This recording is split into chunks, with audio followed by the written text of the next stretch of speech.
After meeting for 2 years in virtual reality,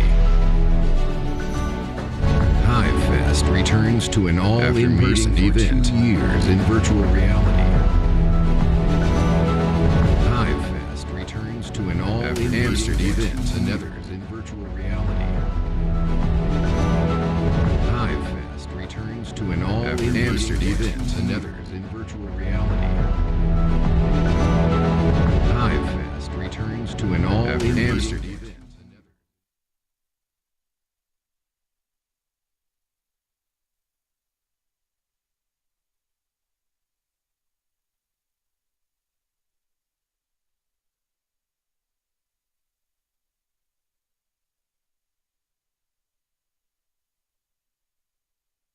Happen to the best. I'm not saying we're the best, but it can happen to the best. Oh, we are the best. We are the best. They are the best. Actually, guys, give it up a round of applause for the tech department.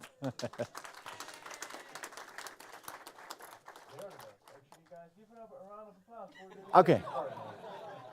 I think it's a live stream, which is broadcast feedback looping, maybe.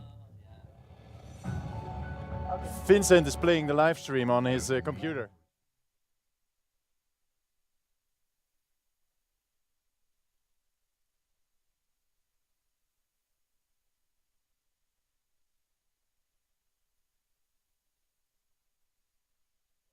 Hours of sleep. Okay.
Whoa.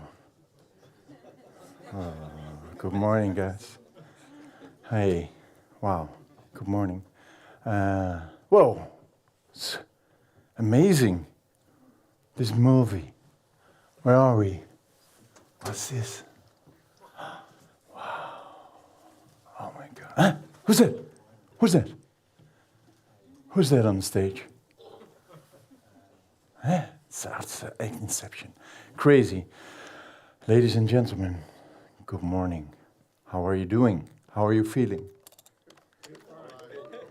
Oh, I need to stop casting. Oh, we practiced this so many times. Oh. No, this was just an experiment. Finally, back in person. Good morning. Mag ik mijn presentatie? Dankjewel. Good morning, ladies and gentlemen. Welcome to HiveFest 2020. 22, all the way from Amsterdam. Good morning, people on the live stream all across the world. I just did a Chromecast, and yes, we are back in person, finally, after 2 years, 3 years. Last time I saw many of you was in Bangkok in real life. Last time I saw many of you was in Pixels in VR. Who was there actually last time in VR? Okay, I see some hands. Not that many actually. Didn't you want to join in for some digital fun? Or didn't you have these fancy glasses? Didn't have them. Come again? Didn't have the fancy glasses. Okay.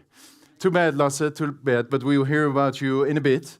Yeah, I'm really glad that we're back here. And it's great to hear that you guys visited. Who was there last time in Bangkok?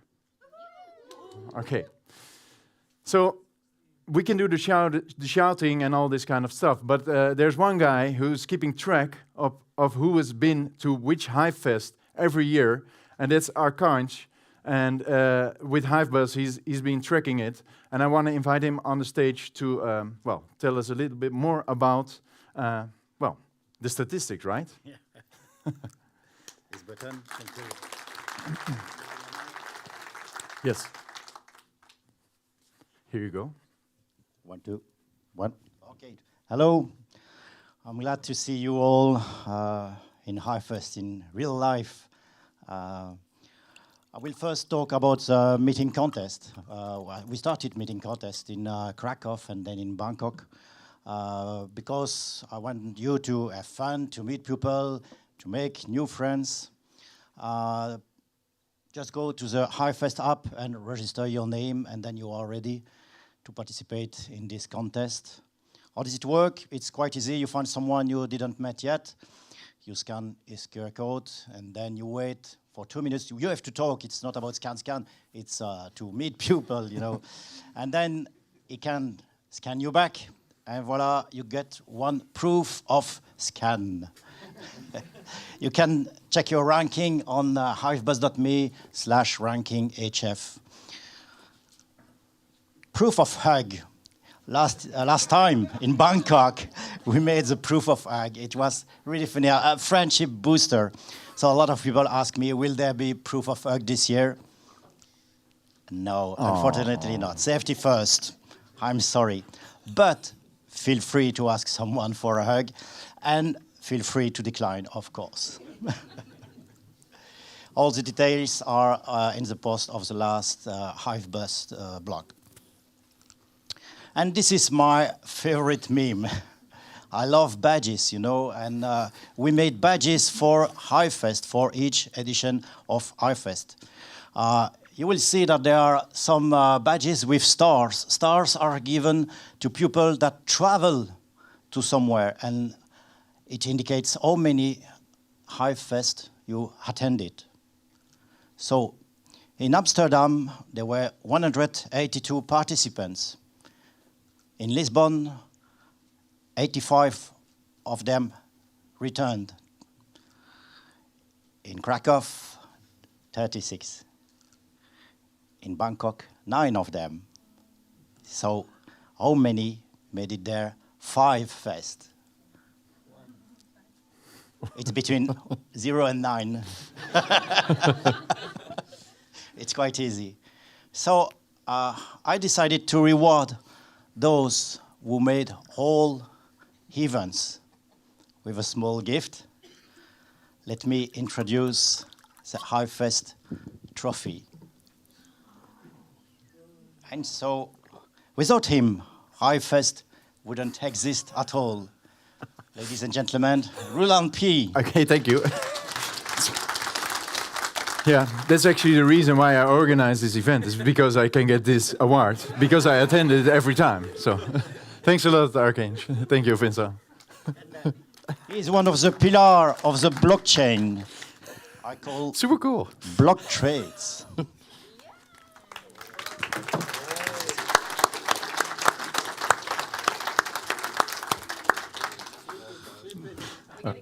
And if block trades is a pillar, she is block trades pillar. Please welcome Dada.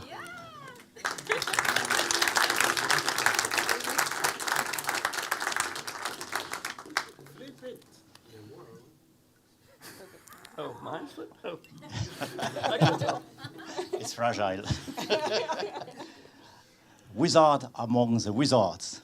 The blockchain has no secrets for him anymore. Please welcome Gandalf.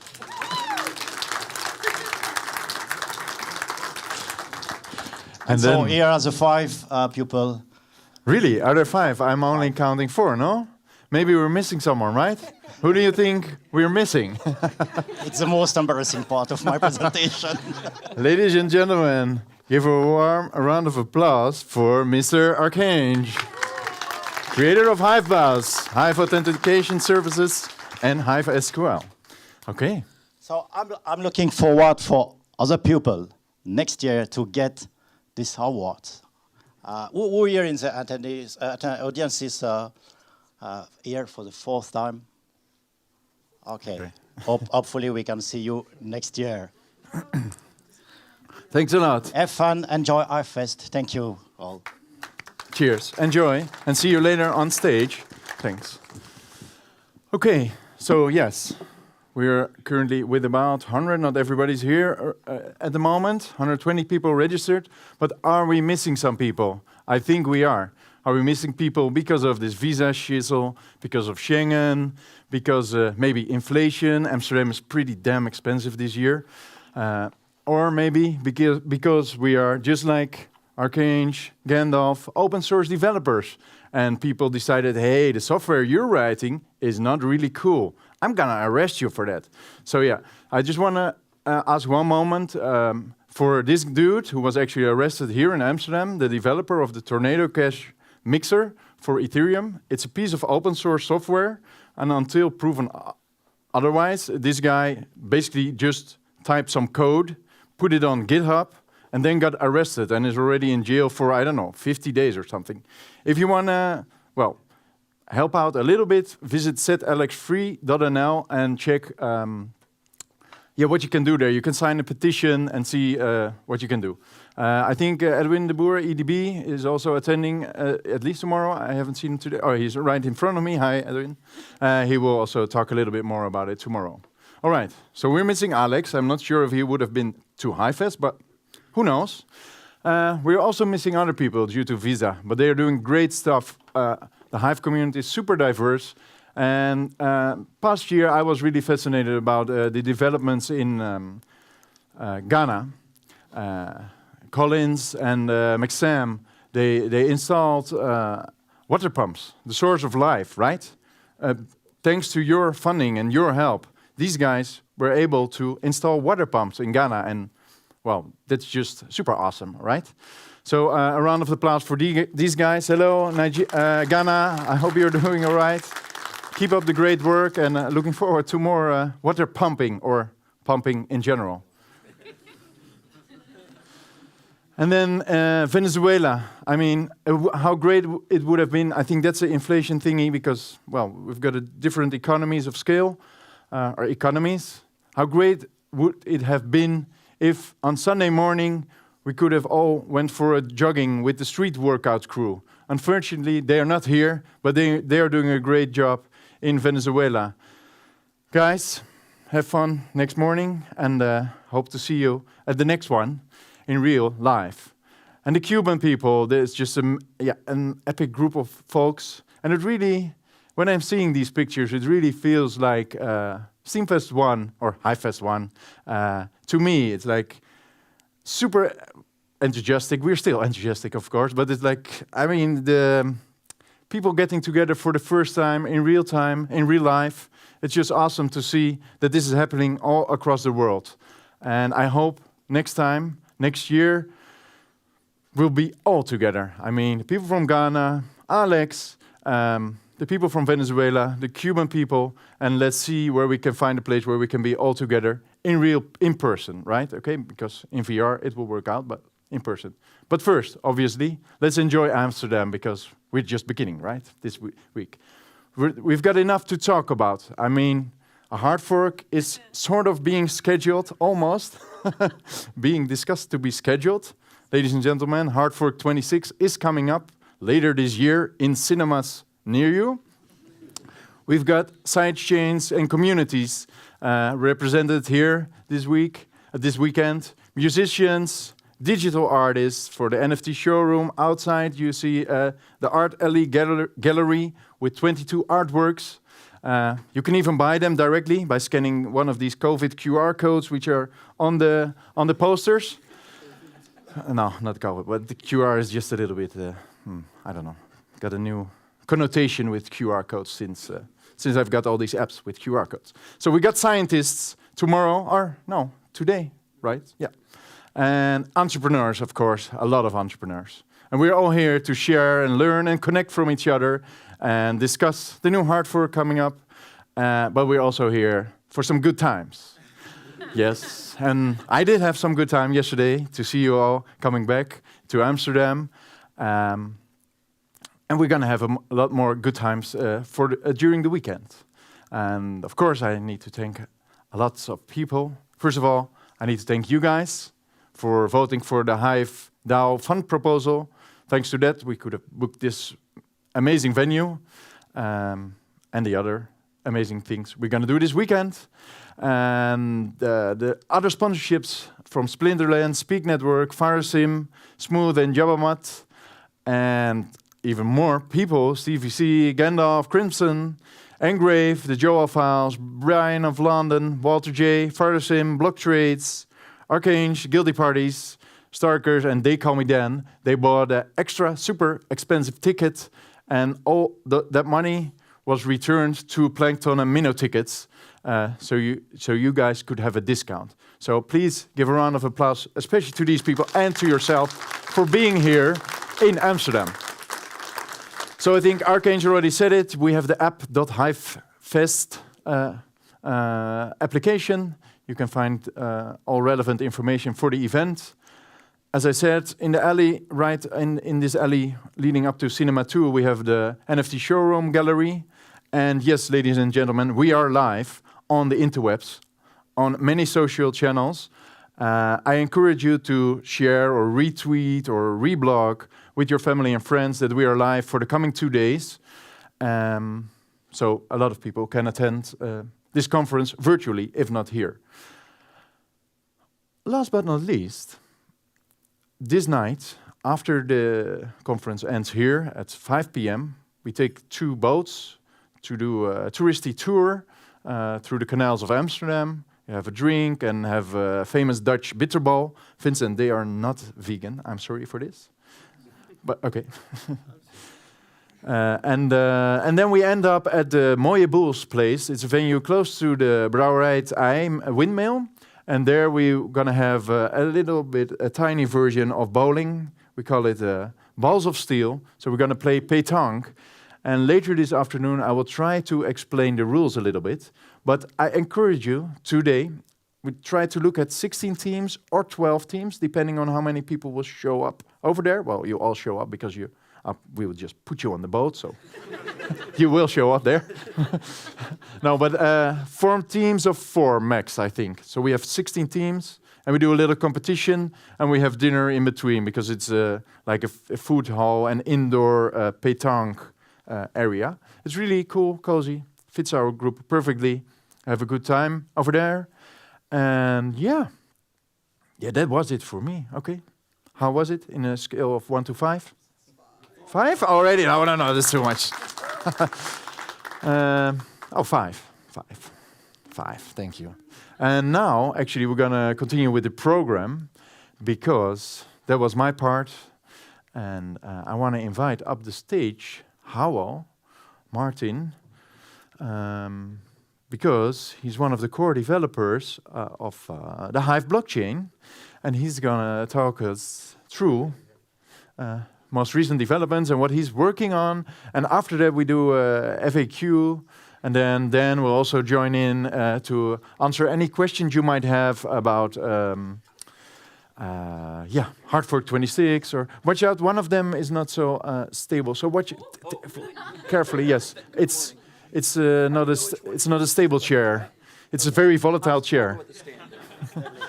Where should I go? Okay, please, guys, you can sit here on the little and then play some tunes. All right, Martin. Could I have a clicker, perhaps? Oh yes. it may be useful. That's very useful. I believe so, yeah. There you go. Thank you. Cheers. Okay, so yeah, thank you all for coming. I'm happy to be here as well. It's not like Bangkok, for those who remember. So yeah, I'm here to talk about mostly what we, the core development team, has been doing for the past year or so. We spoke a lot about Half-Life 26 in the previous HiveFest in VR. So now I kind of want to do kind of a recap of everything that's been built and figure out, well, basically run you through everything that's coming for that hard fork and kind of give you a sense of what is actually, what was the thought behind all of it. Basically, the idea was to really, it's not as flashy as the other hard forks where there isn't that many new protocol changes that are like new operations, new things like recurrent transfers, the convert function to allow you to like keep the peg stable and everything. It's way more of like UX improvements in the sense where you can actually get a lot more stability, a lot more scalability. Everything is much faster and much more, much better in a lot of hidden ways, let's say. So first, I'm going to talk about one of probably the biggest change, I'd say, which is OBA. So irreversibility has been a very bid problem that we've had over like literally since Hive has been a thing. Because when you build a layer 2 applications, HiveMind or Half or things like this, it's tricky because you basically stream the blocks and you get the blocks onto your database and everything. The issue is that as soon as there is a revert, as in you get the blocks, so you apply all of your expensive changes, and then suddenly the blockchain is like, oh, actually this block got reverted because there was another block. You have to basically roll back, and that can take a lot of processing power and also a lot of development time, because you have to put that into your application. This is why all of the blockchain teams spent like literally a month working on one block reversibility. It's basically a protocol change, the way all of the blocks are processed, which allows us to basically have a block that's irreversible. Instead of having to wait 45 seconds, it's now like under a second in the like optimal case. Which means that in the UX, it improves drastically. For instance, let's say you are on a community and you want to like subscribe to a community, you want to add a new post onto a community, etc. Before then, you would have to wait about 45 seconds to make sure for it to like actually reflect. And now it's going to be almost instant. So the goal of that is really to like bring Web 2 speeds into Web 3. So that's very exciting. Going through all of the things about like increasing the stability, increasing all of the scalability. One of the big changes also is block compression. As you guys may or may not know, right now when you run a witness node, it takes about 700 gigabytes and growing. I don't actually remember what the rate is, but it's multiple gigabytes per year, like 50, something like this. I don't want to say anything, but I'm not sure either. Anyways, it's a lot. And so that's an issue because as we grow, we cannot like properly decentralize if it costs too much to actually run a node, because then you run into what some other blockchains that I don't want to name, where you actually need to pay like thousands of dollars just to run a node. So block compression is going to be now literally reduces the block size by 2. So we have like twice as much room to grow. There is a bunch of other P2P layer improvements where P2P is peer-to-peer, which allows us to be much more efficient in the way the blocks are spread through the network, which increases the stability by a very big amount. And then a bunch of other performance improvements in the JSON processing, so that's most of what's going to work on the layer 2. So you can think about it like Splinterland is mostly JSONs. Most of the community is JSON. So yeah, that improves the blocks and the transactions and the way like basically the blockchain can process block in like a drastic manner, which again allows us to improve drastically everything. The idea really is to allow us to be ready for the next bull run and the next big scaling factor. because we talked a bit about like splinterlands and how they have like a huge amount of transactions coming in, but our goal is really to have like 10 splinterlands, and that's why all of these improvements have been made. And yeah, in order to support all of that, there was also a lot of research that went into RC credits and basically all of the costs. You may be slightly upset about it because a bunch of operations will be more expensive, but it's also to improve scalability and make sure that we are not susceptible to DDoS and basically people spamming a lot of transactions, which results in like more bloat into the chain. And it's not going to be an issue anyways, hopefully, because RC deletions are coming. So RC deletion is like, I spoke about it last year, so if you saw my talk, it's basically going to be the same thing because not much has changed, except that now it's done. Something pretty useful, I'll agree. So yeah, RC delegation is pretty easy. It's basically the way you would delegate Hive power, it's the same thing. So you basically use your posting key and you're like, I want to give you 1,000 RC, and there it goes. So it's done using the posting key. So that's actually quite an important part. It's mostly to allow people to basically build systems and basically an RC market where I envision that we could have websites where you can literally rent RC and be like, I'm going to do a very big NFT token launch, and so I'm expected to like issue a lot of custom JSONs. So I'm going to rent RC for like 2 weeks and then give it back.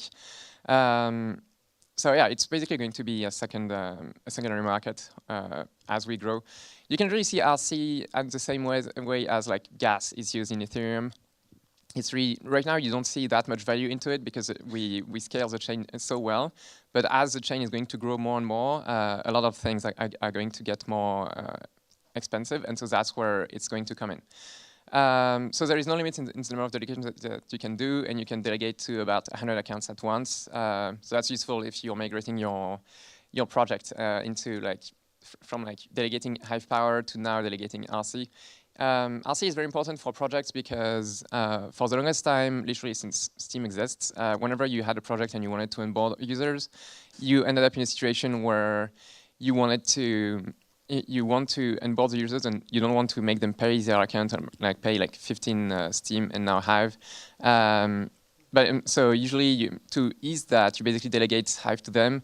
The issue is that then you encounter an issue where someone may come in and try to create 1,000 accounts and use that to like self-vote and do spam.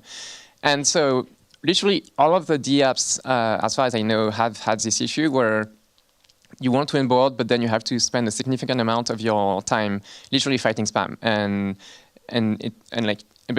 you cannot not do it, because if you don't do it, then your reputation will be hurt eventually, because you're like, oh, actually you created all of these accounts and now they're using it to bot and everything. So yeah, that's going to be pretty exciting. And it's going to ship with Hard Fork 26. Some smaller Hard Fork 26 change. I was talking about it with Dan yesterday. The haircut rule is not actually a small change. It's going to change quite drastically the way the tokenomics of Hive works.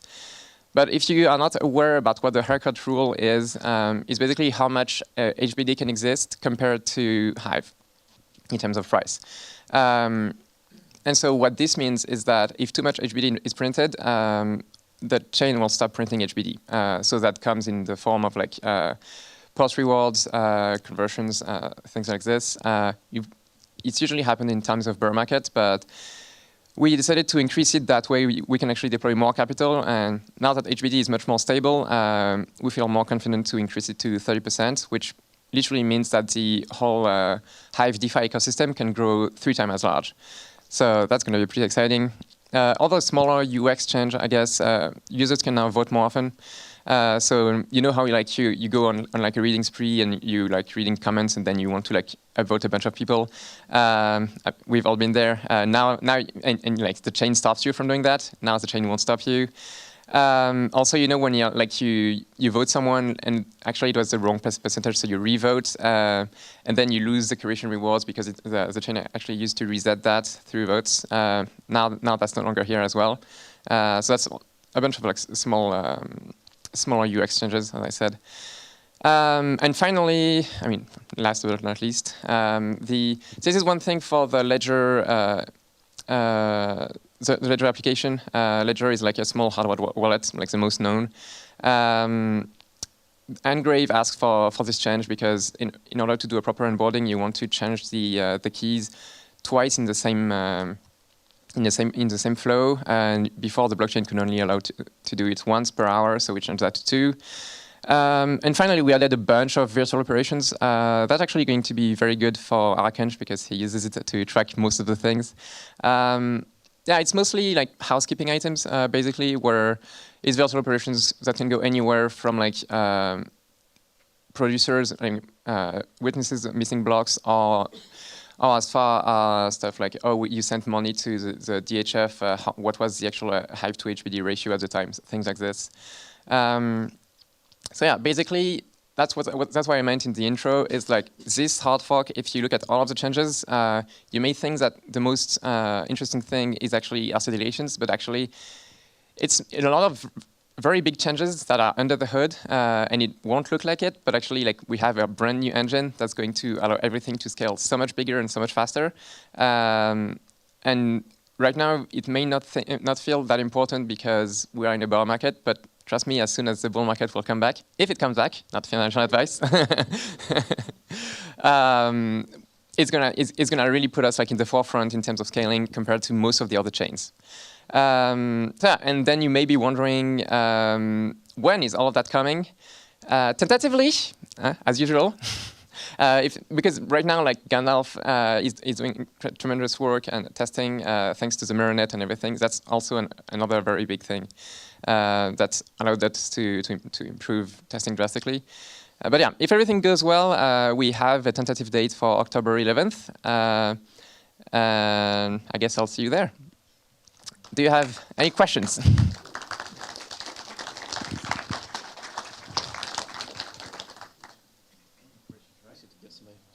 Fun thing to do the questions. It's been a while. It's actually last time we had this thingy. It's the catch box. It was on first TeamFest, and yeah, it's super awesome because you can throw. And this is a good reason to ask questions because then you have to talk inside in the box. It's like a magic 8-ball, and then it will give you the magic answer. So talk inside the box, and when you're done, you can throw it to the next question. Hi, it's APS Hamilton. Does the block compression mean immediately on the hard fork the chain will will halve in size? So actually, even before the hard fork, it can happen because the way the compression works is it's going to be on by default. So if you run the new version of the software, if you get basically new blocks coming in will be compressed automatically, even before the hard fork. So, is this working? Yeah. So if you have old blocks already stored on your server, you have 2 options. The easiest option is to shut down your server temporarily and just rerun and just compress it. There's a compression tool that you can run separate from the main tool and just compress it down. You could also, of course, just resync from scratch if you wanted. But your old blocks by default will not compress on their own. You have to do something to compress old blocks. Right. So anyone running a serious node should do that at some point. Just make a copy of their blockchain. Yeah, that's really cool. My witness stopped working because it ran out of disk space. Yeah, I mean, it really is a lot of data. I mean, we have, actually one of the most active blockchains out there, right? Yeah, in terms of transactions, it's huge. So it was definitely, 2x doesn't sound like a lot, but as a guy running it, it matters a lot. Yeah, well, if you want to run your own servers, you get a terabyte SSD, and with all the other stuff you got to run, like if you can't fit it within a terabyte, it's starting to be a problem because you need bigger drives and they're not so cheap and all that sort of stuff. So that's fantastic. Yeah, if you're just running a straight node, a terabyte should be totally fine now for some time to come. I've got just a quickie. I guess this is going to be a GitHub issue, which I'll raise afterwards, but I'll just bring it up here. The repeat payments, which I don't think are getting used. Yeah, I think after this, I'm going to put, and after HF26, I'm going to put. I've thought of an absolutely killer use for them, but it involves my one account receiving multiple payments, sometimes from the same. Sounds very account. suspicious. Yeah. And then I'm speaking on with my V4V hat on, so V4V app. So as soon as a payment comes in, I would then send it out as Lightning. And I'm Brian of London, by the way, if anybody doesn't know. And the recurring payments has got this restriction, which is that you can only have one recurring payment to a specific account at any given moment. So I'm just sort of putting this out there because I don't see recurring payments being used all that much, but this I know I can turn into a big use. So I'll stop. I don't know if there isn't really an answer. It's just, I guess, put it in. Yeah, pretty much. Microphone. Microphone is, this one is not working. Oh, It is. Is it? Yeah, you Okay. have to get close. Okay, never mind. Anyways, pretty much. There's no really answer to that. We actually spoke about it previously, and we have a way of doing it, but it's going to be in HotFog 27. I guess the question is, how difficult do you think it'll be? Not that difficult, honestly. I feel like it's, pretty much doable. We just have to do it. So it's going to ship in the next HotFog, probably. So maybe we'll try to make the next hard fork a little quicker. Likely. Jarvi. All right, Jarvi. So block trades, you've done a lot on half, right? And so Yes. what's going to be happening now? Because you talked about HiveMind migrating to that. So tell us what's going on with half and HiveMind. Yeah, sure. So there's a couple different things. So for people who don't know, probably most people here do know, half is basically our model for future development of pretty much all Hive apps. That's really where we want it to go. So kind of replace the current model where you write something that makes API calls to, basically you have to know the Hive API, and there's very limited in what kind of data you can get. And then you might have to create your own database to reorganize that data in your own application. And then when you do that, the resulting database is only something your app knows about and nobody else can know about. So it doesn't encourage reusability of features and things like that. And so one of the big things we really wanted to do with Half 2 is also get a lot of the I guess, processing that's currently inside the Hive-D nodes outside of it, so that the Hive-D nodes just focus on the core blockchain stuff and not all this other things that would be providing data for applications. So the idea is basically your Hive-D node just processes blocks and transactions, and then it sends all that data into a Half database server. And I know half the people are going to say, what is all this? But then the apps are talking to the apps talk to that database server, and that way all the load from those apps is no longer in the Hive-D nodes. So the Hive-D nodes can just chirp along as fast as they can and don't have to worry about getting overloaded. And this is huge. I mean, this is one of the problems that a lot of blockchains have, is this kind of super loading of the servers. And it also, I mean, this gets to the point where you hear something like CryptoKitties slowed down Ethereum to a crawl. These kind of things won't happen with this approach. So anyways, as far as what we're doing with Half right now, so Half itself at the base layer is a new way to write your application. And the beauty of it is, even if you already got an application, it's designed to not make it difficult to switch your application towards using Half instead. So, I mean, I'm looking forward. I think we should see Splinterlands and Deluxe and some of these other second layer apps eventually move to Half themselves. But they don't have to right away. We still support all the API. But even there, we made some changes, because while you can still, the Hive-D nodes still have the capabilities, the old API support for your applications, your legacy, I'm going to call them legacy applications right now, versus the Half application. You can also make the same API calls to the Half server, most of them. So that means most of your apps traffic API calls can go to a Half server instead of the Hive-D. So again, even if you don't make any changes at all to the application, some of your calls you send to the Half server instead, you can immediately lower that load on the Hive-D API nodes that have been out there today. And as some of you probably know, we've got, I don't know, maybe 10 or so API nodes that are public. So we really want to lower that traffic down. And so with Half, the other part of this is not only does it take away the traffic from the Hive-D nodes, the critical nodes doing the processing for the network, but it also has this other really beneficial effect, which is it's much faster. It turns out by moving this data onto a SQL server, these databases were designed for massive amounts of data, and this technology has been been created for like literally multiple decades, 30, 40 years probably. So this stuff is really, really good. It's really, really solid, and it's designed for high performance. And so what we could do with the Hive D nodes was it had like, it's been maybe a year or two been spent developing that stuff. So it was not anything like the kind of solidness and the performance that we can offer with the SQL Server, basically having all the blockchain data inside of it. So again, I know some of this sounds a little strange, but that's really, the Hive was really going to allow us to really scale up how many apps can read data on the blockchain and process it without putting any kind of stress at all on the nodes. So I guess finally, to answer your question, just finish part of it. Yeah. We initially moved the APIs that you would be most important to know. We've got the get block API, which gets the basic blockchain data. We now have that in Hive. That was one of the last things we really did. It was actually an oversight. I thought it was getting done earlier, and then I realized, it's missing.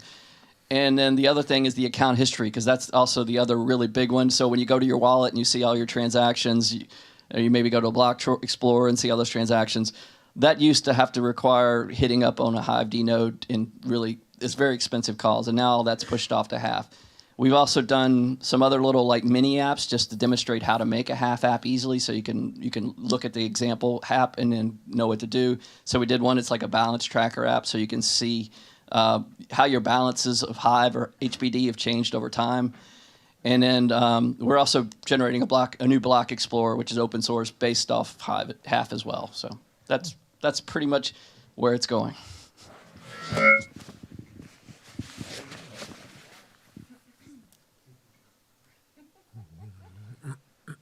Yes, no? Just bounce it off someone's head. Just pass it down. Is everybody speechless? No, I was curious how you were saying that you said that some of you just touched upon it with the RC delegations. You said that some will change in weight, right? In how expensive they will become. And then you said, but can you just shine a light on that? Which ones are going to be? That's probably me, I think. Oh, okay, sure. So one of the things we found when we were doing the calculations for how much operations really cost. So just so everybody's not clear, basically you probably know that different operations like voting versus posting or transferring have different costs in RC, but you might not know exactly what they are, because I don't either. And you could find it out, but it's just not something you do normally to figure out. But there's a few things you might know are really expensive. So one of the ones that's super expensive is account creation. And there's a reason for that. So these costs, when they were originally set, they were kind of set somewhat arbitrarily, but the developers back then made their best guesses about how much this might be in terms of cost to the chain. And when I'm talking about cost to the chain, we're talking about multiple things. We're talking about storage, like we referred to before, how much space it takes up on the block, so on the servers. We're talking about processing speed, how quickly it processes, and also sometimes just other effects. Like there's different kinds of processing speed. There's like a short term, like it's just temporarily, it takes some CPU power, but sometimes some things you do have costs forever. So account creation is one that has a cost forever, because now all the accounts are never destroyed. So the more accounts we have, there's this section of the code that says, look, you give it an account name, and it has to find that account name. So the more accounts that are in there, the slower it gets a little bit. Now, it's not like it has to go through every one in order. We have, computer guys figured out a long time ago how to make these searches faster than that. So it's not one after the other, but it's still, the more you get, the slower it gets. So that's why these RC costs come in to begin with. So then, one of the things we've known for a long time is that those costs were set very arbitrarily and weren't always very good. So we spent a lot of time this time around doing an analysis to try to figure out, we made new tools that didn't exist before to start measuring the costs of the operations in a much more scientific way than we had before. So the things we measure, I'll just give you some examples. There's storage, there's CPU, there's long-term usage, and there's also memory. So how much memory your node needs is also dependent on. So these different buckets, and that's kind of the way the whole RC system works. It calculates those things, and it's dynamic. So the actual cost is not fixed for an operation at all times. It depends on how many people are using a resource. So if there's some resource that's getting tight at a time, like network traffic, there's a lot of people doing stuff, operations will go up in cost depending on how much they use the network or CPU, same kind of thing. That's cool. So in terms of the impacts, in some sense, every operation's got new costs because they've been recalculated using these automated tools. And specifically, one of the biggest things we noticed when we did all this calculations is, so there's, I guess you could say in processing of an operation, there's two kind of really big things. One is processing, do the operation itself, but there's other thing that's common to every operation, and that's called signature checking. And what signature checking is when you do an operation with your account, somehow the blockchain has to know that you did it and not someone else impersonating you.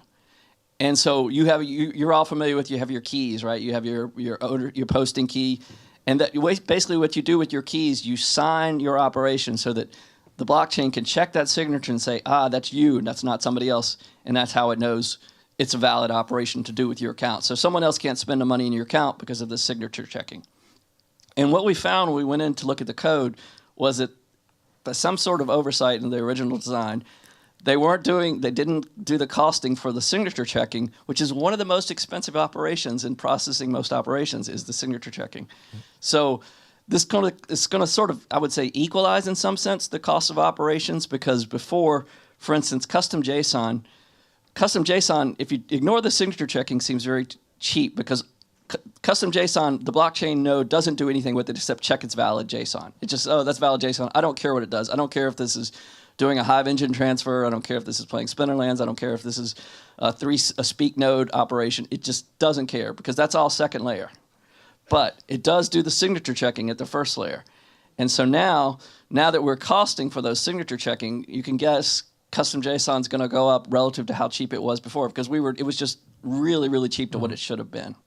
And so as many of you may or may not know, 90% of the operations on the chain are custom JSON. So that sense is going to be a big deal for anybody who's doing custom JSON.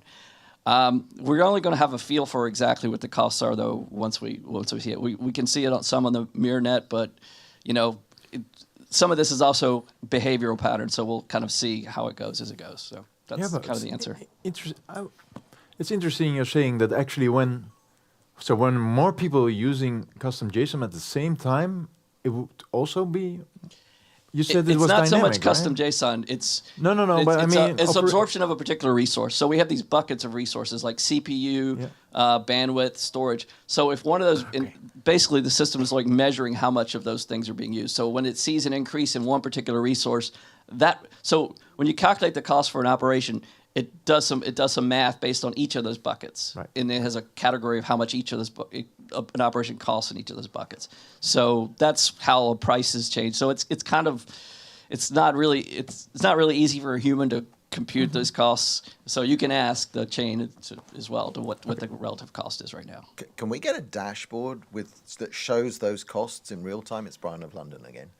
I think somebody actually had one. It seems like we had one initially, but I think it no longer exists. But it was the guy who made BeamPy had Holger. Holger had something going on, which showcases basically some of the biggest costs. And coming back on the buckets and why the price are like dynamic, it goes back to the scaling. Is to make sure that we always allocate basically the same amount to all. I mean, not everything has the same cost, but we want to allocate a certain amount of cost to each operation. And so if one operation starts to cost a ton of CPU and everyone wants to have more CPU time, therefore the cost of this the bucket will be emptied, and therefore the cost of this operation will skyrocket because we no longer have enough CPU time, let's say. Yeah, so just to be clear, it's not just that one operation. It's anyone that's using a lot of CPU is going to go up in cost. And so that's one of the reasons why RC allows us to scale pretty well. It's because everything is dynamic, and instead of being like a very specific cost, it's everything moves with the chain. And that's the reason why Blocktrace and team updated most of the costs, is to more meet the expectation and the real life use cases. Yeah. Cool. Thanks. Thank you. Any more questions? You can catch a catch box. That's cool. It's already half. Oh, daar komt hij. Good throw. Good throw.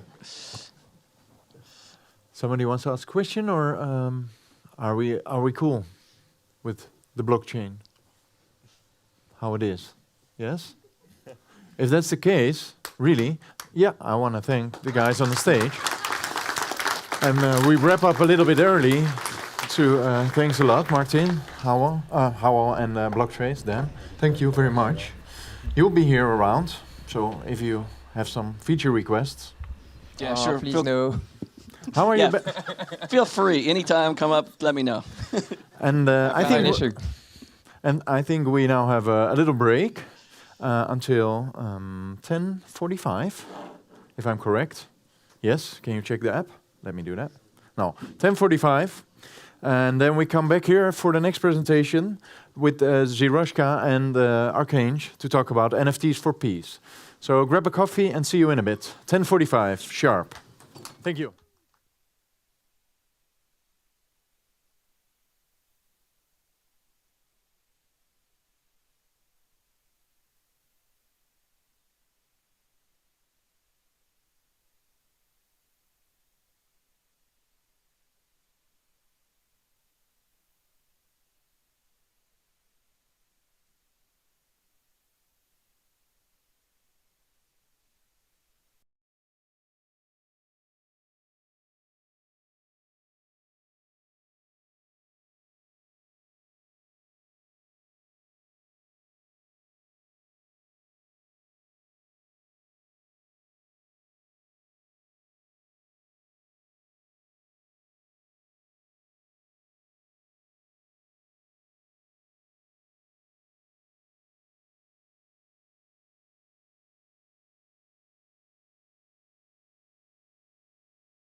One, two, 1, 2. Hello. 1, 2, 1, 2. Hello, everybody. There you go. Hi. Yep. You're off and running. Yeah. Okay.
Good morning.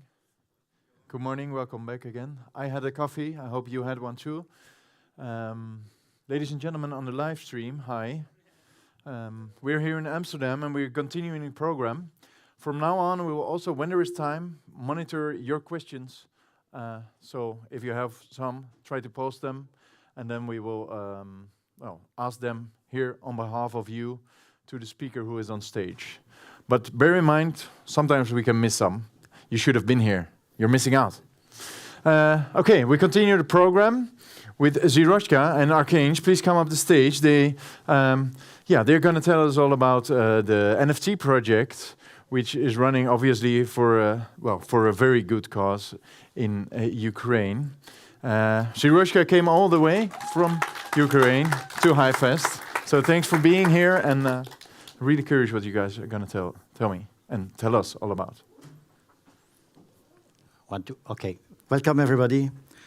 This is Ziroshka. Thank you for coming from Ukraine to participate in your very first HiveFest. How is it going so far for you? Hello everyone. I'm really excited to be here. This is my first meetup, and I'm a speaker.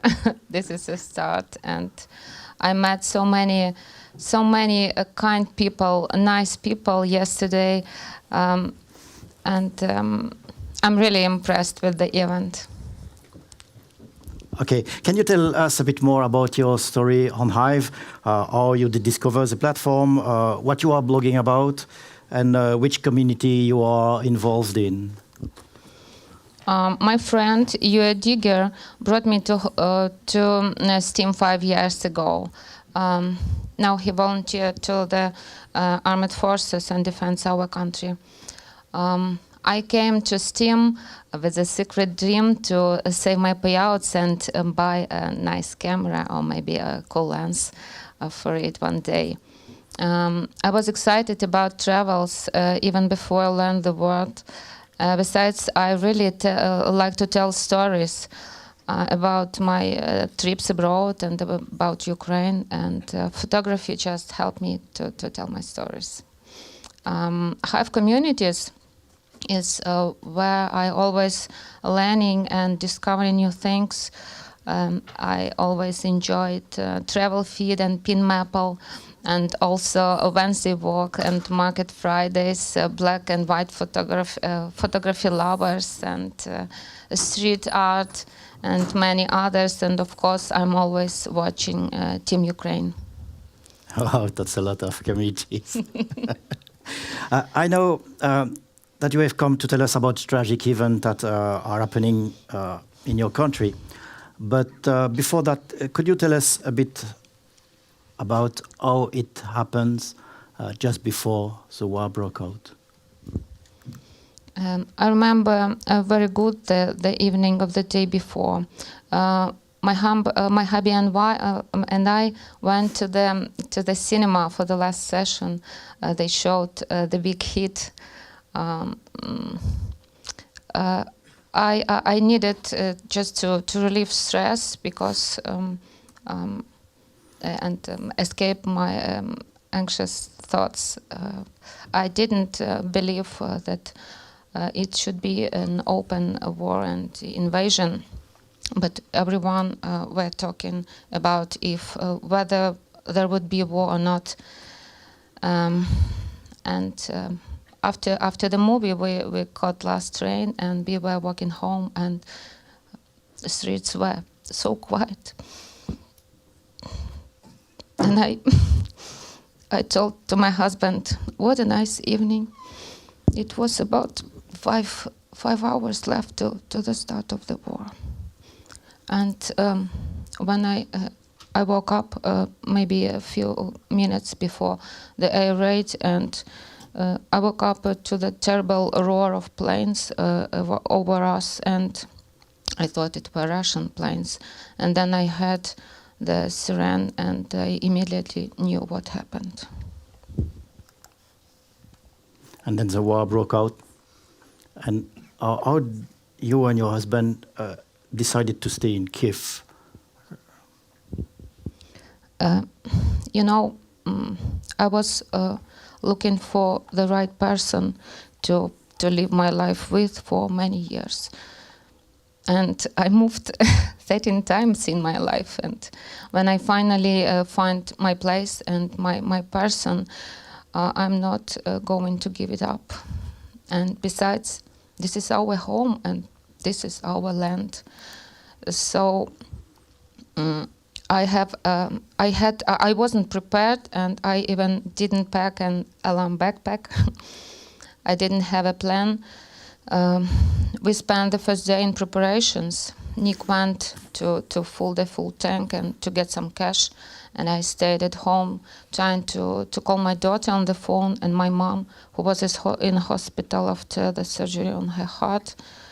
I prepared some food because I wasn't sure if we will have a gas or electricity or water in a few next days.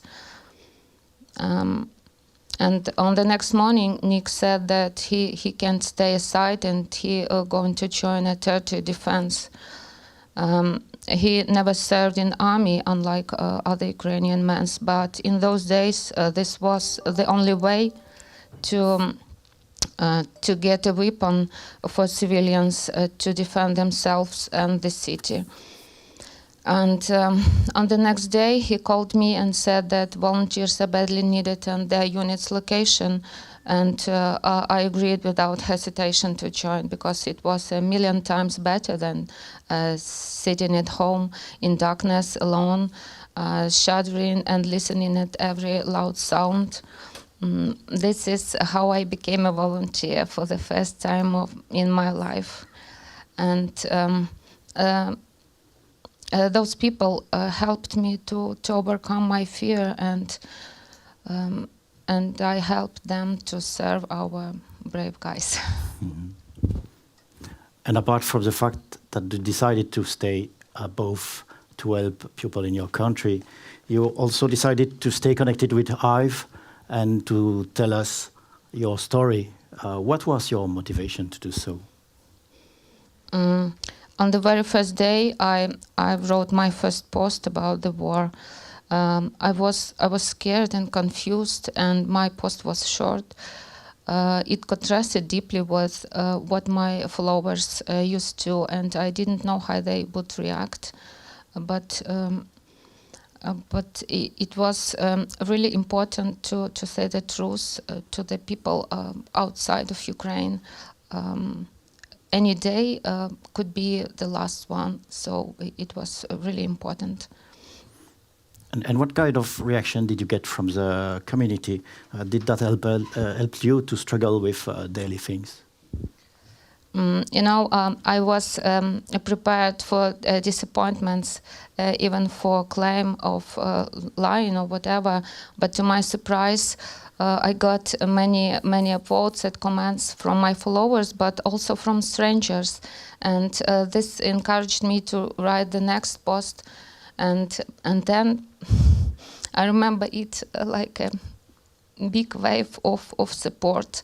I had no idea what are all these kind of people, and when, how do they know about me? Actually, I had no time to think and analyze. I had barely time to update my blog and to respond to a few comments.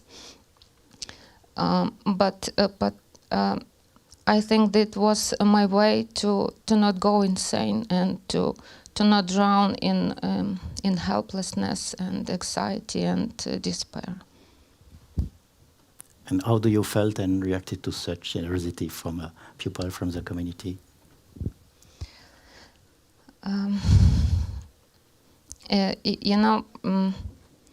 I was impressed with a number of generous and heartwarming and open-hearted people. They started to send tips and donations even before asked for, and also the list of needs was endless. When I posted my first request, I didn't believe in success, but in vain, because the result was really impressive. it was like a miracle. Okay. Before going further, while we were preparing this presentation, I'll ask you one question. If you had to choose one and only one pictures about the war in Ukraine, which one would it be?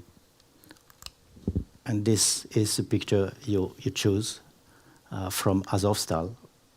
Can you tell us what's the meaning of this picture for you? Sorry. For me, this picture is about hope, about living, willing to live, about love for life, and a call for help. This is and about courage, a great courage. This is my feelings and feelings of all Ukrainians, all we go through. Okay. So you mentioned the NFT for Peace project. For those who don't know, NFT for Peace is a project when you can buy badges on HiveBus. You go to your board and you buy badges, and all the money collected has been sent to Siroshka, and then she dispatched as money to a pupil. So when I contacted you on behalf of the HiveBus team to help us with this project, how did you feel? When you contacted me, when I received the message, it was a big surprise, because I'm just an ordinary blogger, even not as sociable too much. So I was even a little bit alarmed at first. And then you explained me the idea. NFT team will prepare badges, and they just need a person in Ukraine to send the money to.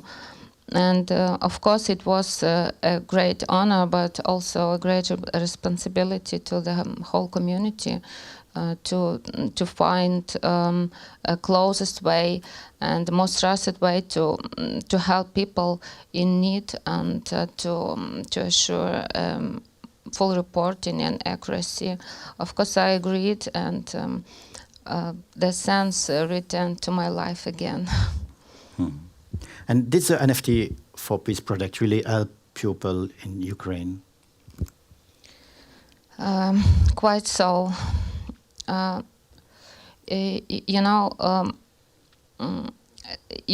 Many Ukrainians fled Ukraine and are now in Europe. But the thing is that the poorest people remained, because sometimes you need money, a lot of money, to leave the occupied territories.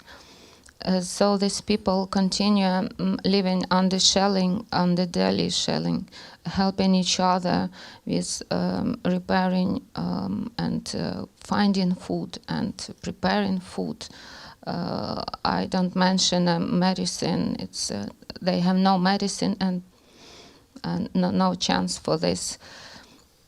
Their modest homes are all they have, so they still need help until the war ends. Okay, and how is the situation at the moment? Do you think that NFT for Peace could still be a useful project for you? Yes, of course. NFT is needed because state just cannot cope with all this, and sometimes this volunteers is the only hope of these people. And I think all these stories of volunteers and real survivors really changed me. And once you hear these stories, they don't let go for you. And I know that I will not stop. I will continue at any cost to help, to do my best to help people in my country. Dear Zorka, unfortunately, the time that we have is coming to an end. We could listen to you for hours, but do you have something you would like to add and to say to people of the community that are watching us in stream, or to the people here in the audience. First, I want to thank you for the idea of NFT project and for your submission and for sustaining me on the way here and your guidance. And then also from the beginning of the war, Hive suddenly turned out into to be something much more than just a blogging. Something more real, that a community of real possibilities that can cross the world to reach out and to change someone's life and maybe even to save lives. And my dream was to show my appreciation and to say thank you all from the behalf of me and all Ukrainians. Thank you. You are amazing. Okay, so go to your Hive bus board, buy some badges, you will help real people. Thank you all, and please, big ovation for Zeroshka for coming here.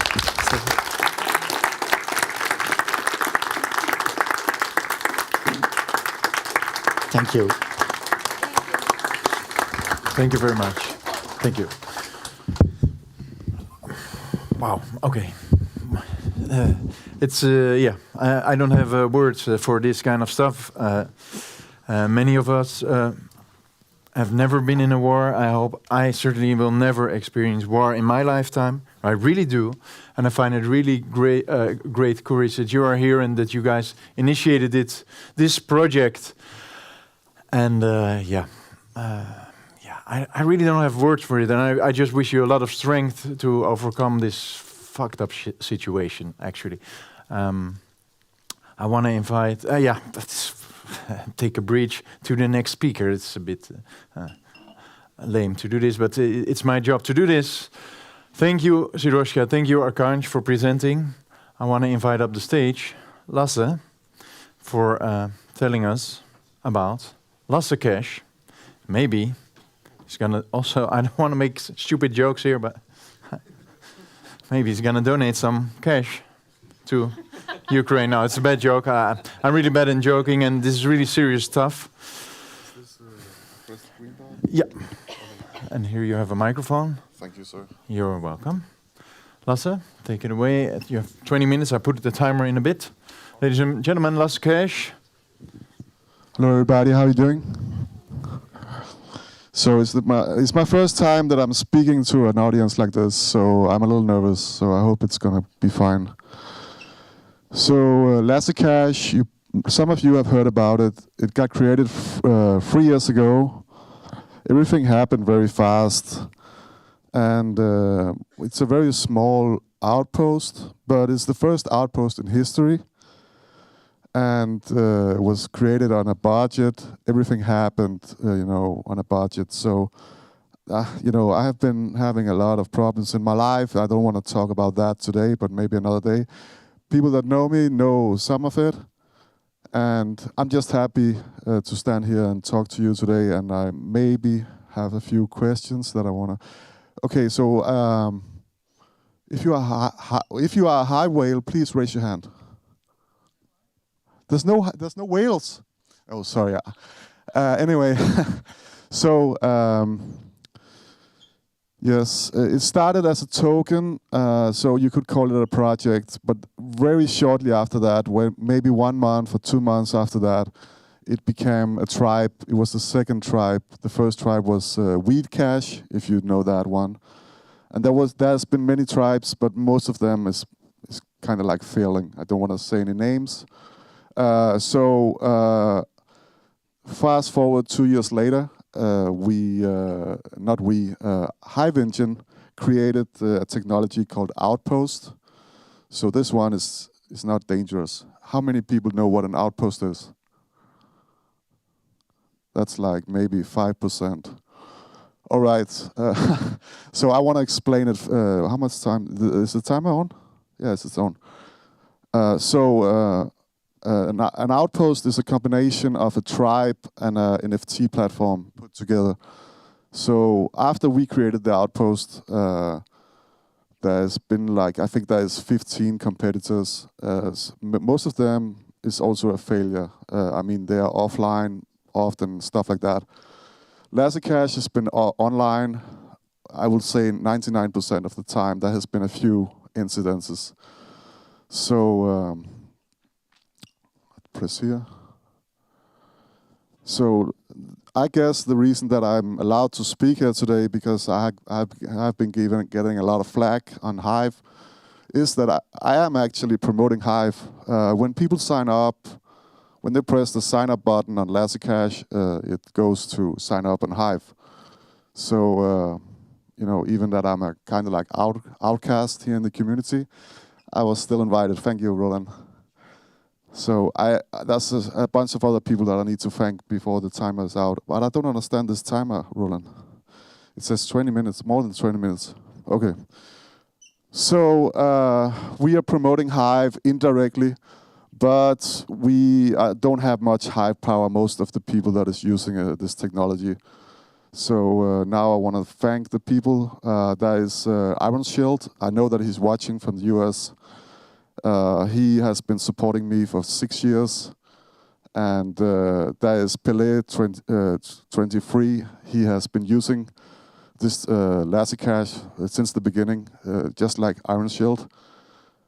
And there is my graphic designer in Venezuela, who is called Carlos. It's not a secret. And his username is Saxon.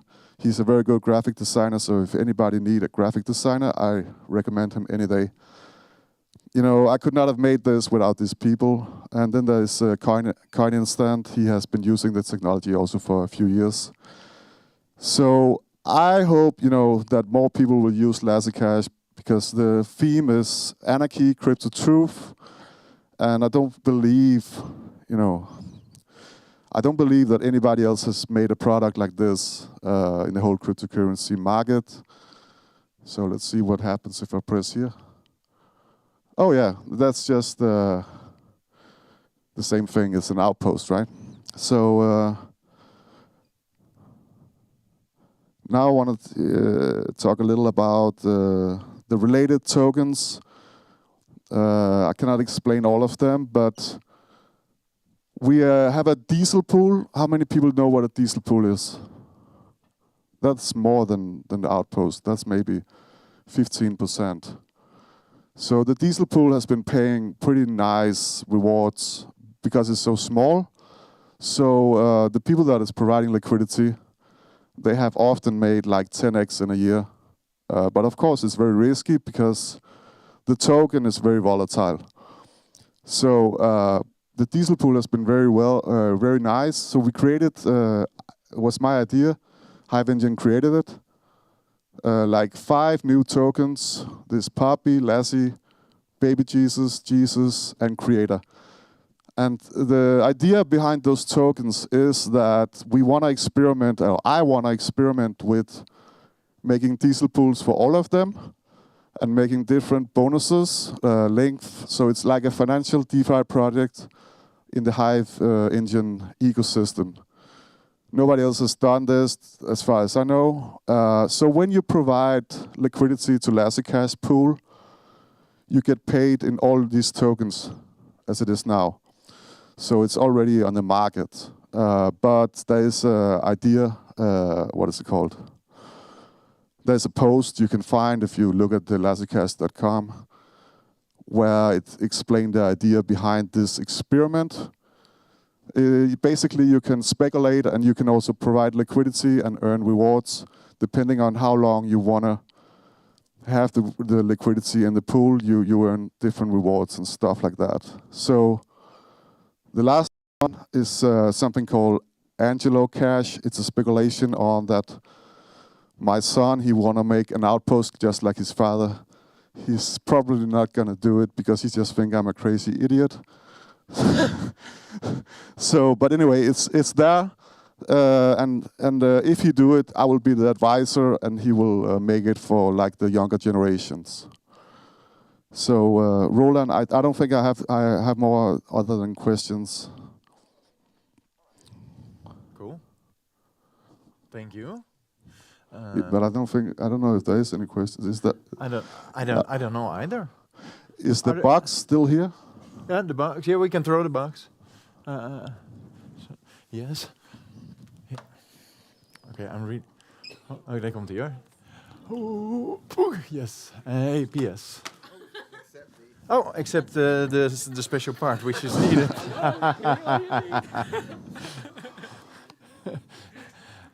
I forgot to do event insurance this year. Please. Okay. Yeah. Can you just explain a little bit more what laser cache is? I know I've got some of them, like, but I don't like. You said it's a tribe and an NFT. So basically, you've got a front end, and you post, like, people can post on the front end, yes. and then they they earn, and that you can also tag it. Let me finish just the first. Explain a bit more about what it actually is, because it's not a tribe anymore. It started out as a token, and then we made an airdrop just to get a distribution. There was for the first 100 people that made a comment to that post back then. They would get 5,000 laser cash for free, just for making a comment. Doesn't matter what they write. They can just write their username. But is it a front end? Is it a separate front end? Yes. Right. Lasercast.com is a website with a front end. So first it was a token. Shortly after it was a tribe. 2 years later it became an outpost. But the whole time, I mean, since the tribe, there has been a front end called lasercast.com. But you can post to this. Even if lasercast.com go down, you can still post. I mean, you could still. I don't know if you can still tag it. You can tag it from PeakD or from Hive.blog or from any other tribe or any other outpost. So just explain, what's like the general thing? Like, say, I know Leo Finance. Obviously, you post about finance related things. What's the theme? Is it just anything, or what's the unifying theme of laser cache? Anarchy, crypto, truth. So that anarchy is like anarcho-capitalism. Right. Because I'm an ANCAP. Yeah. Crypto is what I really want is to give the best information about cryptocurrency. Because I found that many other places, also in the Hive ecosystem, I don't really get educated every time I look. So what my big vision is, let's say that 5 or 10 of the best cryptocurrency experts in the world, they decide to join Lasercash. They post, I upvote, other people upvote. So when you go to the site, the 25 best posts will always be at the top. So you will get free information about what is the best, like Hex, Pulse, PulseX, Hedron, Icosa. It's the best right now, I believe. So I post about that, And then I try to train other people to do the same. And we provide free information because we have no banners. The policy is no banners. Leo Finance, I don't know if I'm allowed to talk about that, but they have banners, right? So I think you can learn a lot from Lasercash if you take a look. But of course, sometimes there's smaller posts where you don't learn anything. But we also have a cooperation with this is Coin Instance project, so that the shit posts go out of the outpost. Instead, you have sunsets, and they earn a little Lasercash. And I don't know how you got your Lasercash, but there's many ways to get it. Yeah. Well, I've been a follower and friend of Iron Shield for quite a long time. So he's a good man, right? So. If you make a comment to one of his posts and I upvote your comment, you earn Lasercash. Yeah, just that's an probably example. how, because I comment on his posts. Or you provided, also the top 5 pools in the Splinterland system has been rewarded with Lasercash, but I think that's over now because it was only for a period. So it can also be liquidity providing. Yes, you want to throw it? Yeah, who wants it? No, I was just curious. Yeah. If you, so you can print all the cash. Are you the ultimate beneficial printer? Oh yeah, the tokenomics. I never talked about that, right? No, I'm just curious. Yes. It's like in an endless reality, supply. it's me who decide the inflation. I created something called dynamic inflation. So from the beginning, it was maximum 51 million tokens ever. So 11 millions I got day one. Nice. And 20 million is for the first 10 years. Now we passed 3 years, right? And 20 million is forever after that. For your son. And the rest. And the generation. What? For your son and his generation. No, I mean, I hope I live till I'm 100. Okay, yeah. As long as fyrsticken is not allowed in Sweden, right? Yeah. So anyway, what was the question again? The tokenomics. So the tokenomics is explained on the side, very in words and with a table and stuff like that. So right now we are pumping out 1.5 million each year, and you can see that it's when I change the inflation, it's always in a post, and I didn't change it. So it's very organized. So there is 500,000. If you can calculate 20 million divided by 10, that's 2 million, and we are only pumping out 1.5 million. That means that there's 500,000 that goes into whatever. And by the way, I only have like 5 million left myself because I used it to promotion. So, yeah. Do you want to throw it?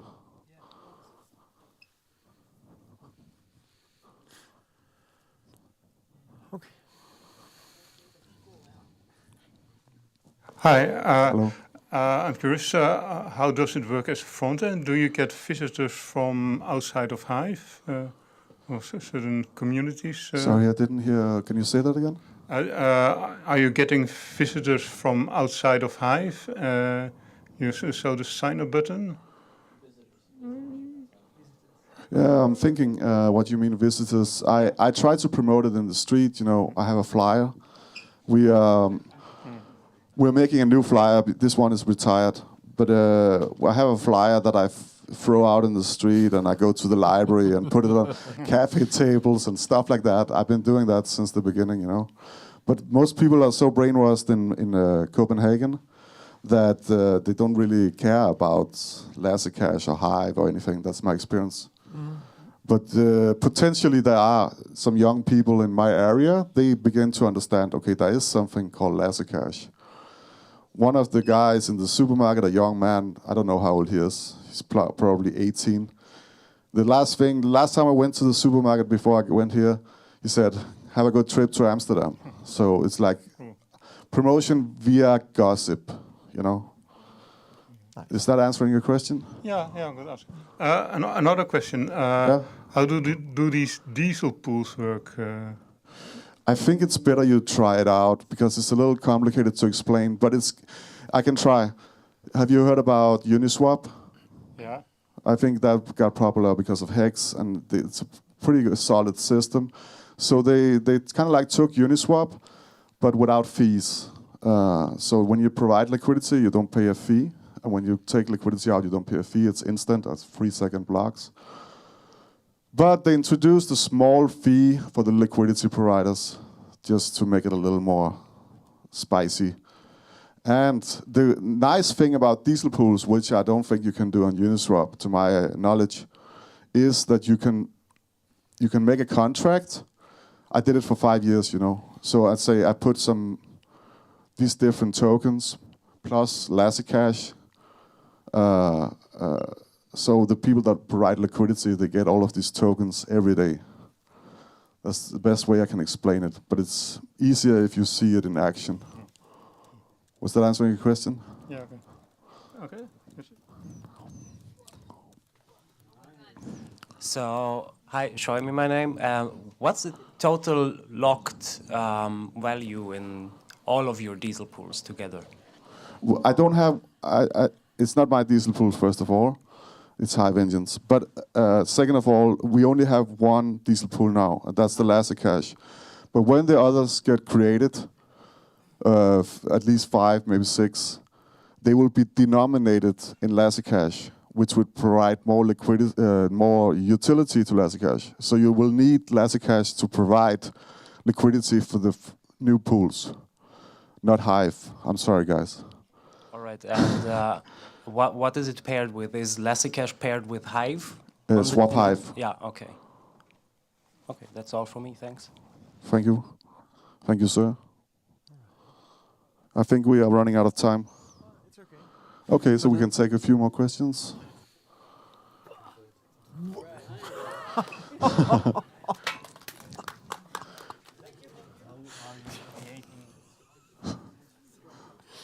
You had to talk into it.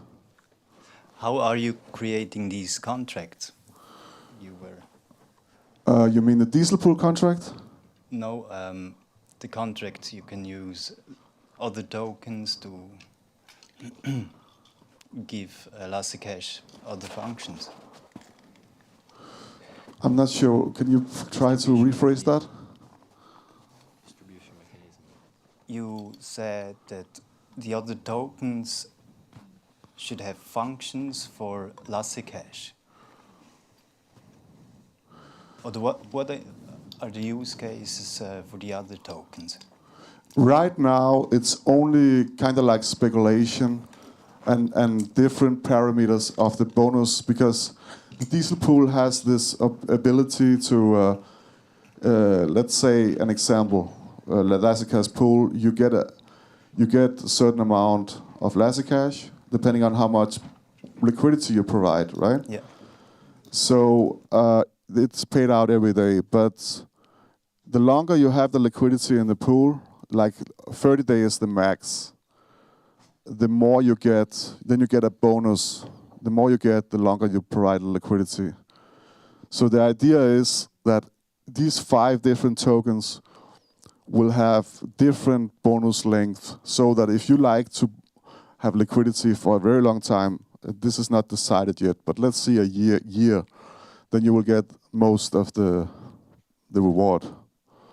But then you can take it out anytime, you don't get any penalty, but the longer you are inside, the more you get, you know? Is that answering your question? But I'm also hoping to have other utilities for them in the future, but that's very speculative. I'm thinking about NFT miners. I'm thinking about staking rewards. You know, you stake Poppy, you get Lassie. You stake Baby Jesus, you get Jesus. You stake, Jesus, you get Creator. You know, stuff like that. Yeah, I've been working, man. Why is that funny? No, it's just I ate a steak yesterday. I'm not eating. I'm eating too little steak. You can see. So we're gonna throw it. Yeah, last question. If there are any more questions. Last question. You can just throw it out if you want.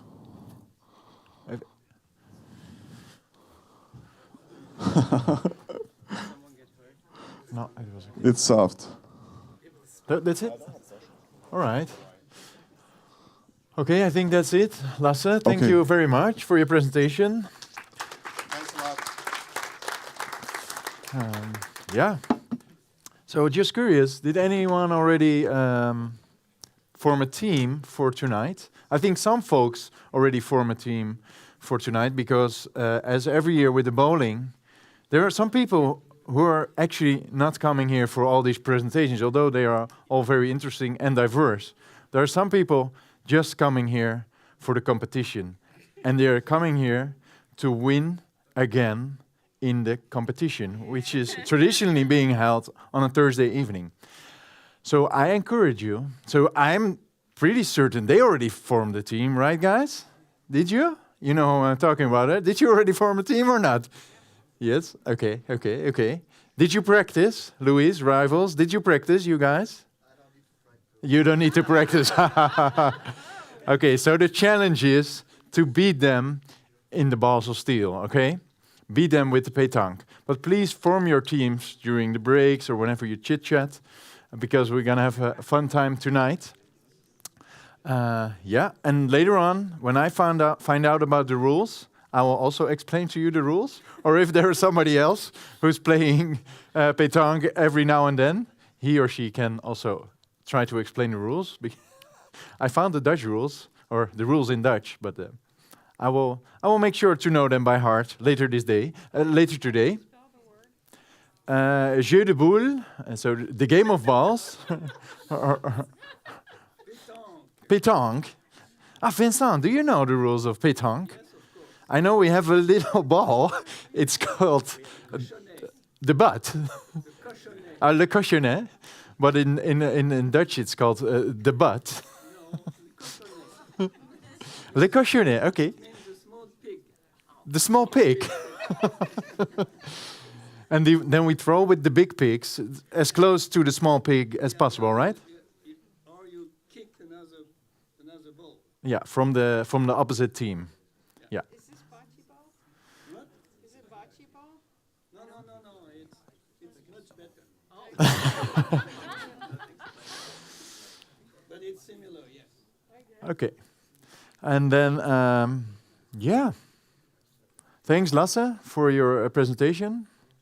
And I want to invite up the stage Christoph from Vienna. Last time we saw each other was in Krakow on a boat, no? Yeah, and on the virtual. And on the? Virtual, Hive virtual. Ah, yeah, of course. Everybody was on the VR. Yeah, he's going to tell us a lot more about his initiatives, bringing together communities, as you did in the past few years. Yeah, I'm curious to learn more. Please take the stage, and you have the clicker and the microphone. Okay, Christoph, please take it away. So welcome to HiveFest. Welcome to Amsterdam. Nice that you're all here. Nice that I can present again. Last time I present in Krakow. This is my students. They are watching also now, so be curious, you know. Yeah, this was a workshop about crypto blogging in the last year. And yeah, these are all students who are coming from Erasmus+. I have this global school project already since the last platform where we are on it, right? Also on Steam and then on Hive. Yeah, and they're watching you, so that's me. I see the photos a little bit pixel, but you can see also an NFT on my profile, which I got from Solimi. Thank you for that. Yeah, if you want to check out the meetup we have since Hive is created, it's Hive Meetup Vienna. You can check it out. Yeah, this is not a little bit more pixel, but not so much pixel, actually. It's okay. Yeah, so this was when I talked in Krakow, and I talked also about Global School. This project is still existing. So since then, we had several groups from all around Europe, from mostly Eastern Europe, for 3 weeks in Vienna. And every week, they publish a team report. So if you check out Global School, you will find the team reports also from last week and the week before, because I made some pressure that they should publish before HiveFest, you know. Yeah. So, Global School in a nutshell, it's a talent management agency. The students are coming in the last year of their school time. And sometimes they're graphic designers, sometimes they're IT students, they're project managers, and they're working then on real life projects, and they document everything on Hive, you know? So this is the project about. So it's actually about new media training. So the young people learn how to publish, but they also learn how to work in an agency, how to put their skills in an agency into real life, you know, real work. Yeah, this was with Roland and Hive Fest in Krakow, so Steamfest, you know. And we were on a boat tour. I already heard that we will have a boat tour today too, so the question is actually not irrelevant anymore. Yeah, but this boat tour was awesome in Krakow, and I'm really looking forward to our tour today.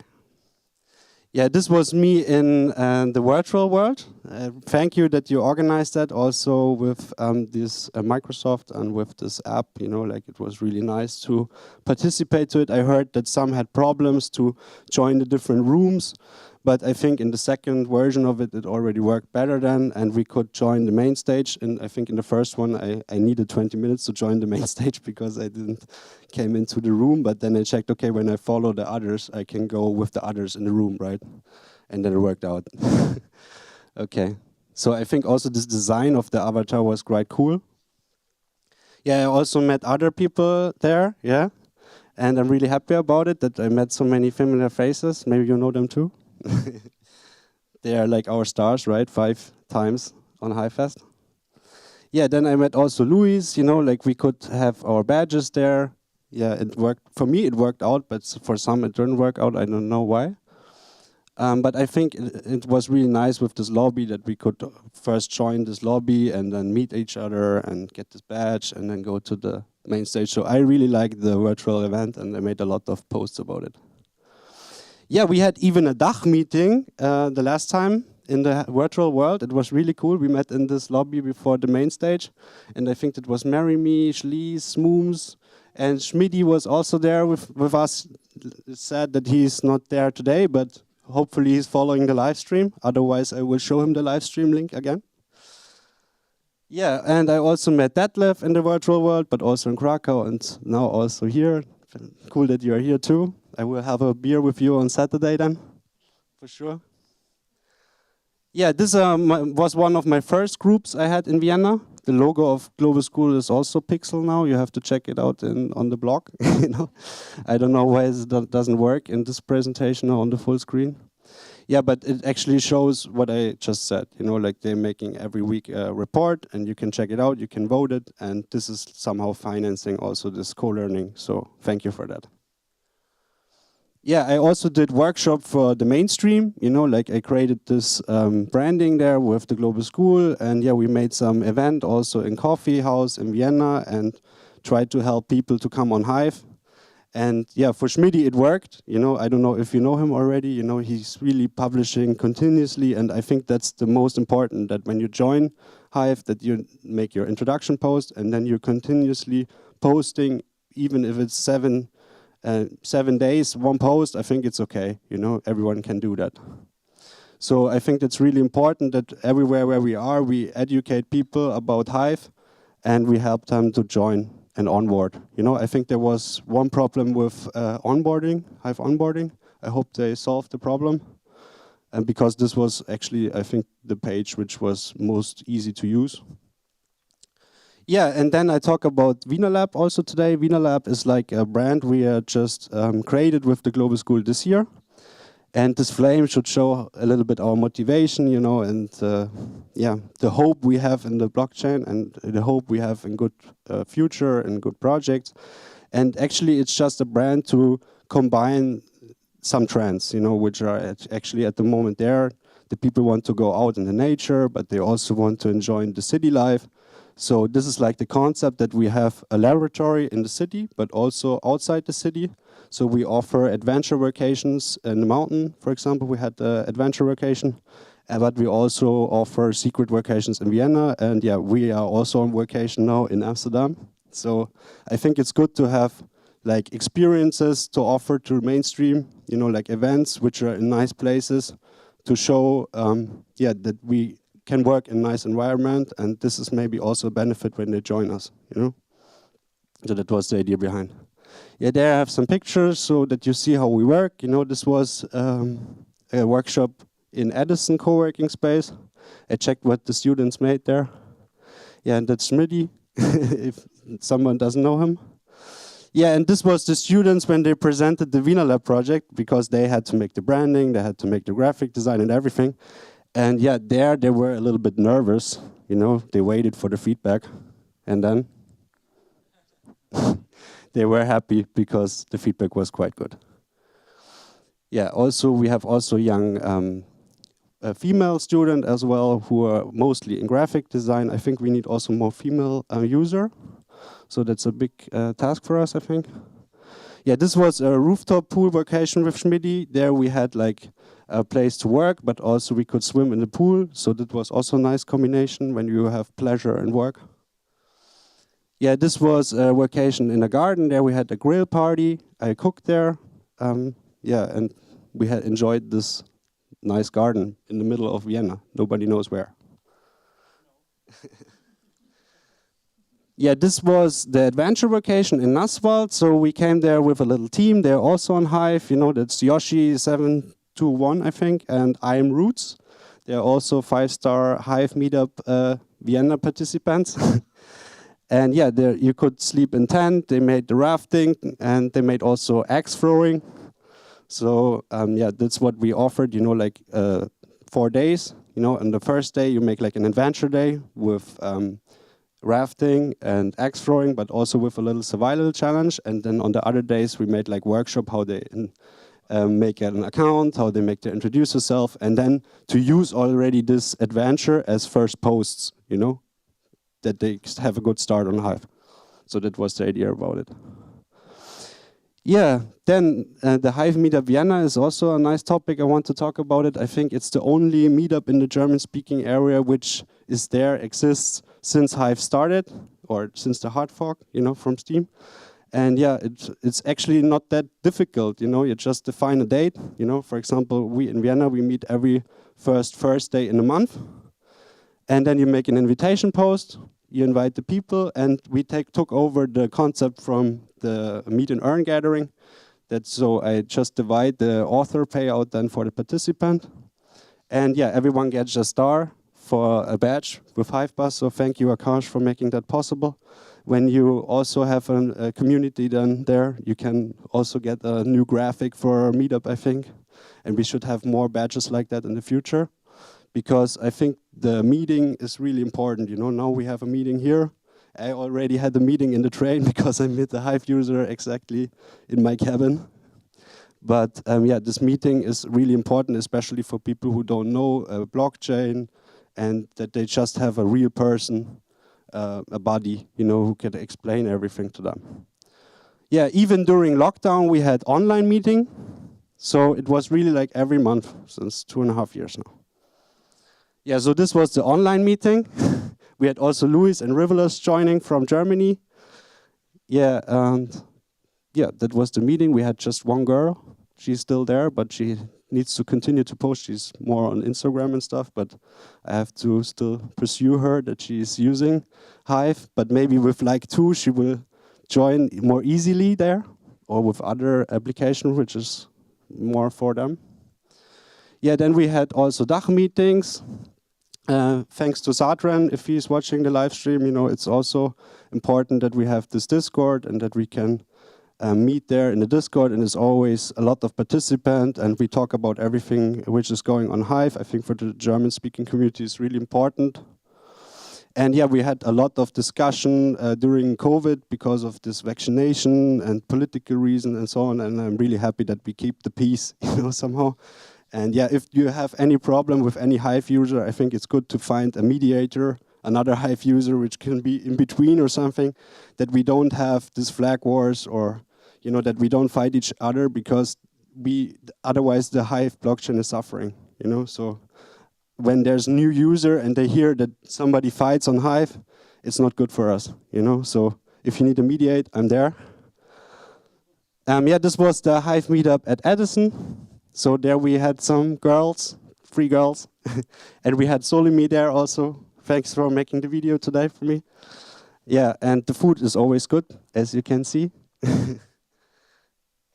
Yeah, this was at the Underdog Bar. It was like a cocktail bar, you know, and I think the name was quite good for us. And it was a hybrid meeting, yeah. So I had the live stream, and I had also the people in person. And I have to say, you know, like when you do the hybrid version, you should have someone who's making the live stream and the other person who's taking care for the guest, you know, because for me it was too much, actually. You know, it was the only event I did like this, because it was too much to respond to all the people. But there, I think we had the Brazilian guest as well. He is also here. Yeah, there. So thanks for joining the Hive meetup. Now we see in real person, but this made it possible, you know, that someone from Brazil, also from Hive, could join the Viennese meetup through the hybrid format. Yeah, this was at Porto Polo, so that was the last meetup, I think, before we came here. It's always important that you find good location for the people to meet, that it's not boring, that we have always the same spot, you know, like that there's always interesting locations. So that was one of the reasons I joined Amsterdam HiveFest, because I knew, okay, Roland is living here, so probably he knows a lot of places which are good to visit, right? Yeah, this was the last meeting at Porto Polo then, and yeah, there we had also a newcomer, Digital Mike, and I think he made a great introduction post. You can check it out. It was really good. But this is the way we do it in Vienna. You know, like if there's a new user, we help to make introduction posts and we promote this first post because then they see the power of Hive. So this was a slide I made in the train when I came here together with the Hivian I met, you know, Point Prague. I think it's really important that we get these lessons, you know, and I already talked yesterday in this opening drinks with people from Finland, from Bulgaria, from Brazil, that we just when you have another Hive user, it's already a meetup, you know. So I had the meetup since I walked in the train from Vienna until now. We have meetups, you know. And it doesn't matter if you're just 2 person, you can still make a meetup, you know. But I think it's important to have everywhere meetups because this is showing that we meet, you know, that there's always someone real, you know, a buddy who can help you to come through this information because a lot is really technical. And if they don't know about blockchain or anything, it's easier to get it explained by a person than to watch on a website or something, the information, yeah. Yeah, so thank you for your attention. Yeah, I'm a little bit fast there, I see, but we have still questions. And yeah, thanks for all the graphics. If you also need graphics, Dose makes a lot of nice graphics. He also makes the signatures. So thank you.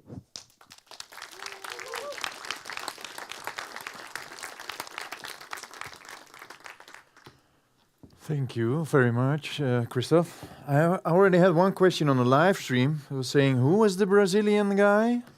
Yes, and your name? Igor.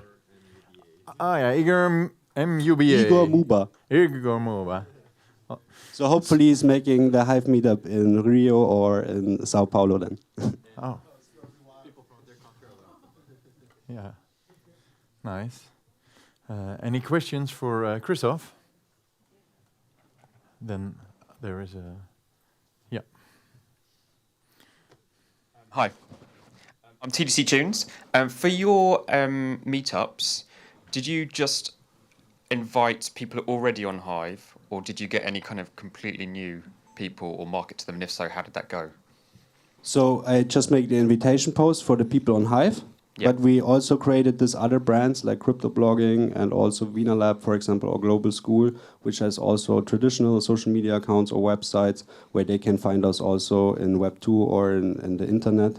And we are open, the meetup is open, and when they come to the meetup, we help them to create an account. But it would be better if they go to a workshop, you know. Okay. Thank you.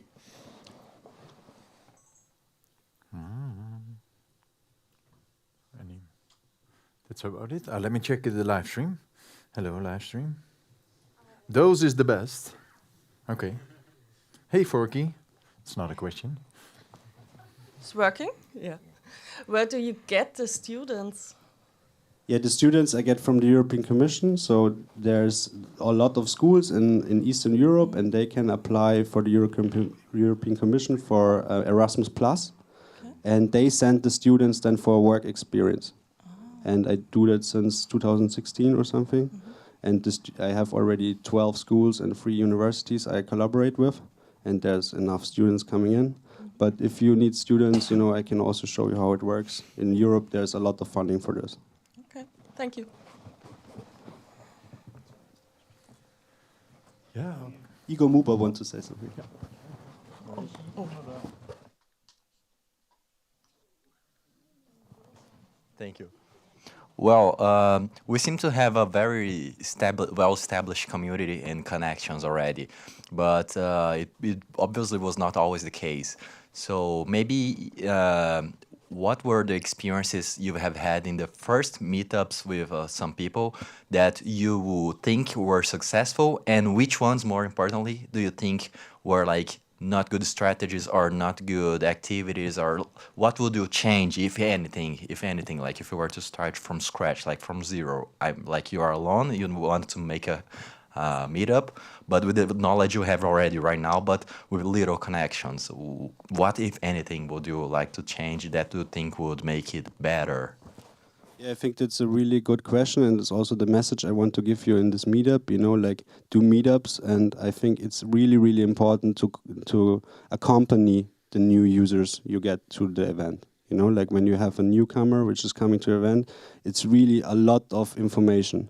So for example, I had the luck that my sister brought me into a meetup, you know, that's why I came in.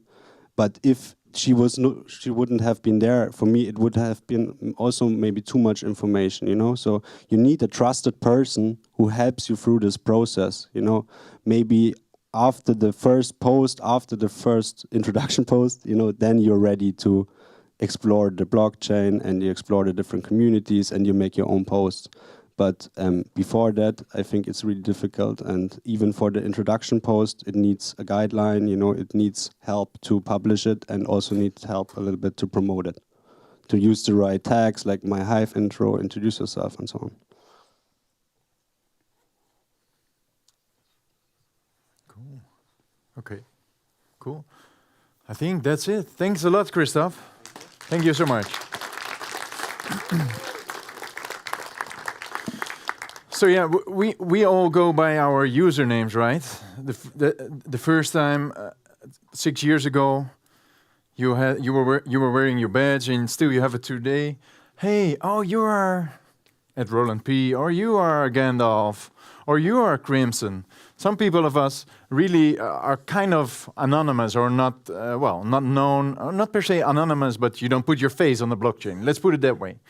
So then it's really funny to meet this person, because you only have the username, right? And you have the content the user is writing about.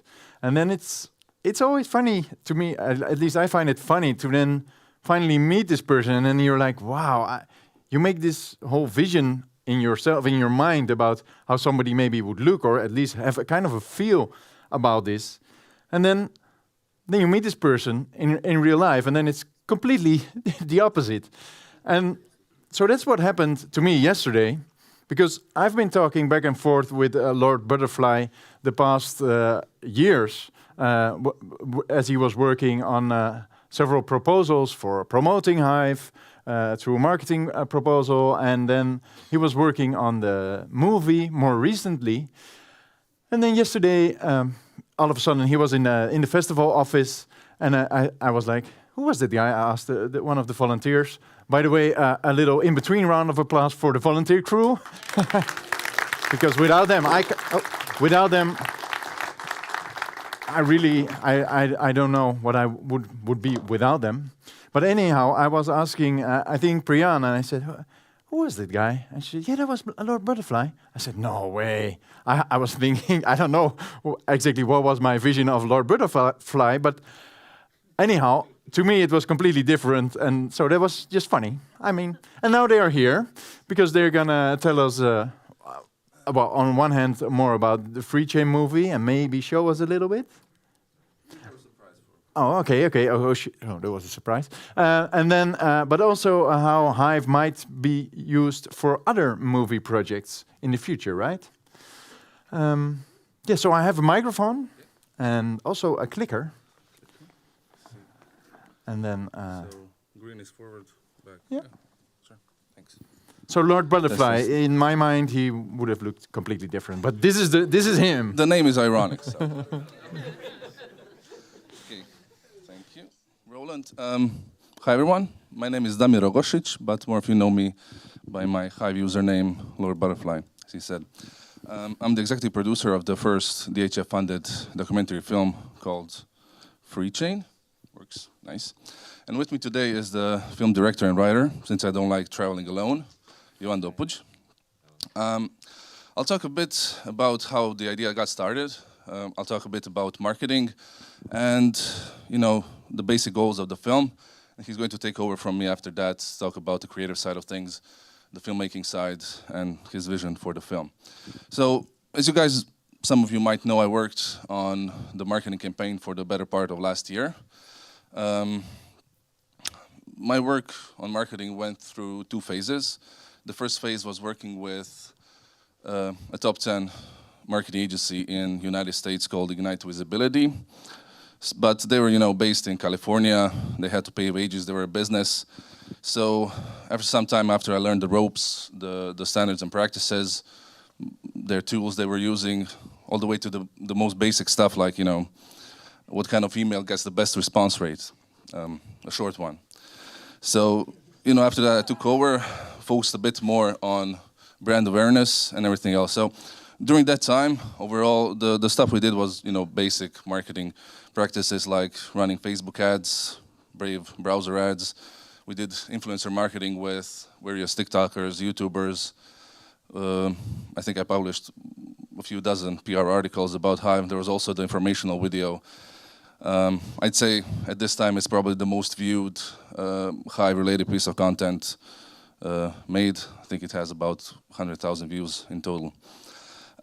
There's one thing I want to specifically talk about here. It's related to Facebook ads, as I think that's connected a lot with why I chose to go into this venture of creating the Hive documentary. And it also, I think, helps understand the problems we're facing when it comes to marketing Hive in the future. So when you're setting up Facebook ads, you do it, I'd say, through 3 steps. The first step would be setting up targeting, creating the ad message, graphics, and everything else. The new potential user clicks the ad, then he's led forward to the landing page. This is one of the versions of the landing page we had. It's fairly simple. We didn't want to overburden the new user with information they didn't need at the time.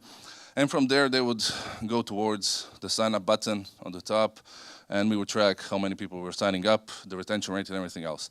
So for the first and second, third step, for the first step, we had, you know, really nice numbers. We were getting between 2 and 3 times the industry benchmarks for click-through rate.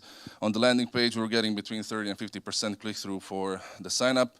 But the problem was when we reached the sign-up stage, people simply weren't signing up at the rate we were hoping they would. So what we did, we adjusted targeting, we adjusted everything when it comes to ad messaging, we even changed the landing page. We were still getting great results on the first 2 steps, nothing changed on the last. So we went to, you know, discussing what the problems were, and what we found was this. The sign-up process was too complicated, too slow, too robust, too confusing for new users. Actually, when I was helping Jovan sign up first time for Hive, it took about 20 to 30 minutes. With that amount of time, when it comes to new users that aren't really introduced with anything but a basic ad message to the platform, it's really hard to expect us to, you know, get any type of mainstream adoption with type of system. So what I did after that, I, you know, stopped spending the budget on ads and moved towards brand awareness. This is a much more effective way of approaching things for Hive. You know, you work on brand recognition. The positives would be, you know, asset availability. We have those that creates amazing graphics. Every time people would see a new PR article on Twitter or on Facebook, they would always, you know, be willing to push the engagement rate up. So the community commitment was great. And we have the ideological clarity of what Hive is about, so it's really not that hard to create a brand campaign. The negatives, of course, are the cost. So I wanted to talk a bit about the scope of marketing expenditure in the crypto market and compare it to what I had available at the time. So here is a popular crypto influencer. I've hidden his identity so he doesn't sue me. He likes to do that. I haven't spoken to him directly, but I spoke to a number of influencers that are about his size, and these numbers do look correct. So a review, $35,000, live stream mention, 20, etc. I also pulled some other numbers. This is just from the top of my head. Didn't want to dig through all of my emails. For 1 million sub YouTubers, they would cost $15,000 to $20,000 for a 15-second mention. $250,000 per month for a tiny ad on price tracking websites. Again, I'm not going to name them. If you want to know who they are, I'll say, just ask me afterwards. $50,000 per day for a full page cover. So you even have that. And people did sell, these do sell out, so there is interest, demand.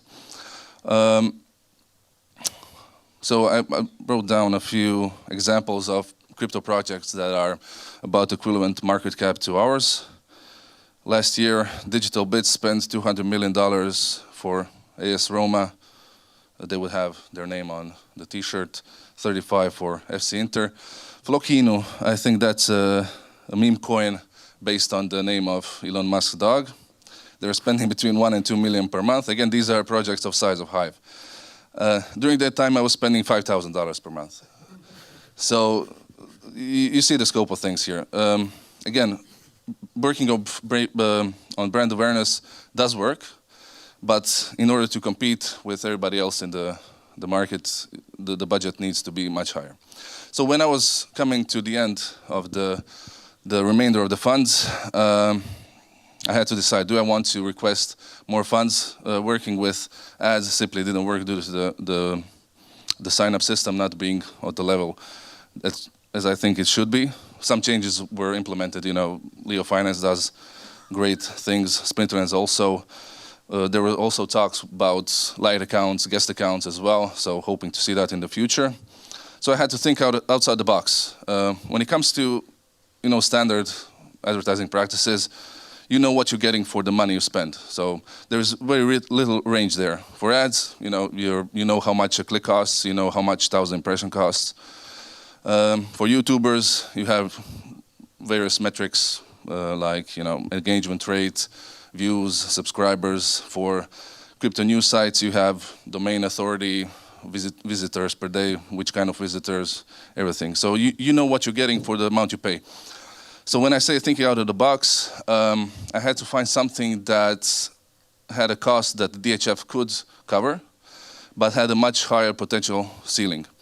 So that's when I came up with the idea for making a documentary movie. The goal of the film is getting as much eyes on the prize, as much eyes on Hive as possible. What we're going to do is present the film to as many streaming services like Netflix, Amazon Prime, Hulu, etc., and enter into various international film festivals where the team has had numerous successes in the past. When I was researching the film, there were two types of films when it comes to crypto I found. The first type I'd call, to use a naughty word, tragedy porn. You basically have a person sitting in the corner, almost with a smug, proud look on his face, talking about how someone stole $50, $100, $200 million. Almost as if he's impressed, When someone mugs a grandma on the street with $50 in her purse, that's a tragedy, that's evil. When someone steals $100 million, that's impressive to these people. He must, get up really early in the morning. The other type of documentary was the basic, I'd call it shield documentary, where the founder would, flex on the viewer with his cars, with his money, basically saying, if you buy my token, you can be like me. So, money can buy you a purple and gold G-Wagon, but it can't buy you class. I think you know who I'm talking about. So when it comes to the creative side, I think I'm going to let Johan talk a bit about that. But the idea was creating something that would connect with the viewer on an emotional level, on a basic human level. Fortunately, we have that type of story with the Hive origin.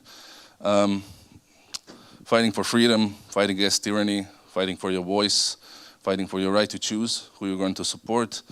That's something that people can connect on a basic human level. And that's something we're going to try and convey through this film. So I'm going to stop right here, and we're going to show you guys something we prepared for today, what better place than HiveFest. A few weeks back, we had the reveal with the teaser trailer with the initial 3 interviews we did, but this time we wanted to take it a step further. This video was finished last night at 1 a.m., so you're going to be introduced to our narrator, to the art team, art direction, animation, the writing, and everything else. From there, Johan is going to take over from me, and that's it, guys, from me for this moment. So, thank you. Could we roll the video? So, hope you enjoy.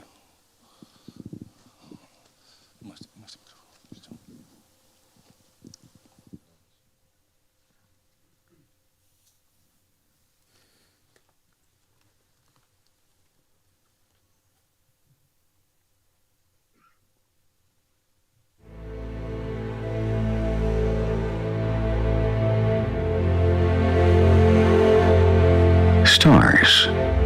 Stars in an endless expanding universe. Even the furthest are still shining brightly. These luminous balls of gas helped ancient explorers navigate the seas. Many songs were sung, many cultures were written upon the belief of guidance of those heavenly bodies. They were a beacon, a straight, narrow road to freedom. Freedom, a term that has become distant as the stars itself. Freedom is one of those words that's used a lot, and I think most people don't understand it. That was the case for myself, I think, before I got into cryptocurrency. I kind of, to paraphrase the usual suspects, I think the greatest trick the American government ever pulled is convincing the people that they're free. Humans' constant desire for beauty and technological advancements pushed mankind to new heights. We went searching for that attraction. But beauty is sometimes better untouched. As we progressed as a human race, little did we find that we didn't touch or corrupt along the way. Even less that we didn't systemize. For us, everything was about control. Everything was about reaching the top. And what we fail to understand is that sometimes, just sometimes, that top will break, and the avalanche could bury us along with it. Freedom means a lot of different things, I think, so it's one word used to capture a lot of concepts. Cryptocurrency maybe helps freedom some, but it certainly doesn't solve everyone's freedom problems. It was never about the freedom, if it even existed. It was all about the fight itself. Where one bridge is destroyed, two more should be built. One of the few inventions in the new era that are trying to cross the river is blockchain. Completely new technology developed by some Asian guy, or so they say.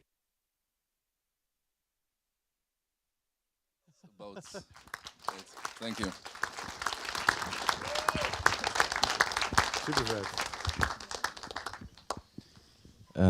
Okay, it works. Welcome everyone. Thanks for having us. And before I say anything about the film, I'd first like to say as Damir, I'm originally from Dalmatia. So that game tonight, the bowling game, it's our basically national game, so we like it so much. And we came here to compete, so whoever wants to compete, we're here. Okay, so we can do it ourselves, like two of us, against 4 or 5, so don't worry. Okay, so first of all, you know, I was thinking a lot about how are we gonna make this film, because the budget is limited and we cannot make fiction scenes and stuff like that. So I was watching for the crypto films, like for the 2 months I tried to find everything I could, and basically, as you can see, every crypto film is the same. It starts with blockchain, then it talks about Satoshi, and I'm going to be honest with you, a year ago I didn't know a lot about crypto. I know about crypto, but I was not in it. And then I started to meet all of you guys, and first Damir, of course, and it was a wonderful experience. It's a wonderful story. So I got to this idea where the narrator of the film is going to actually be a character in the film.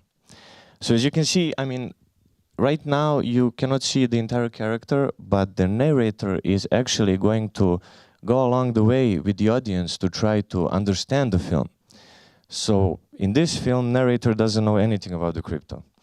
Because I wanted to, you know, I was thinking about the audience who's going to come to see the film. And I think there's not a single film that's important right now, is because when a normal person comes to the audience and start listening about blockchain and everything, I mean, he doesn't understand anything.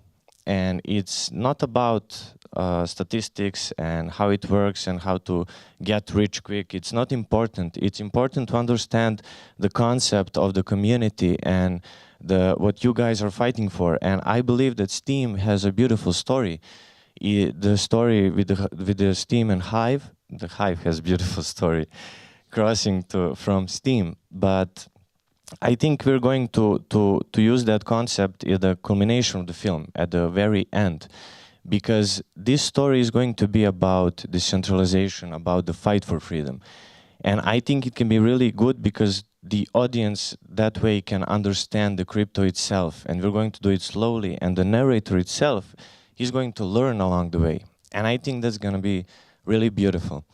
The animation, you saw the first 3 shots, that's a puppet pin animation, and I think it's also going to be good for the film. And basically, that's the least I can say at the moment, because what you saw right now is the first-hand editing.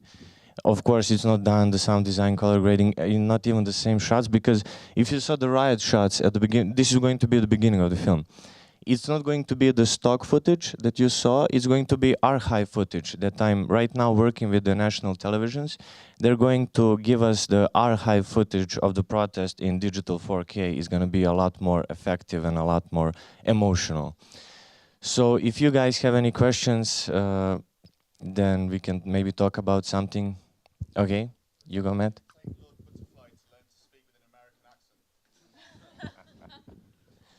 Yeah, I hope you like the narrator.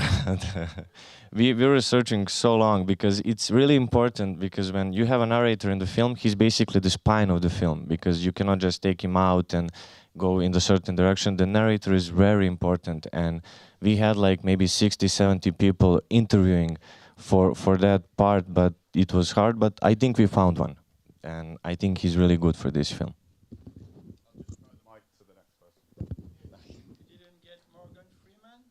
No, we tried, but...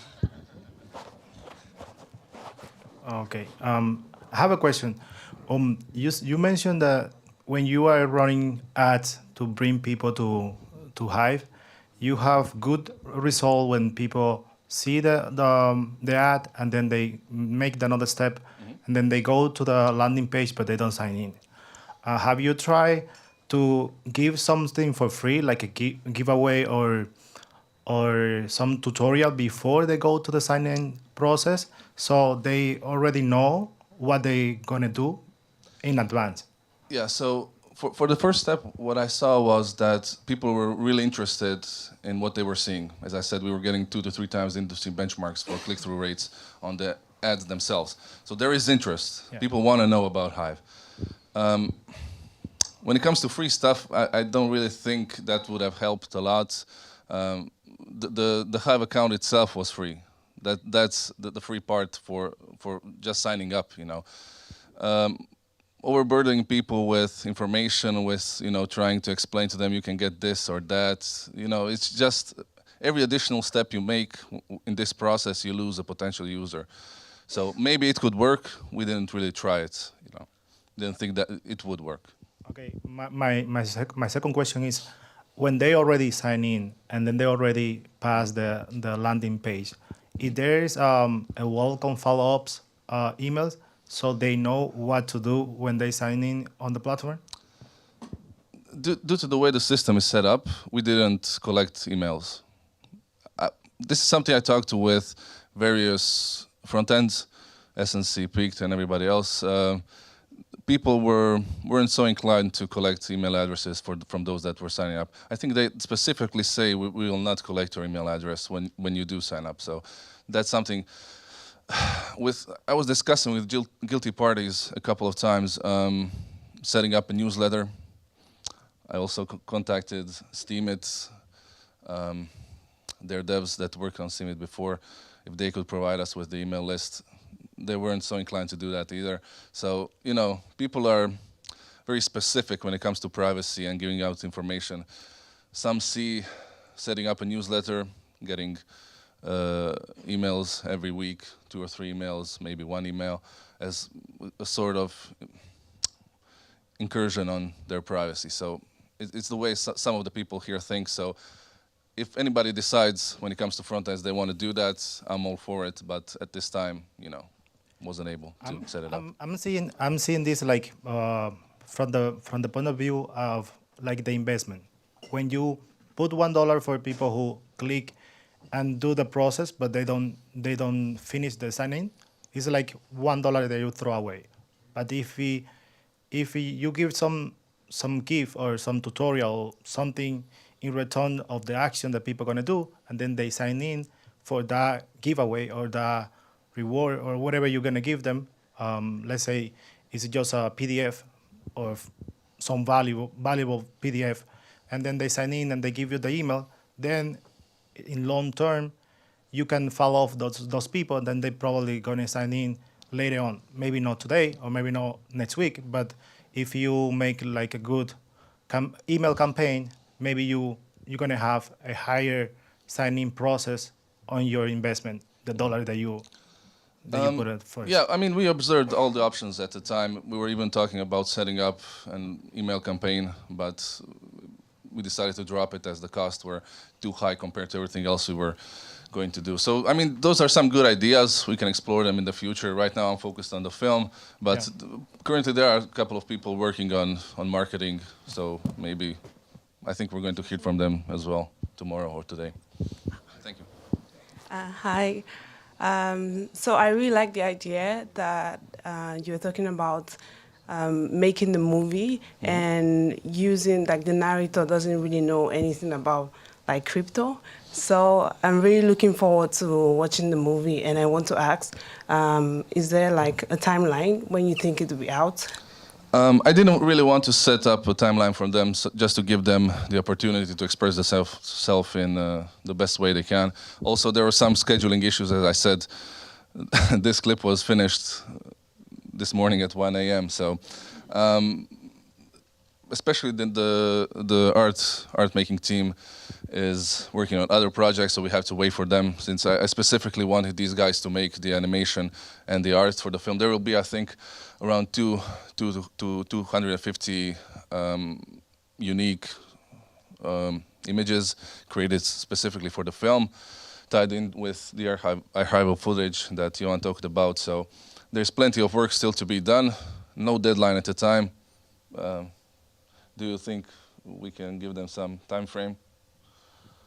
It's like maybe 5 to 6 months with all the, because after we finish the animation, then comes the sound design and everything. So it's color grading. Everything's gonna take time, but around maybe 5 to 6 months is gonna be finished. Because it's also we can finish the film maybe in 4 months, but we also have to be aware of the festivals and everything, because that's how we make the strategy for the film after it is done. And we also, when we send the films to like Netflix, we have to wait for a few months because they have to review everything. So that is basically what's gonna take the most time after we finish the film. How does it actually work when you supply a movie to Netflix? Is it like a form you submit, like you want your coin listed? I want my movie listed, or? No, actually, Netflix works only with countries. It doesn't work with private companies. So you have to apply to the film center of your country, and then film center sends the project to Netflix, and then it's getting reviewed. The HBO, for example, it's like a private company, and then you can apply there, but for Netflix, it has to be on the country level. Cool. You have to. Really simple question. Do you know roughly how long the film will be? Well, not yet, but it's going to be a feature film, at least 65, 70 minutes long. Cool. Thank you. So yeah, I'm coming from the film business as well. So I'm just asking, do you need any help? Can I offer you help? Thank you. I was actually thinking about if, of course, who has time for the time being, because we're going to be here, of course, for the next 4 days.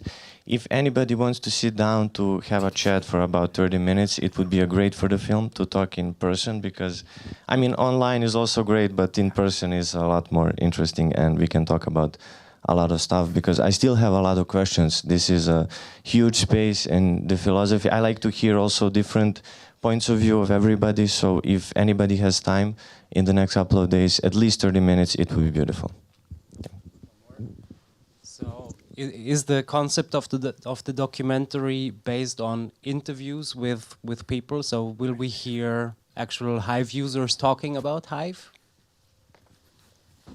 There was actually a whole point to this film is the community in the end. So we are still thinking about how we're gonna pull it off, but it is the point that at least we had this idea that during the end of the film, when we want to show the power of the community and everything, we even wanted to make a concept of everybody recording a one sentence and then trying to put it like at the end as the community itself fighting for that decentralization. But we're still thinking about it. And yeah, I mean, at the end, we're going to try to do it. So yeah, for the time being, we covered most of the interviews. Each person that was interviewed, we have about 3 hours of footage. So in total, there were 6, right? 6 people. So we have that covered for now. What he's talking about here, we wanted to just have a bit of an input from the community themselves. So it doesn't really have to be 30 minutes. Just if you have something to say, what Hive means to you, why you're here, we're going to add that at the end of the film, just to show everybody that it's not really about only these 5, 6 people that were interviewed. It's about all of you here. So that's the idea. So if you want to be in the film, say hi afterwards, and we're going to set it up. That's it. So some more questions. Yeah. Okay. So some of the logistical questions they already asked about, like timing and stuff like that. But as far as like funding, are you guys covered on that, or would more funding make it go faster, or does it improve the quality, or does it make sure that it actually happens and it doesn't? No, we don't need money. We're full. Thank you. No, I mean, what does extra money do for the project? Does it make it go faster, or does it make it better? It does a lot, actually. I mean, further funding, for example, I'll give you a simple, for the end of the film, when we finish everything. And of course, more money, better animation, more people working on the animation and everything. But at the end, for example, you have color grading. And color grading, for example, in Serbia, is like professional one, is 800 euros for 4 hours. And if you do that for a feature film, he needs at least 10 to 15 days to finish it. So basically, to a full professional color grader, it's like, at least that is, let alone 7,000–8,000 euros, for example, to be finished, like a feature film. So of course, more funding is better film, better sound design, but we are managing what we have. Of course, if there's some solutions, if maybe get more money, it would be also great. But for now, we are also managing with what we have and trying to do our best.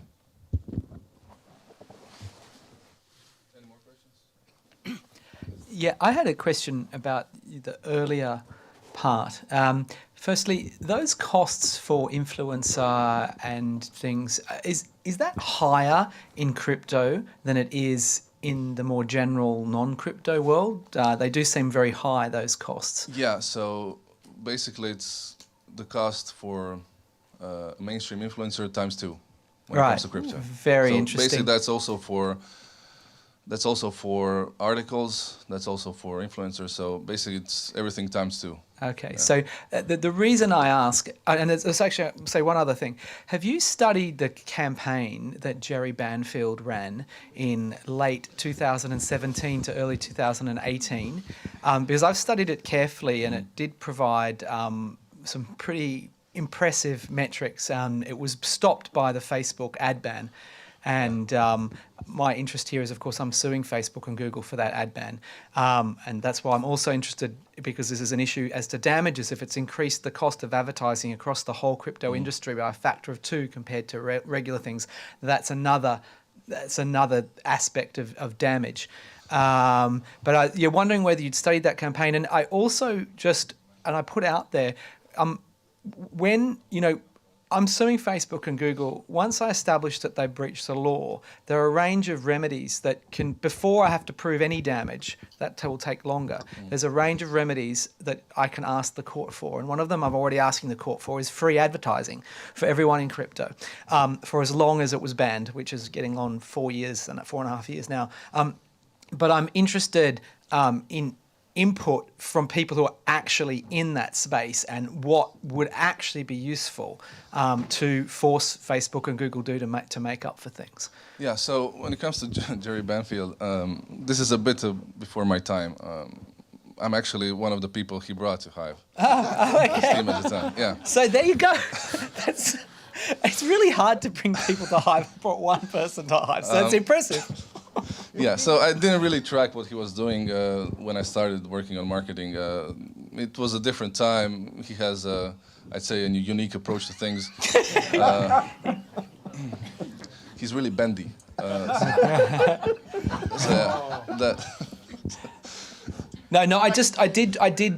I've submitted this evidence in the case, and it correlates with huge increases in every single metric. And when it stopped because of the ad ban, the same. I mean, it could just be. I mean, there's a lot of correlation there. But anyway, and he put his own metrics out. He put a lot of. There's a lot on the chain. He posted everything on the chain. And yeah, I mean, he is unique. Sure. Let's just say that. But it seemed to be effective. Because I came after the ad ban, we were able to set up Facebook ads. The company, Ignite Visibility, had an approval from Facebook to run crypto ads. So I came afterwards, so I don't really have anything to compare it to what was happening before. So you went through a company that already had approval, right? So the other ads, the Brave browser ads I ran, I mean, it's a crypto site, so there was no issues there. Yeah. So I can't really, I have no comparison to give you with what's happening before. So maybe talking to Jerry would help, or not. He seems to want to be back. Yeah. Okay. Any more questions? Matt? Oh. That's a good rugby pass, that is. Well done, Brian.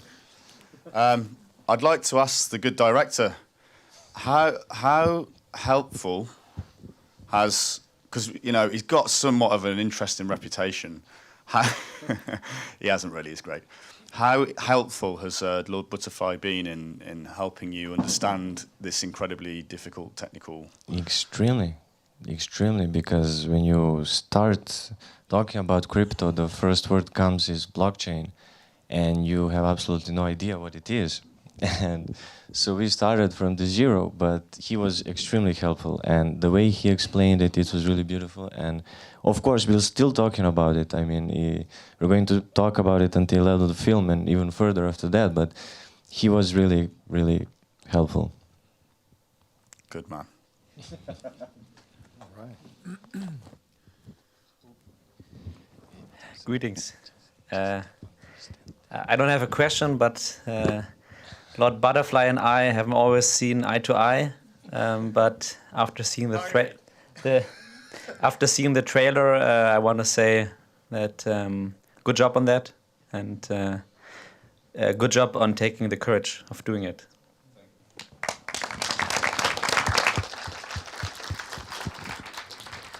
Timo Detlef on the right. You were mentioning something about the future of filmmaking on Hive. It made me look up in interest. Do you have to say anything to that? This example with the documentary film, I think, is another way to showcase the use cases for the DHF. So I didn't really want to talk a lot about the future of filmmaking on Hive in the post or the proposal, but I think that's something that, if this succeeds, you know, if we create some connections in the industry, if this film is a success, of course, I'd like to see more films made, more films funded on Hive as well. So showcasing another use case for people that are creatives, that, you know, have the talent to provide something of value to all of us here. So yeah, I'd like to see that in the future. So if you need a light rental, there is one in Austria which is accepting HBD. Okay, thanks. Any more questions? Yes. Here, Detlef here. To make the movie available for mass adoption, what will be the very sexy subline to attract people to view it? That's probably a question for Johan.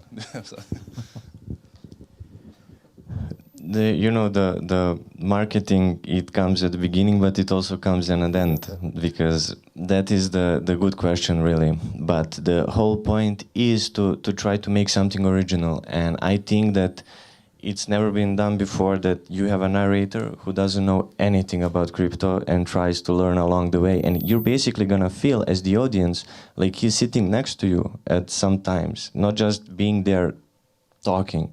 So I think that is going to be basically a log line at the end, because I've been to a lot of festivals, and the originality is always what pushes the film most. It, of course, it has to have the message and everything, but if it doesn't have anything original in it, and I think that is going to be different from the other films. And yeah, that is probably going to be a logline at one point. But we, of course, have to see what's the best sentence for that. So it will be something like a learning journey or whatever into crypto. Yeah, or block the fuck? Something like this, right? No. Thank you. There will be better marketers for this. Yes, most definitely. Than me, not than you guys. Sorry.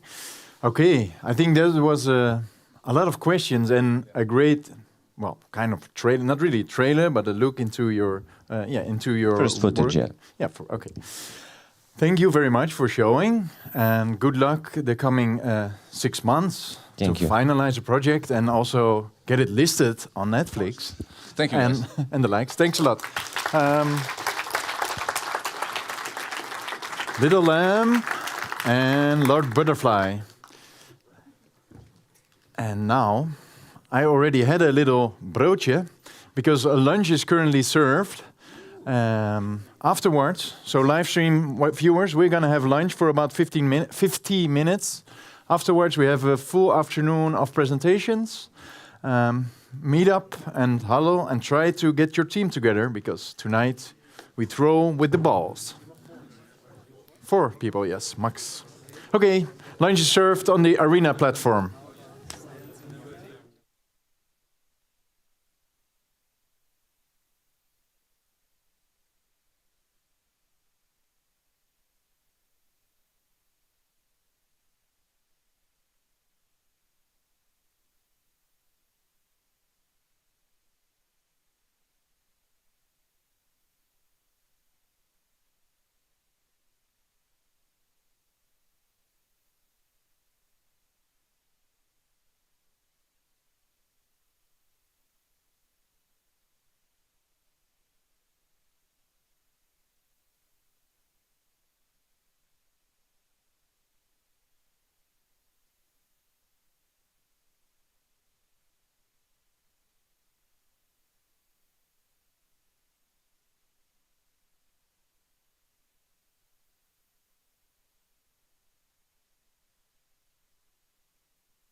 How do you play pétanque? Learn more about the game and the rules. Pétanque is a target sport that is played with steel balls and a jack, the 3 cm diameter target ball. To score points, get the ball as close as you can to the jack. When you get to 13 points, you win. You can play with the family, friends, or in a club, either for fun or competitively. 2 players or 2 teams of 2 to 3 players face off. The number of balls played during the game depends on the number of players.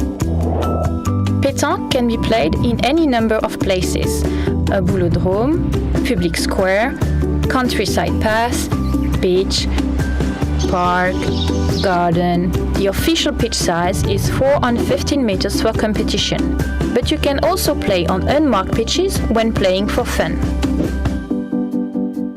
You draw lots to decide which team or player starts.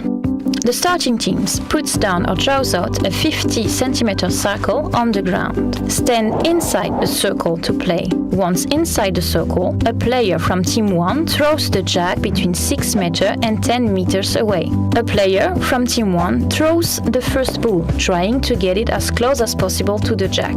Then it's team 2's turn.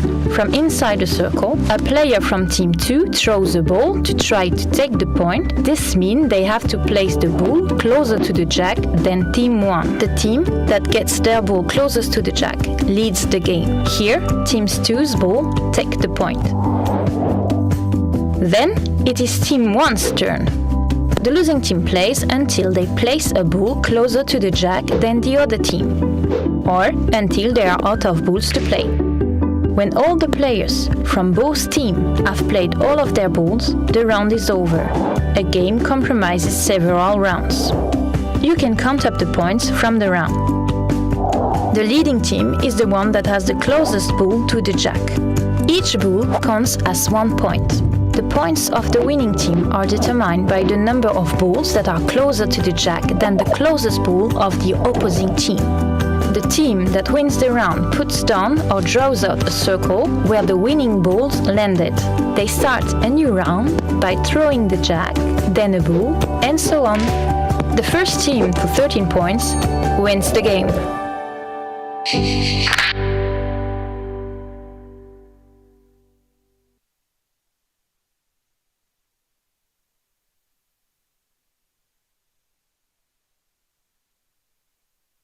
Deze ultrasone tandenborstel, gemaakt door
This video, produced by the English Pétanque Association, is designed for coaches, clubs or individuals to use as a basic guide to the sport of pétanque. It demonstrates the basic techniques of the game and attempts to explain the rationale behind such factors as choosing the right ball, the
How do you play pétanque?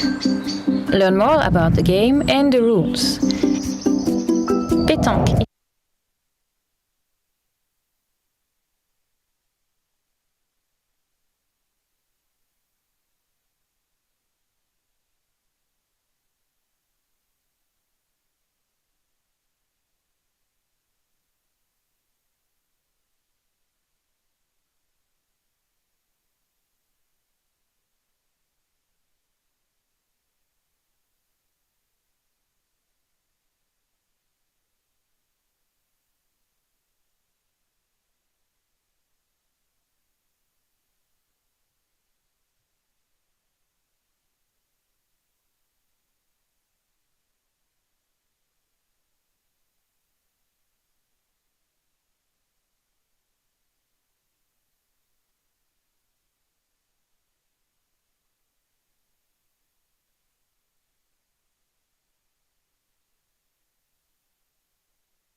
So, how was lunch? Okay?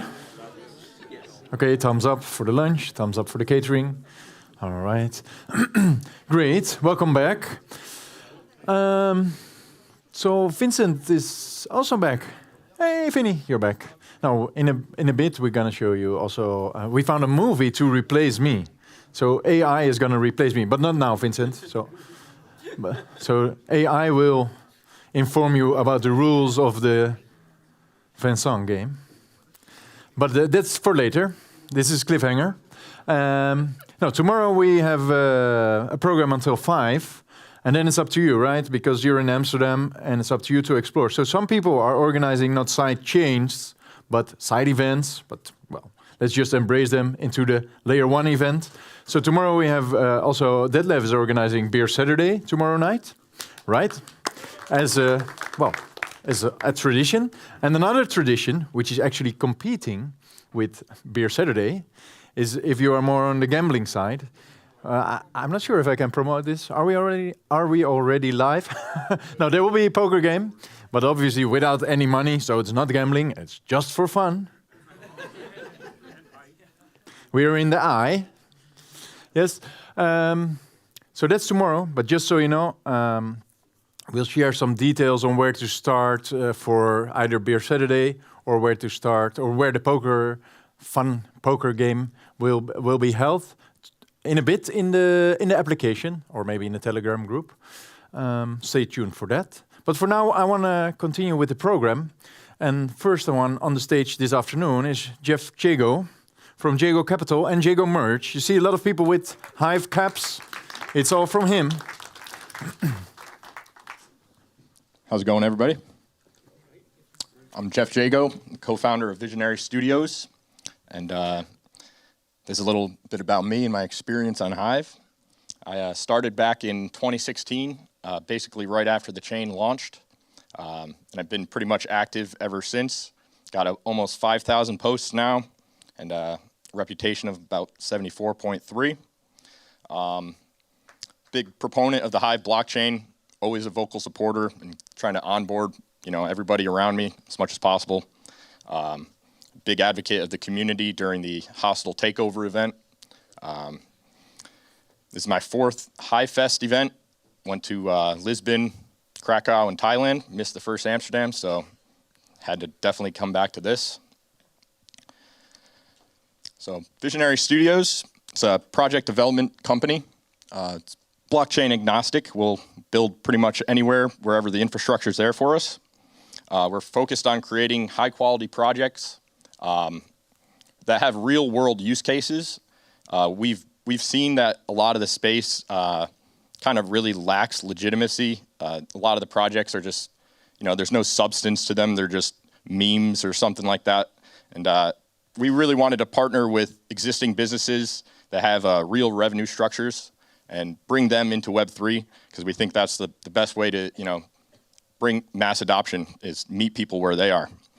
So we launched in March 2021, 6 co-founders, and we launched with a collection of 777 NFTs on Solana, sold out in 10 seconds at 11.11 Sol each back in March.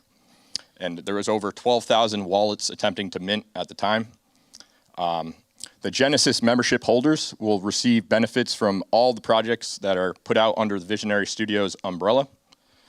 And here's a look at what the umbrella looks like to this point. We've got projects in the sports realm, film realm, some GameFi, and we're also in the culinary industry. And here's just some info on some of the projects that we've put out already. One of them being Hungry Robot Chicken Club, which we partnered with a fast casual chicken restaurant in New York City.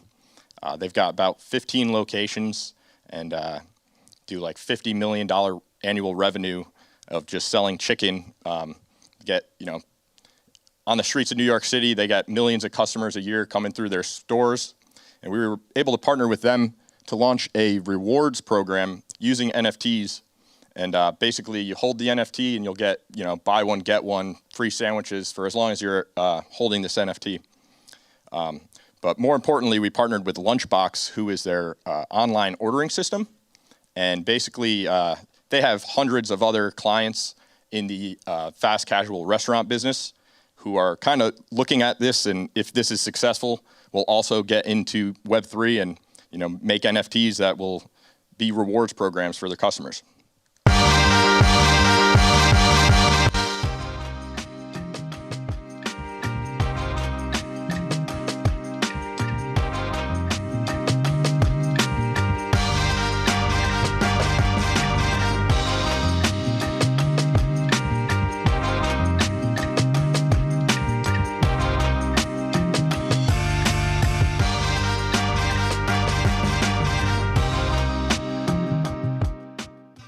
So basically, that was just a walkthrough of how the process would work. They connect their wallet, get codes, and they could, go to Sticky's Finger Joint and receive discounts and free food. Another project we got under the umbrella is Solo Fox, which is it's a game featuring Gen 0 and Gen 1 NFTs. Those NFTs are your characters in the game. It's play to earn with a token called Solo Coin, which you could also stake those NFTs for. The game has a big focus on composability. We want to, incorporate incorporate other NFTs into the game from other projects. We think that, being composable and being able to, bring in other projects into the project is a great way to, build a community and, embrace the true powers of Web3. So it's very rewarding. There's a lot of NFT giveaways and token giveaways and stuff. In the future, we got mini games and like play to earn chess. You could do player versus player, gamble. Put a wager against each other, and whoever wins that chess match will get the winnings and stuff like that. Here's a look at the gameplay. It's like a side-by-side 2D game here. Yep.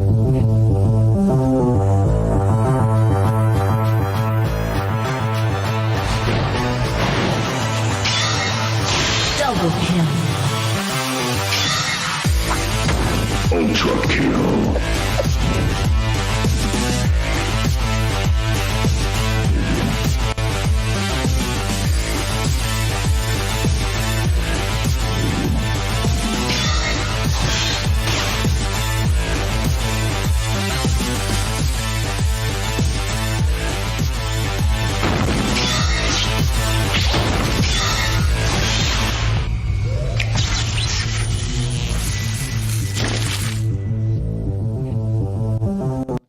So that was just a little trailer we had for our Gen 1 mint, which was finished in August, featuring some of the honorary influencers in the Solana NFT space. We also have a partnership with Collectors Club. They're launched by Cards Away Sports, which is a really successful collectibles store for over 2 decades. They sell, sports cards, autographs, and stuff like that, mostly on eBay for the past 2 decades. But they've entered the NFT space, and they really want to bridge the gap between physical and digital collectibles. So they have giveaways for sports cards and autographs, Pokemon cards, and stuff like that for the NFT holders. But they're also, trying to create physical collectibles for your digital NFTs.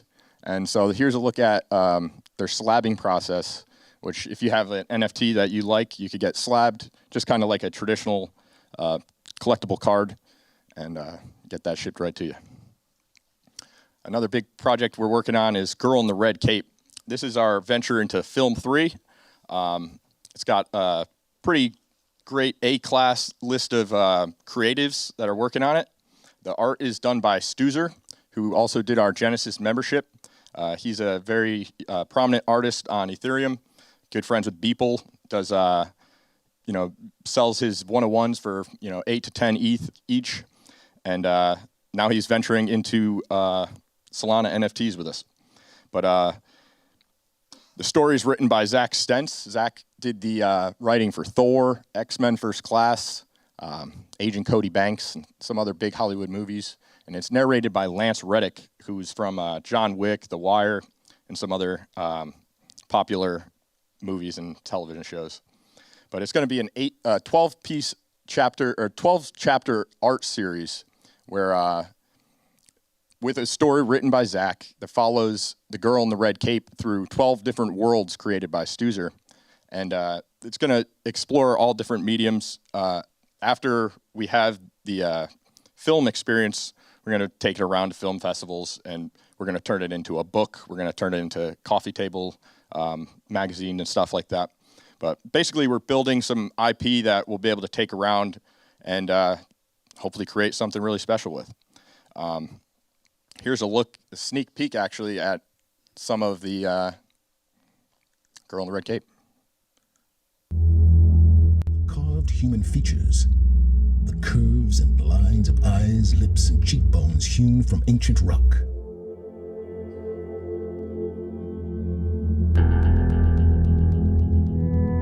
The purpose of the monument became as clear as her own mission. It was a message to her.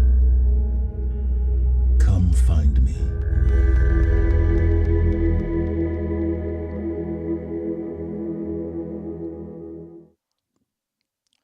So as you can see, there's some audio mastering that still needs to be done there. So we're in post-production, and that's slated for probably sometime in October. And how does it all relate to Hive? Well, we think that Hive is the best Web3 content creative platform for creating and distributing content. So, you know, when we put out our announcements and we put out any content, we put it on Hive. We post all our videos on 3Speak, Girl in the Red Cape trailers, and you know, when the Girl in the Red Cape is finally released, it's all going to be on 3Speak. It's all going to be available on Hive, because we believe that using, you know, Web3 technology is the answer. It's almost a no-brainer for any company that's in the cryptocurrency space to use Hive for their announcements, because you know, it's a native crypto audience.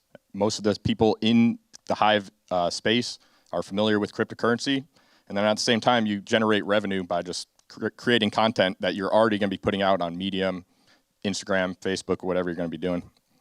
And like I said, we're blockchain agnostic. Right now, most of our projects are built on Solana. We've got one coming out on Ethereum, but in the future, when the infrastructure's here on Hive, we have no problem building on Hive as well. And for now, we use it more as a communication platform, and we hope to see more companies that are building on other chains use Hive for just that. So yes, pretty much Visionary Studios there, if anybody has any questions. Yeah, I could. Do you have any open positions? We could talk. Cool.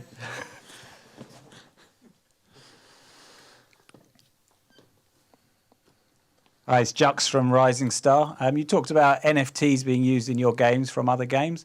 I'd like to know a bit more about that, obviously. Yeah, so basically, right now, Solar Fox, that was the game that was shown. That's on Solana.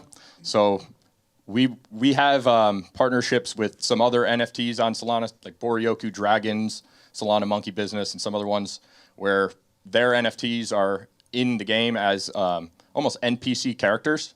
And you could go up to them in the town hub, which is almost like kind of like a metaverse experience, you know, talk to these guys, and then also it'll include a link to their site. So it's almost like a way to market other projects within this town hub. But yeah, maybe we could do something with Rising Star too. I'm a Rising Star player as well, so. Good to hear. So is that something you would charge for? We can talk more afterwards. But... Not necessarily. Okay, let's talk. For sure. Oh, Starkers. I nearly had to dive for that one. Jago, you're a long time guy around Hive, and it's really amazing to see what you're doing, man. It's fantastic. And last time we saw you at HiveFest 3 years ago, you were just another Hive bum like the rest of us, you know. Can you explain what the hell happened? I'm still just a Hive like the rest of us, but I was always, you know, on every chain, trying all cryptos as much as possible. And I was on Ethereum, playing around with the DeFi protocols and stuff. And when Radium came out on Solana, and I was able to unstake and stake without paying $100 fees every time I wanted to move money around, I just kind of got hooked into the Solana ecosystem and kind of just dove headfirst into Solana.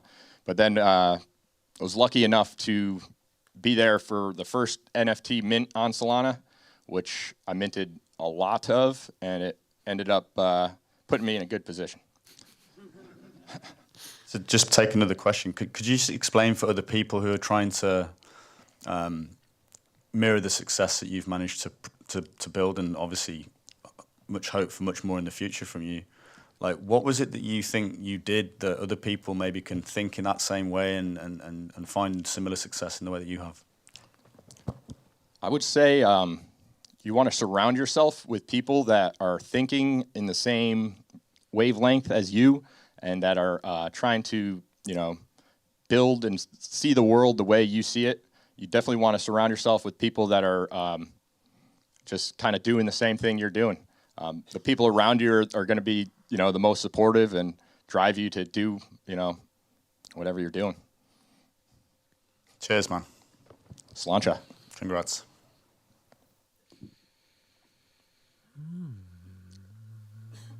Okay. Well, thank you.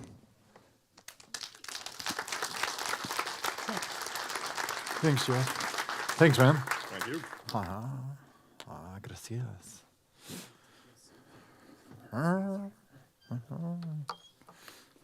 We still have time. Oh, yeah. This one is really hot now, so I can switch to a cold one. Because Pibara reached out the other day and said, yeah, I can do a presentation. I can do it about this. I can do it about that. But then you said I can do it about post-quantum cryptography, right? Signing. So this might be a little bit technical. Just a tad bit, but it's just to challenge your brain. And I'm also going to listen and say, I'm curious what you're going to tell us. Looking forward. Yep. So it's about a project that I'm... keep the... Yeah, it starts, but keep it... okay. Yeah. Okay, it's on there. It's just to be very close, okay. It's about a project that I'm currently working on that's going rather slow because I don't have much time to work on it. It's also a project that's not that urgent. When I talk to people here, I see people talk about what will happen with crypto in the coming weeks, coming months, but this is to look at what happens in the next 10 years, maybe. There's a slide about how you might know me. I wrote a novel on the Steam blockchain in the past, 2017, 2018, Ragnarok Conspiracy, you might know it. Another thing you might know me from is the reports that I did in the past about the flag wars. And I wrote a Python library in Python 2, async Steam. And also the people, I don't know if there anyone from the creative coin community. I did some a bot there that's a curation. My project started actually with my fiction. When I was working on that on the story, it was on the Steam blockchain. On Steemit, I was posting chapters as I was writing the book. Also crowdsourced the editing for my book. And in the end, I did a competition and I found an amazing illustrator, Mary Lucy. And the important part, the book starts with a quantum blockchain heist in the year 2027. And there was then the first coincidence happened. Oh.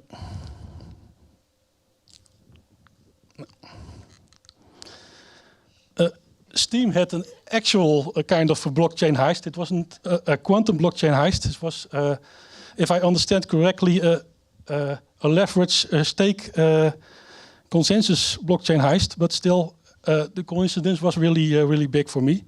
So I started looking into stuff.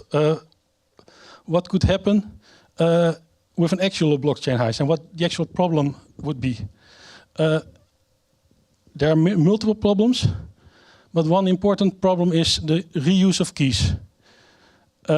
When you have a key and you have a quantum computer that is big enough, that is still many years away from now, you could use the public key to reconstruct the private key using the adaptation of the Shor's algorithm. ACDSA, an often used signing algorithm, has the possibility with a recovery bit to extract the pub key from the signature. So if you have a signature, you can derive the private key with a large quantum computer.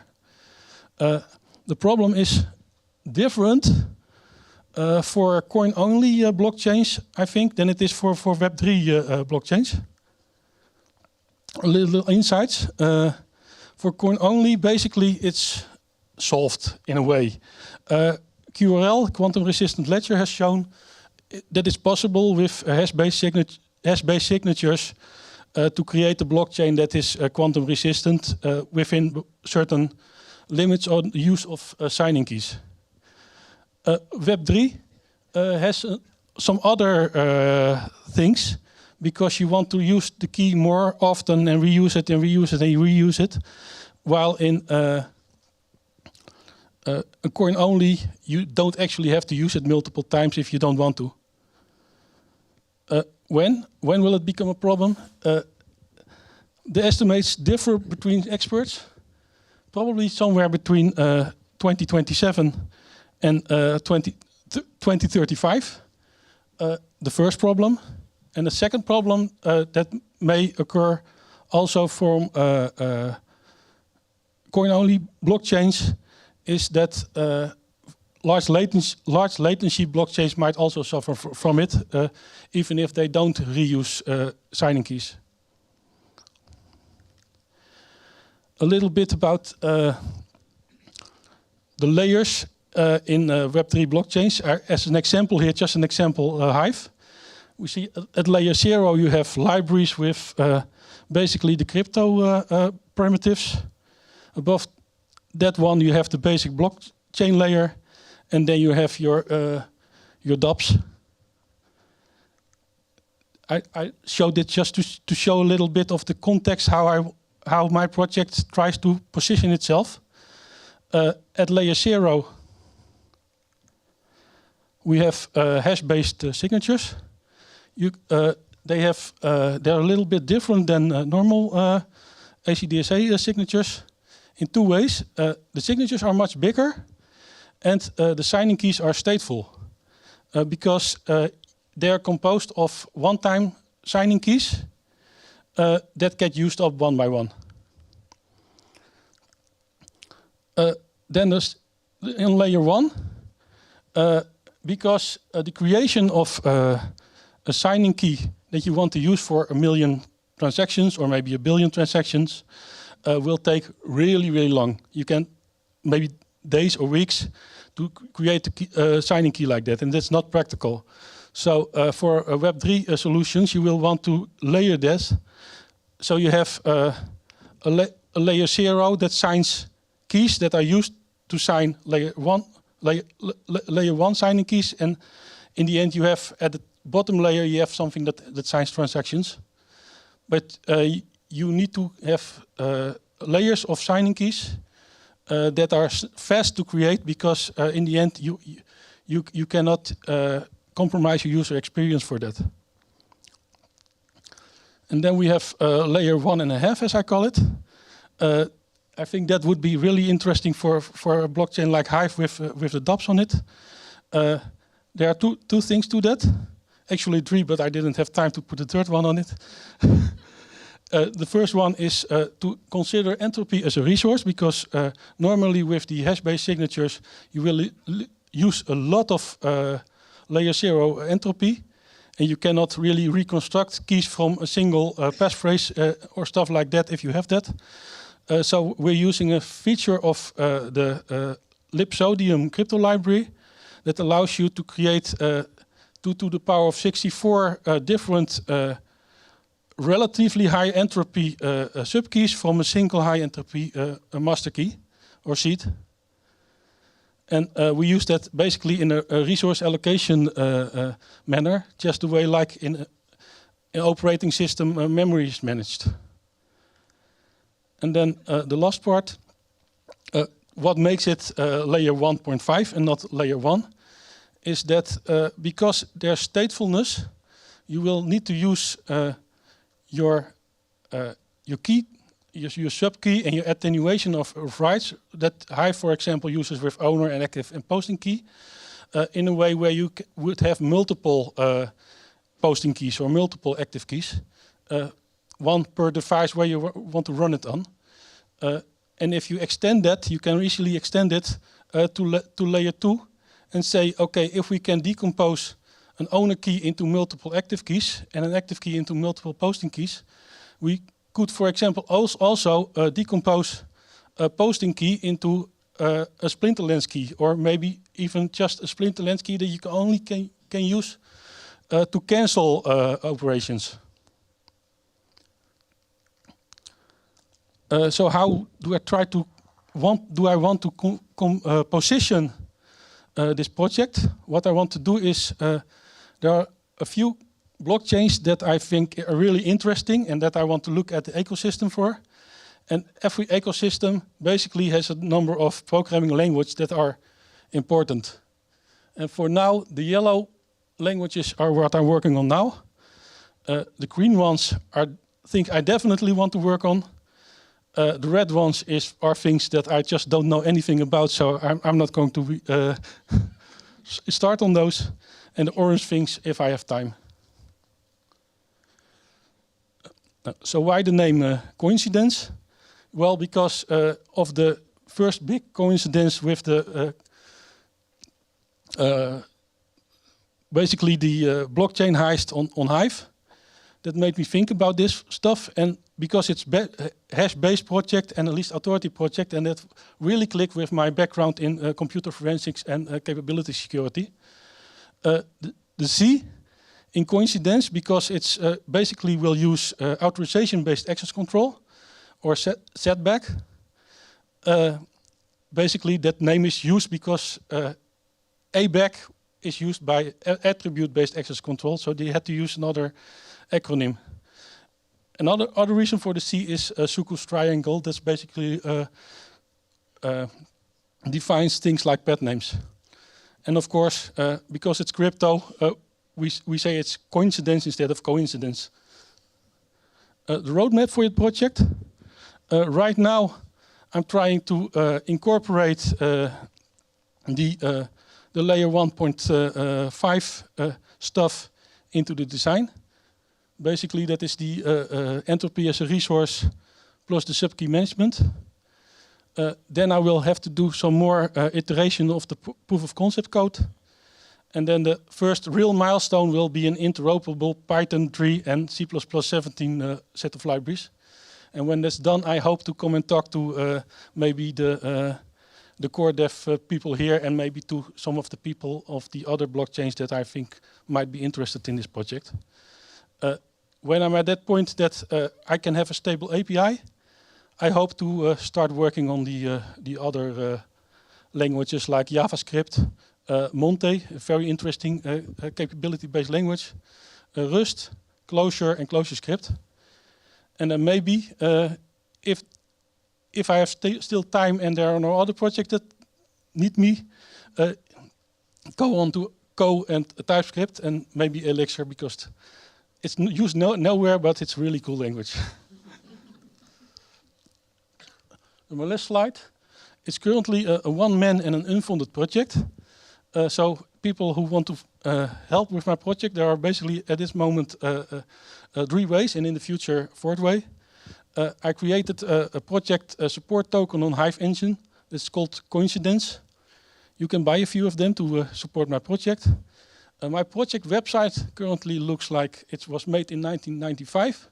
So I could really use some help with someone who could make it look a little bit better. And the third thing, someone to basically help me with the fact that I'm really bad at diplomacy, and if I need to talk to other people from other projects, I really need someone to be a mediator. Finally, when I'm past phase 3, and I have the Python C++ implementation, there comes the time that I need to branch out to the other languages, and at that point I think I would be really open to other developers chipping in and maybe help and do some work on the project. If you want to reach me, I'm Pibara on both Hive and on GitHub, and this is the crappy 1995 style website of my project. And that was it. Thank you for your attention.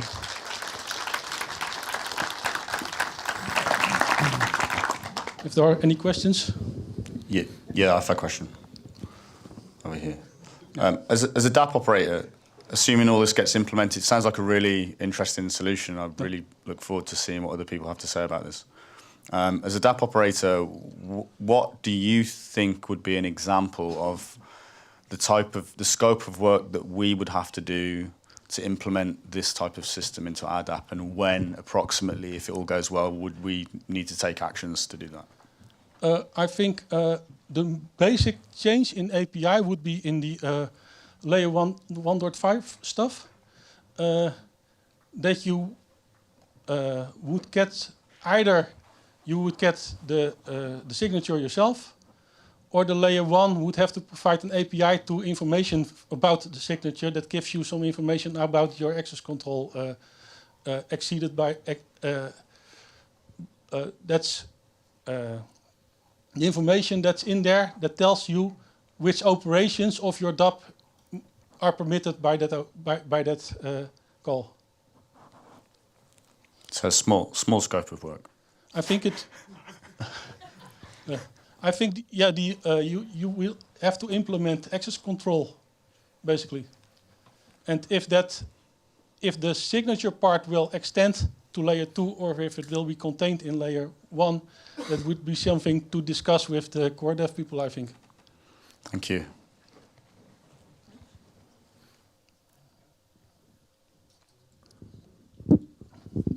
Hi. Yeah, a simple question. Why would you want to repeat the implementation in many different languages? The idea is that the signing should be done in every language that it can be done in now, in the ecosystem of the Web3 solution. So if now Hive has libraries written in Ruby, someone will have to write a version of this library in Ruby so they can still sign transactions if they are doing it now. Okay. Yeah. Oh. Incoming artillery. Hi. I was very interested in what you're saying about the difference between, a purely financial blockchain and a Web 3.0. Would that mean, wouldn't a simpler solution for Hive be is that you would keep your money in a different account from where you do your posting? So, like, for example, you've got your posting account, which has got its reputation stuff, but you could really move your Hive out into a separate account that you didn't really use very much, and then just delegate it back to your main posting account, which is using your keys all the time, which is, I understand the problem, if you're using the key lots and lots of time, it creates quantum computing exposure, whereas if you're only doing a transaction for money once every 6 months, it doesn't create that same exposure as millions of custom JSONs on your Splinterlands account. I'm not completely sure. I don't know if the signatures are actually stored or if they are transitional. Maybe, again, one of the core devs might answer that, but I don't know. I don't know how it's implemented. But if it's stored if the signatures themselves are stored on the blockchain, anyone with, even if you've used your signing key only once, it will be recorded. But if it's only transient, then it... But isn't the risk if there's like 100 or 1,000 instances of that signature, it gives more information for the quantum computing to be able to, work out? No. If you from the signature you can restore the public key, and from the public key, a large enough quantum computer that might take 10 years to exist right now, will be able to reconstruct your private key. But you said the risk was greater when there's a lot more signatures. The risk is greater when you need to reuse your key. Yes, that's right. So when you need to, so my point is, what I would do is I'd move my Hive out of my main account where I post and where I have my reputation and people know me, and then just delegate it back and have another account that hardly ever got used, because my main account was being the one that's being used for Splinterlands and stuff like that, and thus has massive exposure on the blockchain. It will at least reduce your transient risk. But I'm not sure about the permanent risk if those transactions get stored on the blockchain. Right. Yes, ultimately, but the risk is earlier. He was saying the risk was earlier for a Web3.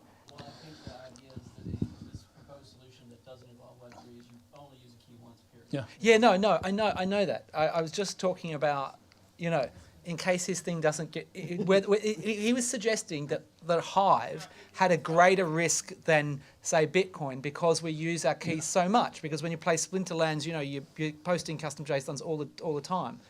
No one uses their Bitcoin or Ethereum, for that matter, because it's too expensive. I think even once with your Bitcoin, you're in the same boat. Yeah. All right. Okay.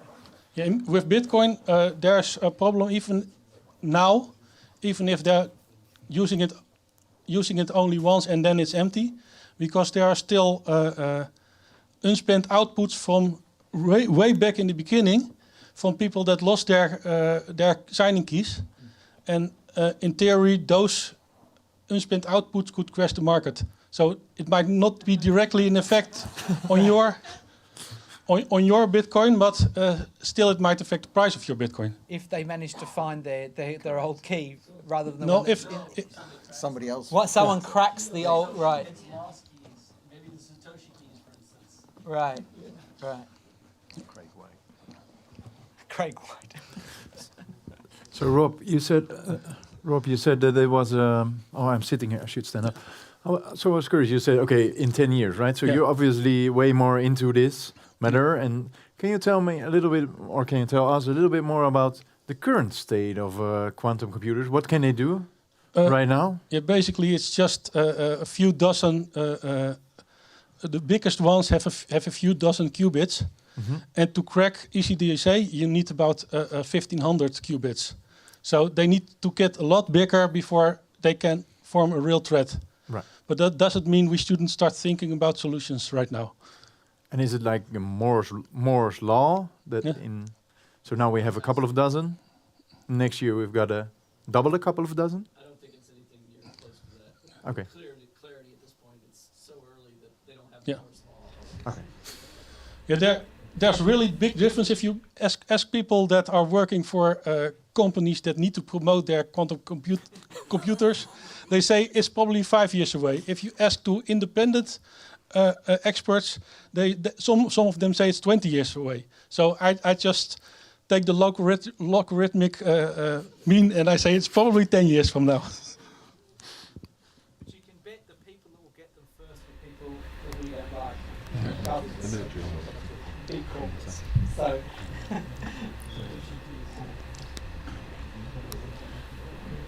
All right. Any more questions, ladies and gentlemen? Or can we call it a night? No. Thank you. Thank you very much, Pibara. And looking forward. So you heard it. If there's anyone who wants to advocate, or I heard and the web dude. Are there any web dudes or dudettes here? Please hook up with Rob, Pibara, and let's get this project starting, right? Vinny, what about what's the name? What about that? Yeah, Petang it's called. Guys, this is artificial intelligence explainer video how to play Petang in 2 minutes.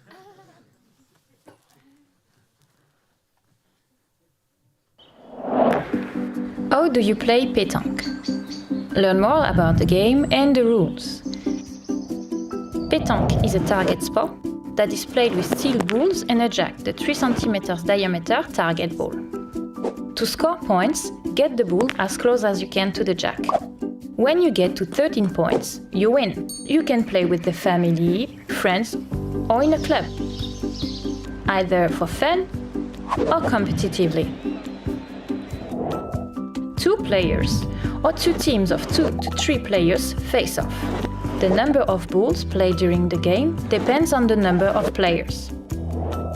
Pétanque can be played in any number of places: a boulodrome, public square, countryside path, beach, park, garden. The official pitch size is 4 on 15 meters for competition, but you can also play on unmarked pitches when playing for fun. You draw lots to decide which team or player starts. The starting teams puts down or draws out a 50 cm circle on the ground. Stand inside the circle to play. Once inside the circle, a player from team 1 throws the jack between 6 meters and 10 meters away. A player from team 1 throws the first ball, trying to get it as close as possible to the jack. Then it's team 2's turn. From inside the circle, a player from team 2 throws a ball to try to take the point. This means they have to place the ball closer to the jack than team 1. The team that gets their ball closest to the jack leads the game. Here, team 2's ball take the point. Then it is team 1's turn. The losing team plays until they place a ball closer to the jack than the other team, or until they are out of balls to play. When all the players from both teams have played all of their balls, the round is over. A game comprises several rounds. You can count up the points from the round. The leading team is the one that has the closest ball to the jack. Each ball counts as 1 point. The points of the winning team are determined by the number of balls that are closer to the jack than the closest ball of the opposing team. The team that wins the round puts down or draws out a circle where the winning balls landed. They start a new round by throwing the jack, then a ball, and so on. The first team to 13 points wins the game. Yes, obligatory sponsorship. Yeah, so it's not actually a bull run or a ball run, but no, I hope you watched it. Maybe we can rewatch it again in a couple of hours to better understand it, because I definitely need some more explaining. No, it will work out. Maybe we're not going to do it until 13 points, because I think we're going to be doing rounds of 15 minutes maybe, and you guys basically, team against team, you just have to decide who is going to win the match. So you can maybe even do it in another way, I don't know, like snowballing or whatever, and then see who wins the match in the end, but not game advice. Do your own research. Okay, so we're running ahead of schedule, and then it's always a question, what should I do? Oh, actually, yes. But how many? Because we are only running 4 minutes and 46. Okay, 5 minutes. APS, all the way from Israel, is going to tell us a little bit without slides. And yes, I promise you that if I had some time. So you take this, yes? I wanted to give you an update on the crypto class action, which I last presented in Krakow 4 years ago, and been working on it since. About 2.25 years ago, I actually filed proceedings against Facebook and Google to explain that Facebook and Google and Twitter and others banned cryptocurrency advertising starting in early 2018. And I've shown statistically that actually caused the crypto winter, caused massive drops in the market of about $500 billion. And I'm suing them for breach of Australian competition law because what they did was a cartel and it was also anti-competitive. And I'm suing in a global class action on behalf of everyone in the crypto industry in the Federal Court of Australia. I put together a litigation funding company to sign people up to this class action. I signed up about 650 people with, I think, $1 billion worth of claim. 2.25 years ago, the stars aligned with COVID, as you would believe it. The one positive thing to come out of COVID is the Australian courts moved on to Microsoft Teams, so I was able to represent myself in court in Australia in my pajamas at the bottom and in my suit and tie at the top. And appear in federal court, and which I've done maybe 5 or 6 times, maybe 7 times over the last 2.5 years. I filed proceedings. It took some time I had one judge who was very skeptical and, threw every possible objection at me. I was just by myself because I hadn't yet served Facebook and Google, but gradually he became convinced that it was serious as I inundated him with material and legal argument. And then when he realised it was serious, he realised that he wanted to run the case, but he was retiring, so he held on to the case for about 6 months and did nothing. And then a new judge got appointed, and things started moving more quickly with that judge. We had a hearing on the first important point, which was whether I had a prima facie case. That is basically the judge looking at the case on a first glance for the judge. I mean, there was quite a lot of 1,500 pages of evidence and 30 pages of submissions and lots of case law and things, but having an initial look at it and saying, yes, does this case seem to have legs? Is it on first face? That's the Latin, prima facie. On first face, does this case seem to be justifiable? And the judge found that I had a prima facie case. She also very usefully commented that it was of public interest. She exercised her discretion to say, yes, I have a prima facie case, I've met all the standards and it's a public interest. You can go ahead with the class action and you can serve Facebook and Google. So that judgment took about 7 months to come out. Maybe more, maybe it was 9 months. It was a very long time because there were other cases. Then you might know how Epic is suing Apple over the percentage fees in the App Store. Well, they're suing in America. They haven't done very well in America, but they've sued in Australia as well, thanks to Brian of London telling them that Australia was a good place to sue big companies for competition law breaches. And that case has actually been super helpful for my case because it's like cleared, that case and others have cleared all the land, not all of them, but all the ones that I know about, landmines have been cleared for me. And as of yesterday, Facebook appointed lawyers. Facebook and Google were served a few weeks ago. Google appointed lawyers last week. Facebook finally appointed their lawyers yesterday. And on Wednesday, I have my first hearing in the federal court, a case management hearing with Facebook and Google represented on the other side. The next step is moving forward with what I'm seeking is a brand new provision where it's called a no adverse costs order. In British and Australian law, if you lose, you have to pay the other side costs. And that's a very big disincentive for little old me to take on some companies with revenues of $250 billion, for whom costs is no issue. So there was a special provision for competition law.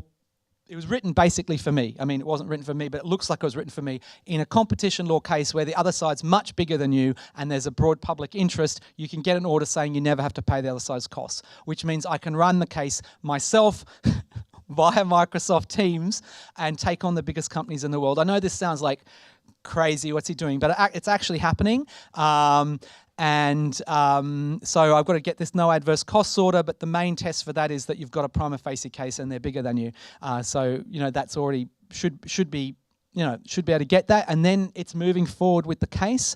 As I mentioned previously, it's damages, but there's also, even before damages, prospects for getting orders to compensate, non-monetary orders like free advertising, an apology, these sorts of things. And I am interested if anyone, especially anyone who's been in the internet advertising space, has said, I'd really like this. This would really help the crypto industry get back being able to advertise and being able to express to broad markets. So I want to thank everyone on Hive who did sign up and who's all the people who've supported in all sorts of different ways. And you can, the @JPB Liberty account is keeping up with all the posts. It's been a long time coming, and hasn't got that much media coverage, although we did get a Daily Mail article, but this is going to be big. When the rest of the world realizes that Facebook and Google are up for an amount of damages that's potentially enough to sink Facebook, especially with all the other problems they've got, and that the crypto industry has the potential for everyone who was in the industry back then, and even now, to get a massive, what we're talking about is an immense transfer of wealth from Web 2 to Web 3. I mean, that's ultimately what it's about. On Hive, we're building the future. I'm comfortable about tearing down the edifice of, the dystopian, surveillance state that's been built by Facebook and Google. I'm comfortable at tearing that down because I know there's an alternative, and I can demonstrate to anyone that says, "Why are you tearing down? I like my Google Maps and stuff." That there's an alternative. This all can be done without the bad stuff. But that's what this case is about. So I just wanted you to know first that it's really moving forward, and thank you for support. And it'll still take quite a few more years, but I think we're going to see some real action happening in the next year or so. Yeah. Cheers. Thanks a lot. Thanks a lot for the update, man, and good luck. Yeah, I also like the pajama thingy. Not with you now, but I'm gonna wear this one as well in my Zoom calls. Yeah, definitely. Yeah, please, Archive. Whoa. Oh, good times. Good times, Archange. And Manon. Yeah, I know a song about Manon, but I cannot sing this song because it's not a NSFWT song. Archange will introduce the next speaker. Okay, here I am again. The music was for to wake you up. I think it's the worst time to make a presentation because everybody is digesting. And so I will first make a small game. Can you all stand up, please, and check yourself? Come on, move. Okay, I see some are sleeping there. Okay, perfect. Thanks a lot. Okay, so now I know I have your attention. I will use my cheating mobile because I'm living on battery today, so I need some help. Here's the topic. Some months ago, I tried to find a digital agency to make some marketing for Hive because I believe we lack of marketing. And my goal was to target application developers because I would like to move away from promotion of blog and earn. We made some campaigns to promote that topic and to try to grow the community, but it clearly demonstrated that it doesn't work. Aiming at a campaign, aiming at tokenomics of Hive and HVD wouldn't work too because there is a plethora of available token proposal out there. So I spent a lot of time to talk with the agency and to explain them everything. And when I say everything, that was everything about Hive. So it took a lot of time. But I'll also explain how we fund projects using the DHF. And of course, the inherent risk coming with such funding. Together, we agreed to comply and start this project, and they were excited as hell when I told them what Hive is. So excited that they started to work directly, and they've decided to put their skin in the game. Meaning, they started to work for free. And when I told them about HiveFest, they said, we will go to HiveFest and we will explain what we want to do to the community. Because I told them that's not me that will decide if they will be funded or not. that will be you, the community. So they went yesterday. There were 5. They wanted to check the atmosphere. And they are here today. There are 4 of them here in the audience. And Manon will now present the result of the first work we did. The result of a lot of months of thinking, brainstorming, and the stage is yours. Thank you.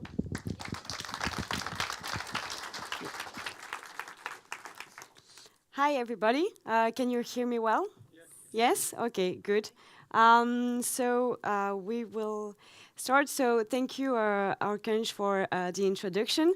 So as he said, we work on a marketing plan, communication plan. And today, that's why I'm here. I wanted to present it to you in a nice way, not just a proposal on the internet so we can see each other in real life. So that was, with Arkanj, so we talked a lot and we decided to have some goals in the marketing campaigns, of course, because you always work with goals. And so the briefing from Arkanj was to develop more apps, more projects on Hive and deploy them there. And so the end goal is really to increase the brand awareness and reputation of Hive. So I know it seems a bit marketing words, but in fact it's just to get Hive famous. And so in order to have more dApps deployed on Hive, we need, of course, developers. So that's why we created a communication plan and a marketing plan targeted to developers. So how can we make this happen? So we started our research with different looking into different profiles. So we have 2 different profiles with 2 different state of minds. So the first one is the Hive current developer. So he loves the ecosystem and he knows it well. And the second one is common developer. So by that I mean developer that are not yet involved in Web3. And so they have very different state of mind, and we want them to take a different action. So the first one, we want him to stay on Hive and continue developing project there. And the second one, we want her to join the community. So we really need something to incentivize a developer to join the community. So if we look a bit closer at the Hive current developer, so for him, he knows the ecosystem and if it grows in project activity and initiatives. And by initiatives, we mean projects that are aimed to upgrade the blockchain itself. He will find value in that and he will continue deploying project there. But for the common dev, so the new dev, it's another story, because if she or he, but here it's a she, if she came across Hive on the internet, or if she wants to look it up, she will first check hive.io. But then she will realize that there are more to it, there are more platform and concept, but quickly she will be overwhelmed with too many information, too many concepts, and eventually she will quit looking at Hive Up and go to another community where the onboarding can seem easier. So by looking at those 2 profiles, we drew some conclusion.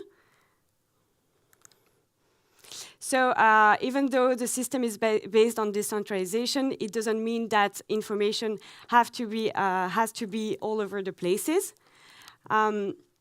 Also, this complexity of accessibility to information is a real blocker for the onboarding of new developers.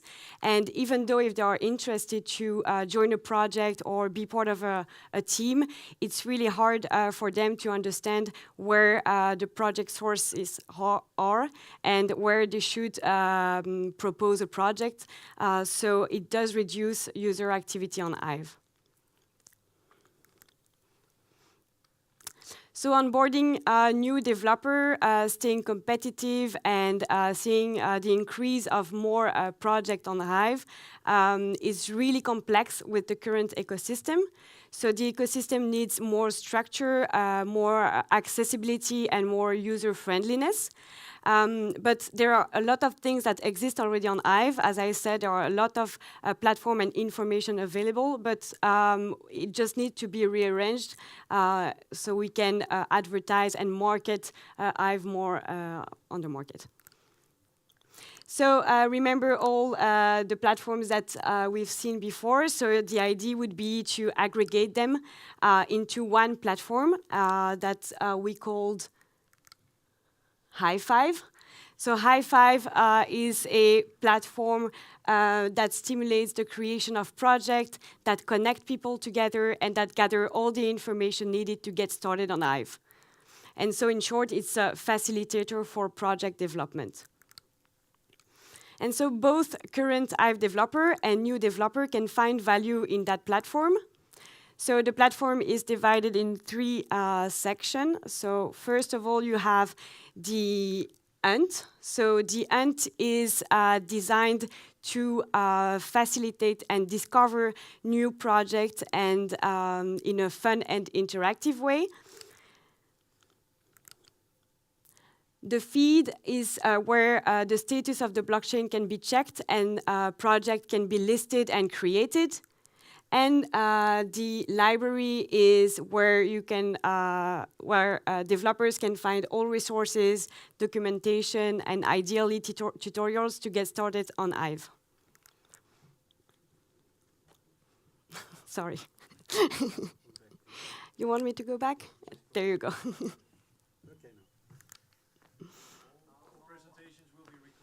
Yeah. So if we look at the Hunt, so the Hunt is a matching tool system. So it's based on the mechanic of dating apps. So I don't know if you're familiar with Tinder or Fruits, but it's kind of the same things here and same mechanics.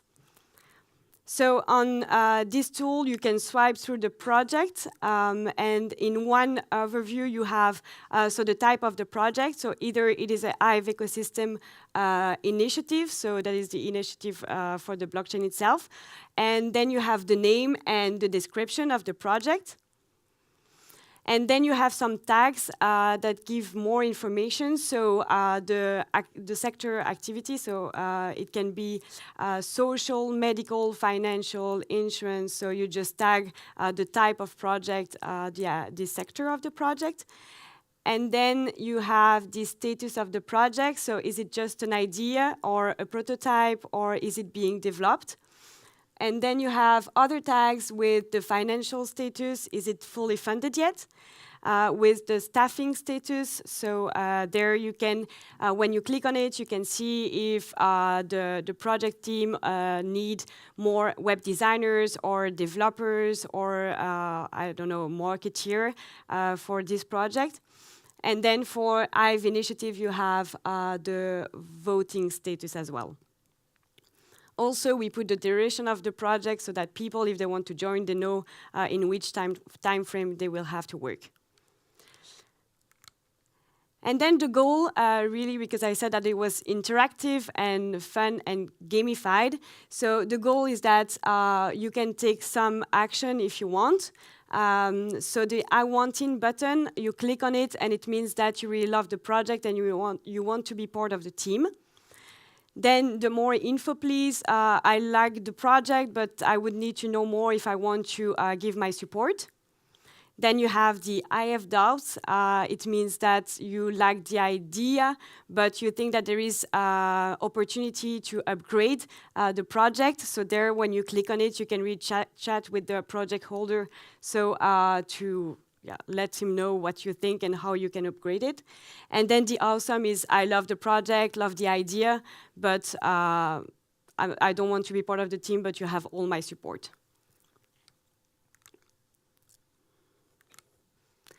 So this tool will work with an algorithm. So it means that user contributor, they can fill in information on their profile. So they can put, for example, the skills they have, if they are advanced or newbies, the experience they have, the rates and their availability, so full-time or not. And when they will go on the tool, so on the Hunt platform, the project that they will see first will be the one that match the most with their profiles. So really like dating apps. So the idea, of course, is that people meet, it connects people, and that people find the deal together, and they shake their hands or high-five their hands. That's why the project is called HiveFest.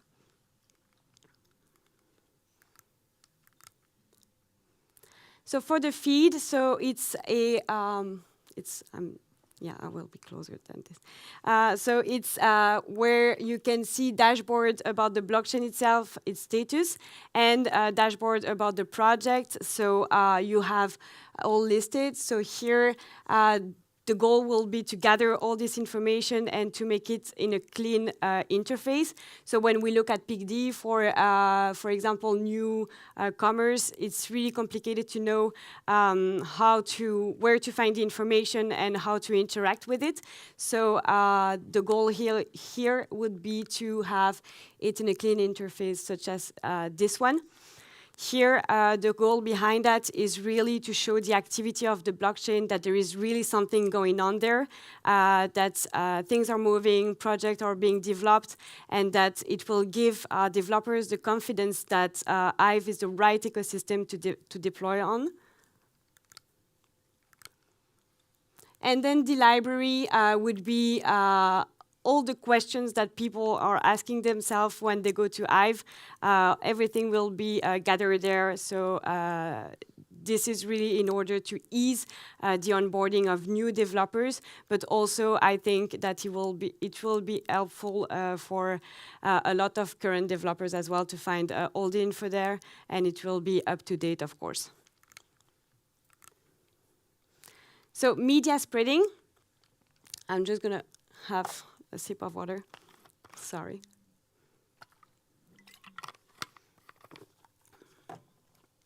Yes. So for the media spreading, so we have a nice interface, user-friendly, accessible, and easy to use. But we can have the most sexy platform. If we don't communicate about it, it will never work. So the goal would be to have some paid campaigning about this platform. So it will be Twitter, LinkedIn, dev.to, and other media placement, such as Web3 careers or others. And then this must be really supported by a content strategy.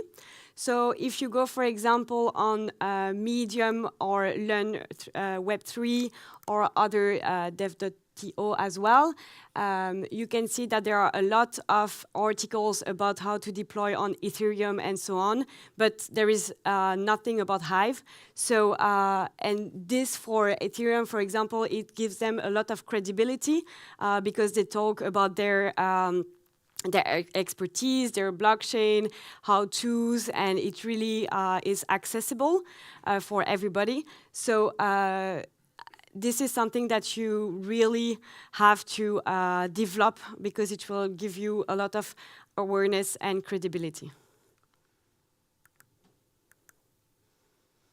So the design usage. So on the first slide, we had an animation about the logo that we didn't really have the time to see.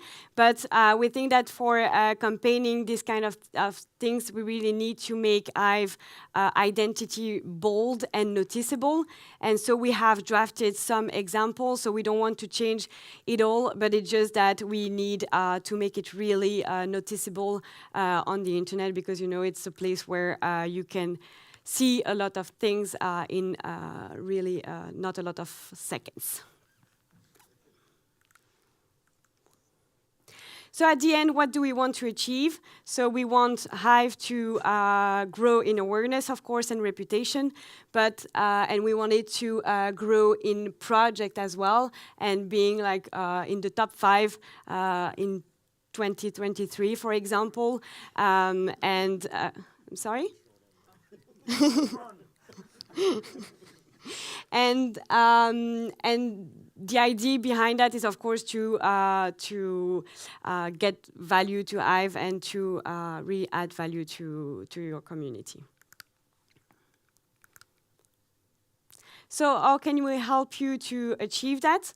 So as Arkanj said, we are a digital communication agency. So what we do in our time is that we strategize and we conceptualize campaigns. We also make the design, so we have experts in-house that can design UX and UI. We create the paid campaign assets, of course, and create editorial content calendar, so we can help you with the content strategy to define on which subjects we have to write. And then we advertising, paid campaigning, and we publish the content. But of course, we cannot achieve this goal without you. So we need you to help us. So you can take care, of course, of the development. So if there are developers here that are interested to join the project, it will be great to work together and collaborate. Then, of course, write the content, because even though the past few months we learned a lot about blockchain and everything, Web3, we're not experts, so we will need, of course, the expertise of all of you to help us write content. And then, of course, spread the word inside the community. So if you want to create value for Hive with us, we need contributors to make the change. And of course, your feedback. You can find the proposal right on the QR code if you want. So there it is. Thank you for listening. Yes. Who's catching the box? Who's got the catch box? Is there a catch box in the house? Yes, say yes. Aim. And pass. Oh, in the balls. Thank you. That was a really lovely presentation. Thank you. And thank you, Arkanj. It's really difficult to resist Arkanj's charms. And to get the marketing agency to come to HiveFest straight away like that is impressive. I'm not sure if you're aware, but I just want to make a quick comment about Hive 5. There's a prolific it's a prolific Hivian called Nathan Mars, who's kind of single-handedly responsible for making the hashtag Hive5 trend on Twitter. He's amazing. He's probably like the face of your marketing campaign as well, so he's a really cool Hivian. The other thing I wanted to mention was we're working on a project called the Speak Network, and one of our strategies as we go forwards will be to approach applications to effectively ask them to continue doing almost exactly what they're currently doing, but running it with the infrastructure on the Speak Network so they can get rewarded. And by default, if those apps implement that technology, Hive has the potential to acquire those users by default, effectively. Mm-hmm. And I noticed in your presentation you hadn't gone down that angle.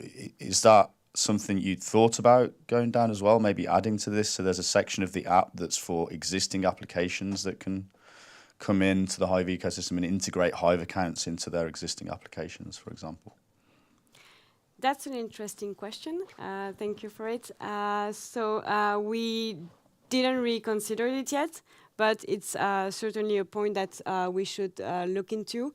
And if you have a project that is going on this, then we can talk further on how to integrate it as well. I'd really like to chat with you after, yeah, and Arkanj. Thank you.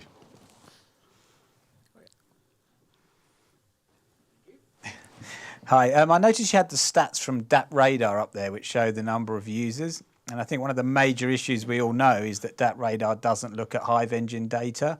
So anyone looking on there will think, well, they haven't got many DApps with many users. I mean, we have over 6,000 players playing every day, and it shows about 10 on there.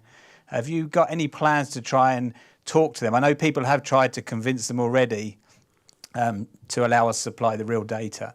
But obviously, that's one of the things that people look at to decide which chain is growing, etc. Yeah, well, we talked about this because we were not sure about putting this image there because we knew that it was not correct. But then we discussed with Archange and to know why it's not accurate yet. But this is something we have to look further into because, as he said, we don't really know who is doing the link for now. So that's something we have to, of course, look into. But we had no answer about why the figures were not correct for now. So I don't know if you have an idea. Well, no, I believe people have tried to contact them and they're not interested in changing it. I don't know if there's anyone here that actually tried to do that. That's a pity for them. I'm sorry, I will conclude because we are overflowing the time, so sorry for the question. If you have any question, feel free. We are there. We are there. There are 4 of them, and I'm still here. So just come and ask question. Just to make it short, our goal is clearly to duplicate the case of Splinterlands. You mentioned it, because that's how we believe that our whole ecosystem will grow. And a lot of players on Splinterlands don't even know they are using the Hive blockchain. That's where we want to go, because before Lord Butterfly was talking about how difficult it is to onboard people. Mm-hmm. And we want to work on this and attract developers, project, to make our ecosystem grow. Yes. That's a goal. Thank you. Thank you. Thank you.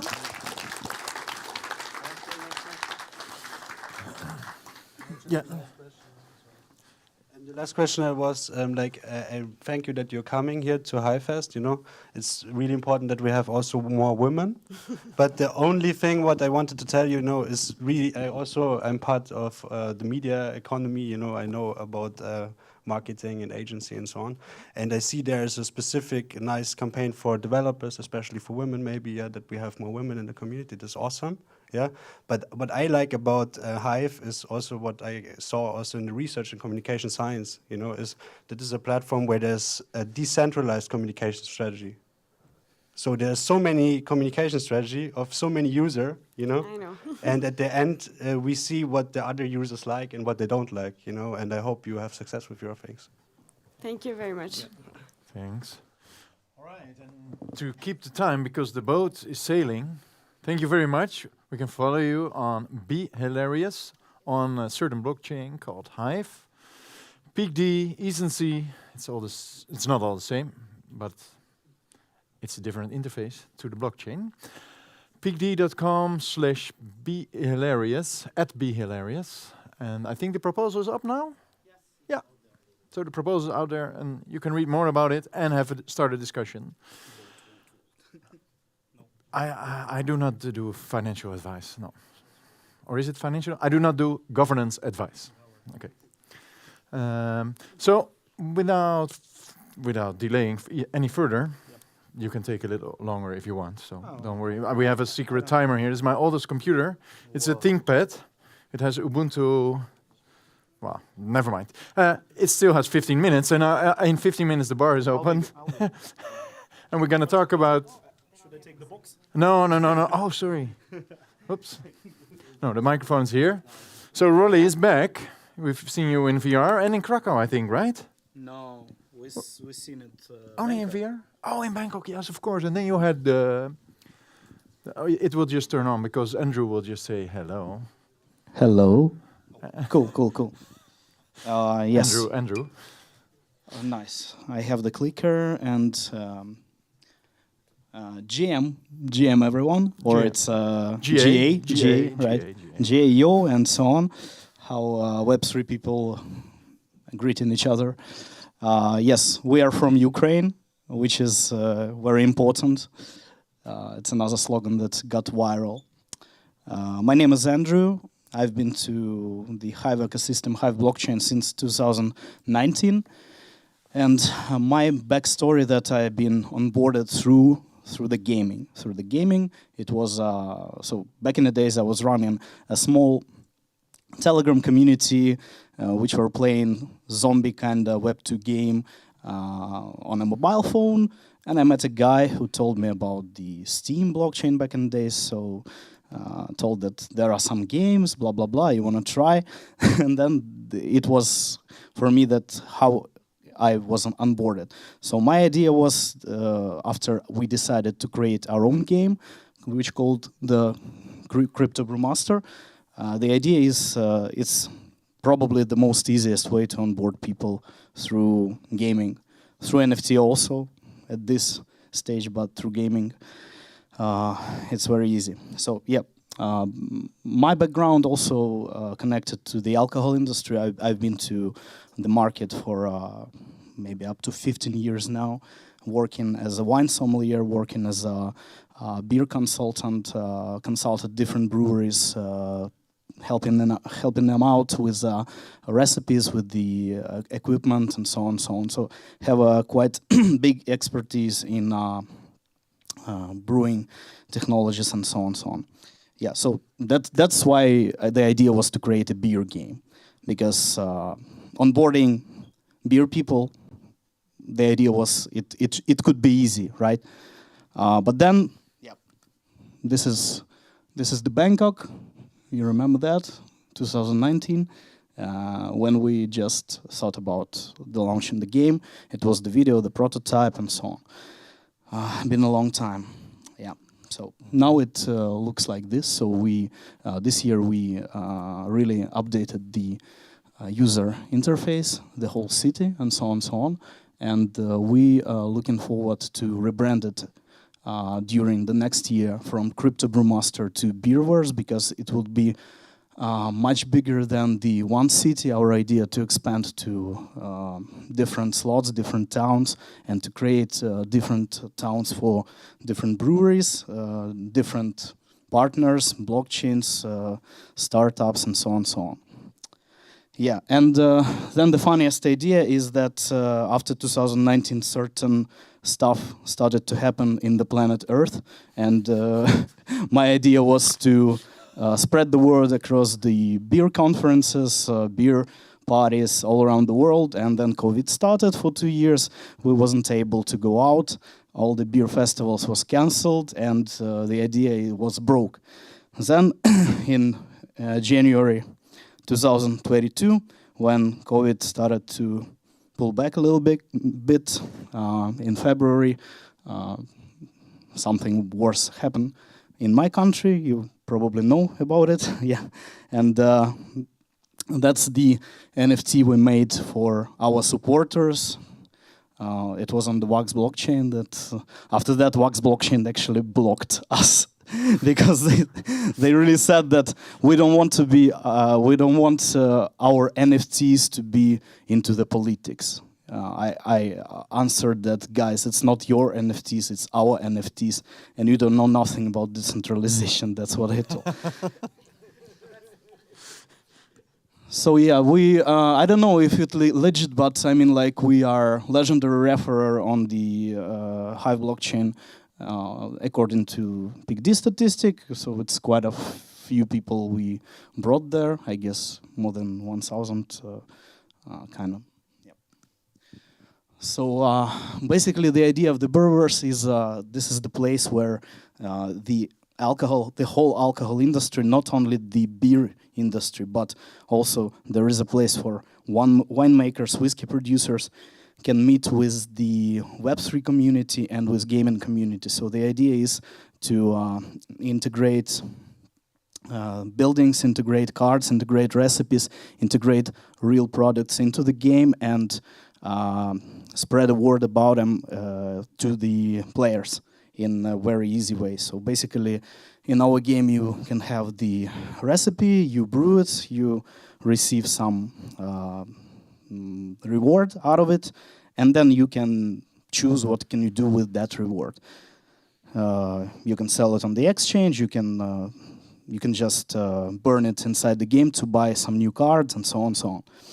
So the idea of Beerverse that it solves the problems of advertising, because the game is like Web3 game, and people from the alcohol industry, they burn in a lot of money for sponsoring different sport events, so on, and the price of the customer increases day by day, and Facebook campaigns sometimes getting cancelled because you know they don't support the industry, they support health lifestyle, which is okay also, but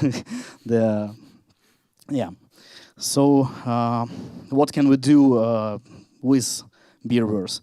We can do the study about the drinks. We can do the networking. We can do the kind of exhibition attendance in further releases.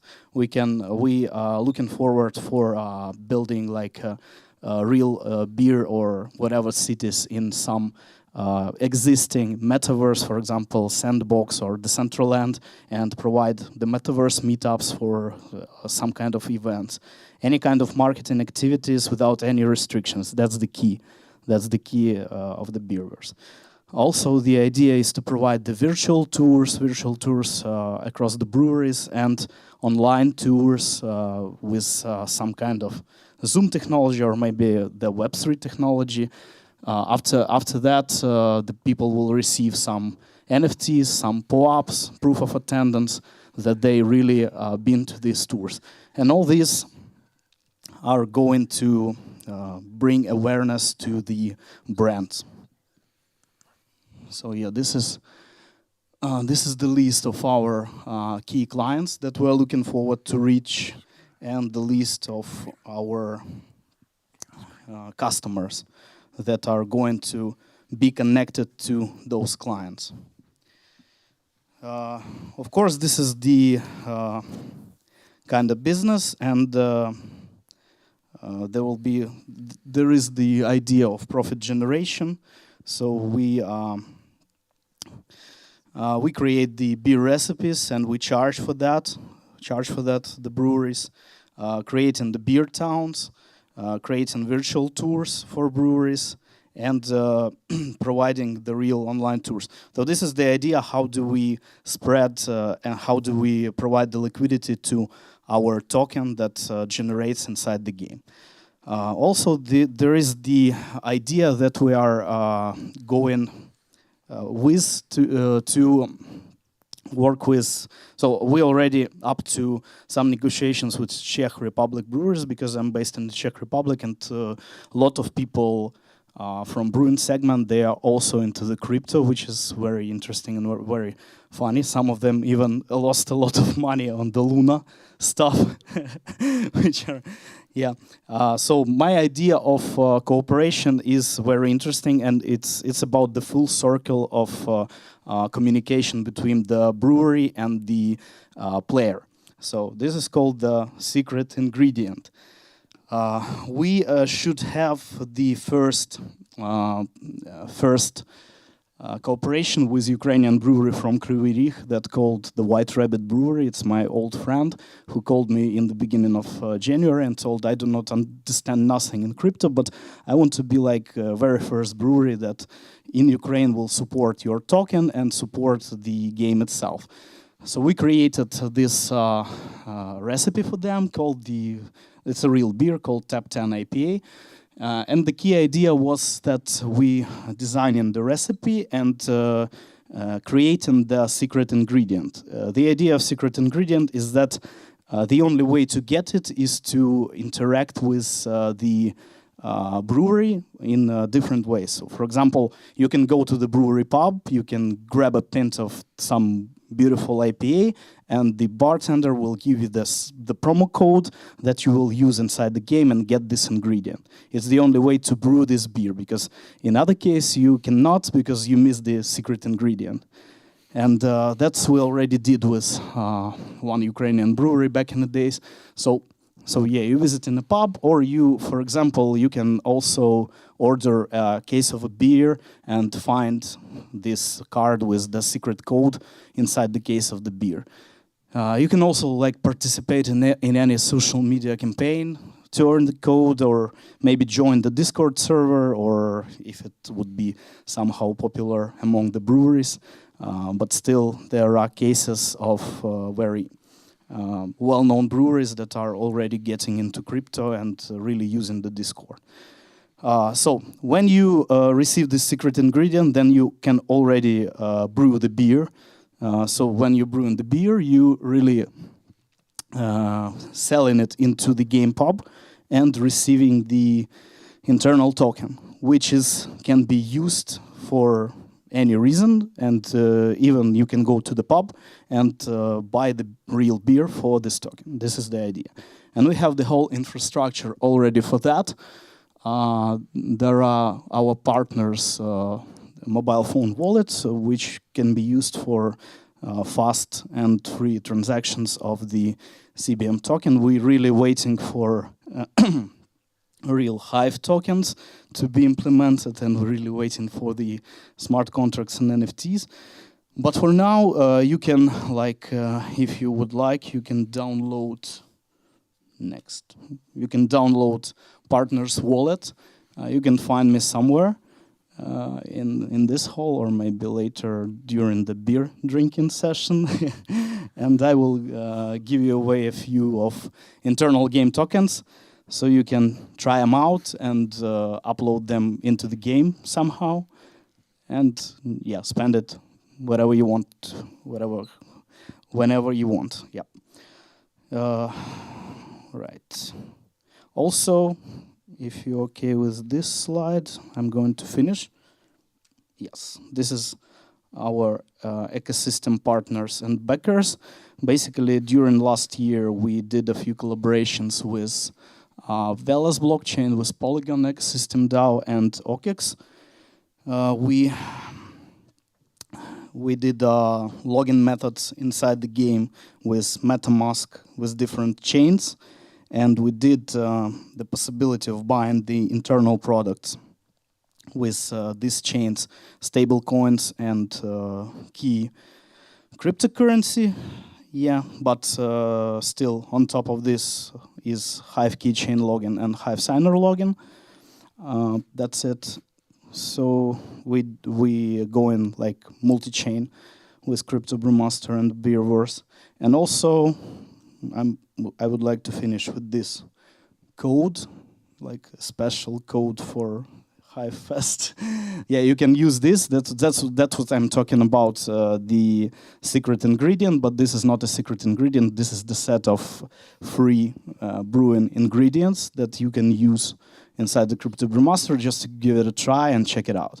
Just, yeah, you can take this photo and go for it. Game, by the way, the address is over here, cryptobrewmaster.io. This is my handles, Telegram handles, Discord, and so on and so on. We also run in a witness node, the Crypto Brewmaster on the Hive blockchain, and yeah, doing pretty this stuff. So, if you have any questions, I would happy to answer. If not, then thanks for listening. Thanks for attention.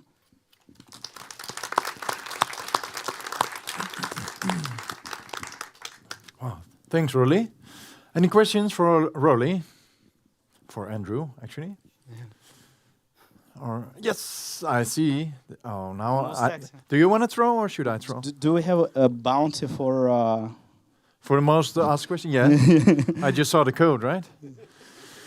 No, it will be a dinner in a fancy Thai restaurant, right, Starkers? Do you want to throw it? Oh, yeah, okay. Thanks. Nice catch. Rolly. Yo. I've seen you in the beer festivals in Ukraine with little flyers. I've seen myself also, like, yeah. from the... I've seen what you do in those festivals. for Hive and blockchain and other things as well, but that's irrelevant to the discussion. What did you smoke this morning? But no, it's really good to see people like you out there at these festivals, just talking to brewers and giving them real world examples and how they can use this technology. And I think for the last few years, it's been difficult to convince people like this is legitimate, but it seems like now you're having some traction where people are starting to get involved in this. And it's like you were talking about the one guy that's your friend, the White Rabbit beer. They're getting into this head first. Do you feel like there's going to be some FOMO from any of the other brewers now that they see that there's actually real world applications for this and it's going to help them with their marketing and bring people to their beer and everything like this? You know, I mean, it's very clear that you guys are, I think you're revolutionizing the beer industry, you know, and it's great to see that there's a foundation laid for that. So are other brands getting involved or you see them getting FOMO yet? Yeah. We're really working for now because from the end of February, it was almost impossible being in Ukraine, staying there like for 4 months without any idea what will happen. And you know, this time that we had from the last VR Hive Festival, as I told you like a few minutes ago, till this moment, it was like a flash for me, and I believe that's really like a big flash for all Ukrainians because every day was pretty all the same. But for now, like I have living in Prague, living in Czech Republic, I have a possibility to go on with the project and to onboard people and to really talk to them and bring more brewers inside the ecosystem. And we have negotiations with a majority brand at the moment, so I believe if it will be happening, then we will receive cool feedback and this will work in both directions. So because we are being a crypto game, will be noted by big guys in the crypto industry because we really onboarded like a really cool brewery, like an iconic brewery from Czech. And this will bring new players, this will bring new people, and that will bring also a lot of people from the side of the brewery. So it's like a big snow that going down the hill. That's what we really believe in. So really, thanks for your feedback, and yeah, we're really working on it. Cheers, Rolly. Cheers. Sarki. Do you have any type of documentation for smaller breweries or winemakers who would like to join in English or maybe German? It's we don't have the documentation because we don't have the SDK for that. It's all done like manually with our developers team, and that's the plan. But of course, we thought if we getting bigger, getting funded by creating the kind of metaverse idea, and if you guys familiar with Decentraland, for example, or Sandbox, these guys, big guys, they really have the SDK, and you can build whatever you want on your tiles that you own. We're not that big. We're a small, self-funded project, but we can do it like manually at this stage. So what I was meaning is like some sort of informational material which you can like put together in like a small document to present to breweries. Yeah. We have that. We have a pitch deck for we have pitch decks. We have the proposal for the breweries. Everything is ready, and yeah, for sure we can share it if you want. For sure, yeah. Yeah, that would be nice because I have some friends who have small breweries. They're doing craft beers, and this could be a very good opportunity for them to get their beer known. We really love craft beers, and we really started the craft beer movement back in Ukraine, like back in 2012. So we're really happy to work with smaller breweries and to grow with them. Perfect. Thanks. Thanks a lot, Rolly. I'm getting thirsty, so the bar is open for some of you to have a recovery drink. Maybe you want one? Yeah. Okay, run, and you're the first. Okay, see you at 30, right? 3:30.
for the cheers, Detlef. For the final round of presentations this afternoon, we start with cold beetroot soup. Minigunner and Articush reached out a long time ago and they said, hey, guy, we live in The Hague. Can we help out with HiveFest this year? And I said, yes, okay. But what they were already doing was quite funny. Is they were already reaching out to hotels, hey guys, without me knowing, hey guys, can we get a deal? Really cool and really decentralized, but I'm like, no, I really want to know everything about the event, what's going to happen. So I said to them, okay, let's do a call and then let's go from there. But what happened when we were having a call, there was a surf. So I totally forgot about the call and I was surfing out on the sea and I came back and I was like, no, I got 10 missed calls and I missed out on the opportunity. But we made it up. And a couple of weeks thereafter, we had a nice chat, actually. So they're here. They're also part of the volunteer crew. But they started this new this new initiative called Beetroot Soup. They're both from Lithuania, and it's a specialty there. And they're going to tell you the recipe and maybe some more, right? Yes. Hell yeah. All right. The secret ingredient. Hey, what's up, guys? HiveFest! Yeah. HiveFest! We're doing it, finally. It's been a long time that we gather all together here, right, in person. And after a couple of years of absence, after we did 365 days of decentralized daily content in 2017, life happened and we have to stop for a little bit. So during the last year, we were making games, and actually at one point, we came to this silly conclusion that our Lithuanian cold beetroot soup is so vibrant in color and so simple at the same time that we wanted to kind of personificate the soup ingredients into characters and make them into memes, into actualities of the day, and something fun that we can all make up. So first of all, what is CBRS? It's a cold beetroot soup, Lithuanian traditional soup. We have a national day for it.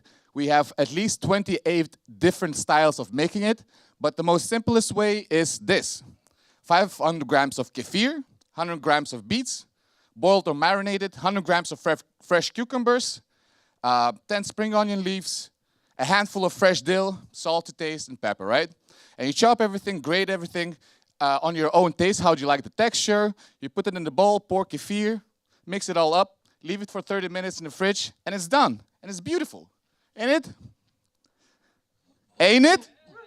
Yeah! There we go. Some energy, some energy. There was a lot of low energy talks today, so I want to pump it up a little bit. This is what you're getting tomorrow. Yes, actually. So the good thing is that tomorrow we're going to make a fresh cold beetroot soup at the Zouderkerk here in Amsterdam for a HiveFest participants. And we will give it away, and if you want, you can donate anything to Cold Beetroot Soup channel on Hive, so we can grow, because the initiative is probably 2 months old. So we're very, very new, and thank you, Roon, for the opportunity to be presenting and being a part of this. As I was already a participant in Krakow, and that was amazing. We were driving with a D-Daily car filled with stickers. We had D-Daily Mansion. It was crazy. Some of you might remember that. So, who's in the Cold Beetroot Soup gang? We're a small team. It's me, Articush. It's Minigunner. And our friend Kelsey, who's actually responsible for all the designs. And sadly, she's an American, and also she has a problem with her spine, so she couldn't make it virtually or not virtually. So all the praise to her and to her spine. Hopefully she will get fixed very soon. So what we did with the CBRS and the ingredients, we tried to personificate them and make them into characters, or at least something that people would be familiar with, like a wordplay or something like that.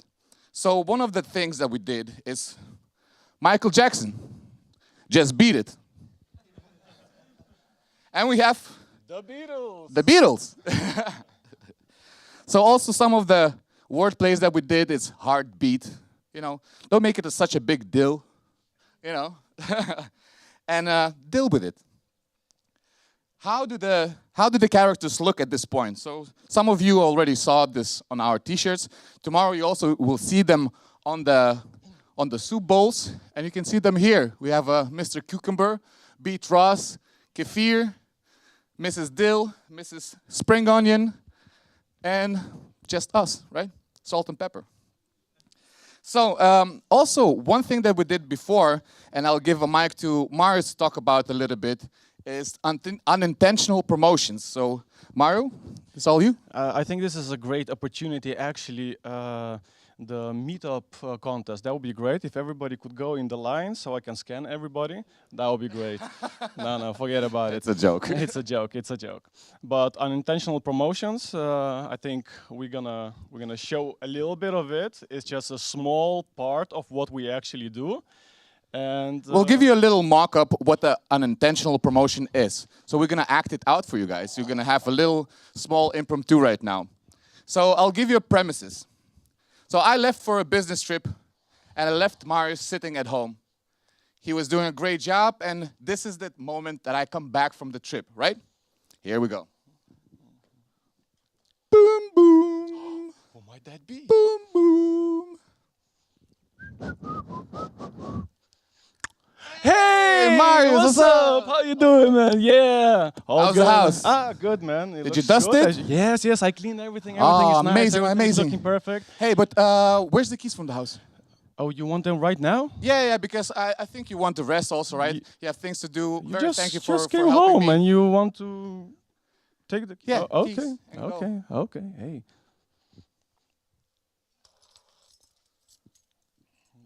There you go. Thank you, man. Thank you. You're welcome. You're welcome. I'll see you next week, man. Okay. Bye-bye. Laters. So this is the point when Marius was walking around the city, unintentionally promoting Hive for 3 hours. Thank you, everybody. CBRS. Thanks.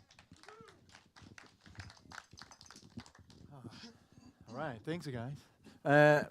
Yeah, what's the special you have the ingredient? questions? Yeah, Yeah, are there forgot- any questions? Hey. Are there any questions? No, really? Perfect.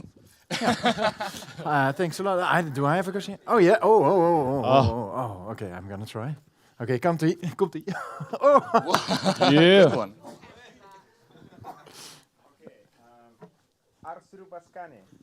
Strubaira. Should I repeat it for the audience? Yeah, you can, sure. Arstrubaskane. There's Mike in the middle of it. Arstrubaskane. Struba yra labai skaniai, and thank you for using Lithuanian language to ask that. What he asked is like, is the dish delicious, right? And as I said today, tomorrow at the Zouderkerk we'll be donating the soup for you guys so you can try and make up your own mind, but I know from my heart. I do it every 2 weeks. It's delicious. So I hope to see you tomorrow at the Zouderkerk and try our CBRS and follow us on Hive. Cold beetroot soup. Thank you. Thanks. Okay. Because I really I'm trying to run from there, apparently. No. We are not in a rush. So listen up. You just showed Michael Jackson, right? Just Beat It? Yes. And then the other one was the Beatles, right? Yes. So I'm pretty sure the audience can come up with some.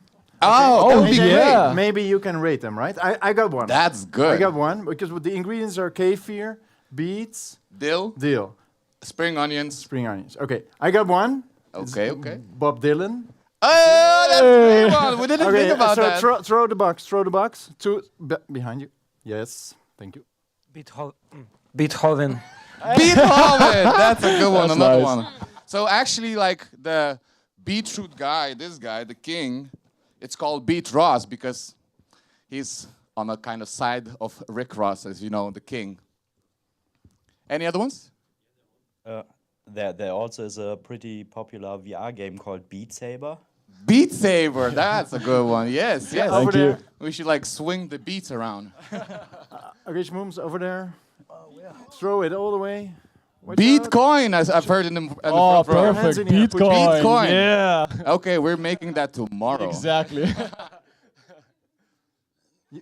Oh, you don't have one? Oh, sorry. Okay. He probably said yours, right? Beat Saber, that's like the other one. Awesome. Any other ones, guys? Beat me up. Beat me up, Scott. No, shit. Beat me up, Scotty. Beat it. As long as it's beat. Heartbeat. Heartbeat, there you go, there's plenty. And it would be cool that actually after our post from Hive, you could actually comment with your own versions of personificating and actually word playing with the ingredients. That would be cool, right? Yeah, no, definitely. Thanks a lot, guys. Thank And, you, everybody. Thank you, thank you. Hope you're enjoying the HiveFest. We're doing it! Yeah! Love the enthusiasm. That's really good. Thanks. Oh, no. Oh. Ooh, that was the end of the cage box. And no, it's still here. They're really expensive. I remember first Steamfest I wanted to have one of these. I told you this morning. And then the audiovisual company, not this one. This is Beam Systems. Yeah, Beam Systems. Beat Systems. Beat Systems. They asked me, I think, 100 euros extra. But it's really fun. And yes, it is really fun. But I think if you buy one, maybe now with inflation, it's 500 or something. So. Okay. Without the further ados, have you all formed teams? Have you all formed teams? Who is still looking for a team? Please raise your hand. And then maybe look at your. Please, if you're still looking for a team, please stand up. Let's put it that way, and look at each other. If you're looking for a team, okay. 3 or 4 or 4 or 5. Okay, look, guys. You see each other, okay? Yeah. And you know there is some serious competition out there. Okay? Huddle up on the boat and form a team and try to beat. Unintentional promotions. Oh, beat. Oh, I'm dealing it. Yeah, no, okay, great.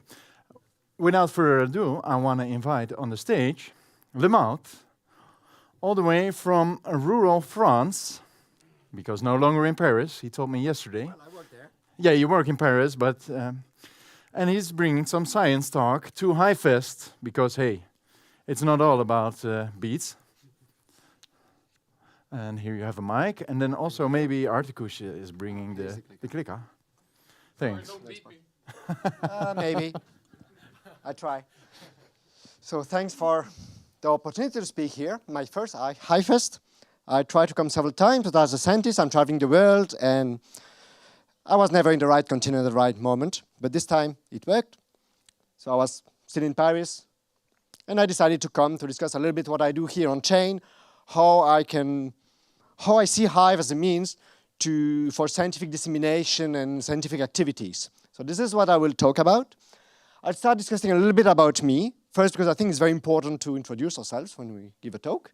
And then you will see that it's highly connected to what I do on chain and what I plan to do on the chain for the next few years. And there are 2 projects I will discuss. One is quite old, it's STEM Social. It's around since 2016. Another one is a crazy thing I started 6 months ago, and amazingly it worked, and it's still working, which is about citizen science activities online. So I will define all of this later for those who don't know what this is. So let's start by discussing a little bit about me. So that's me, at least before the summer. The temperature was a little bit high, the beard disappeared, but it's still me. And I'm a professor at Sorbonne University in Paris. And I work in scientific research in particle physics and cosmology, and I also teach. So those are 3 pictures related to my work. You can see the mass equation governing our universe, some particles discovered at CERN, and some dark matter on the last figure.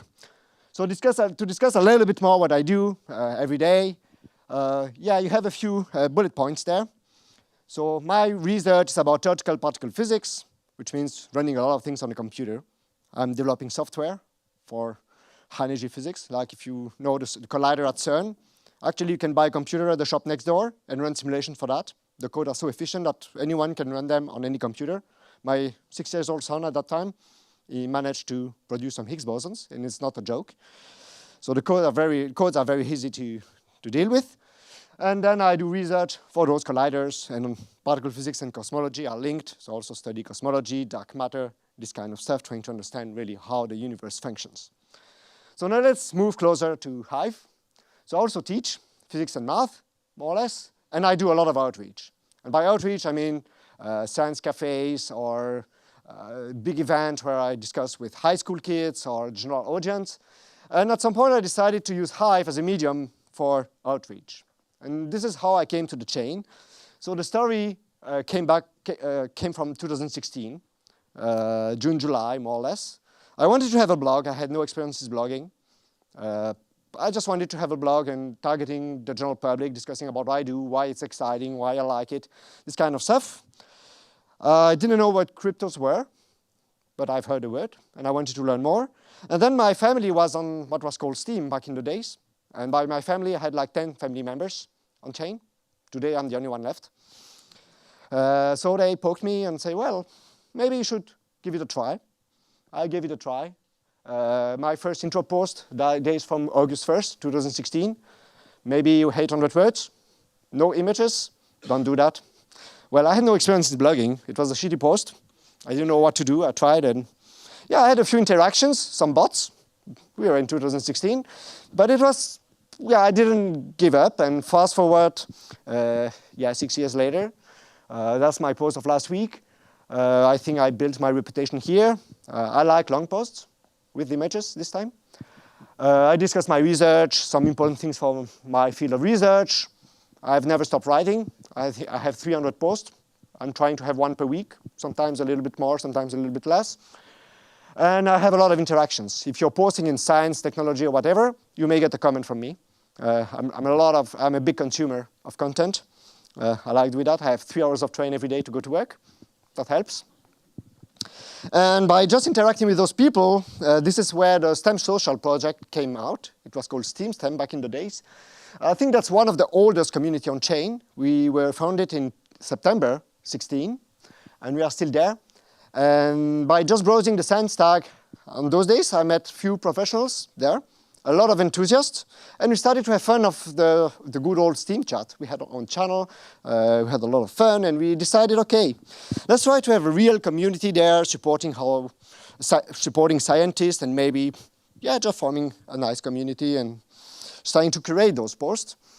So we started with English, then Spanish came. French was always there. I'm writing in French sometimes, but it's very small, like 2-3 posts per month. And at some point, we also have German, Italian, and Chinese, but you know, bull market, bear markets, people evaporate, and so those communities evaporated too. But we will revive them if needed. The team today is 6 people. One of the original founders is still there with me, it's Mops. And then we have Enyol and General Scheid taking care of the English curation. And I'm Physical and Carlos Sepp taking care of the Spanish curation. As I said, we have some activities in French, but that's subleading.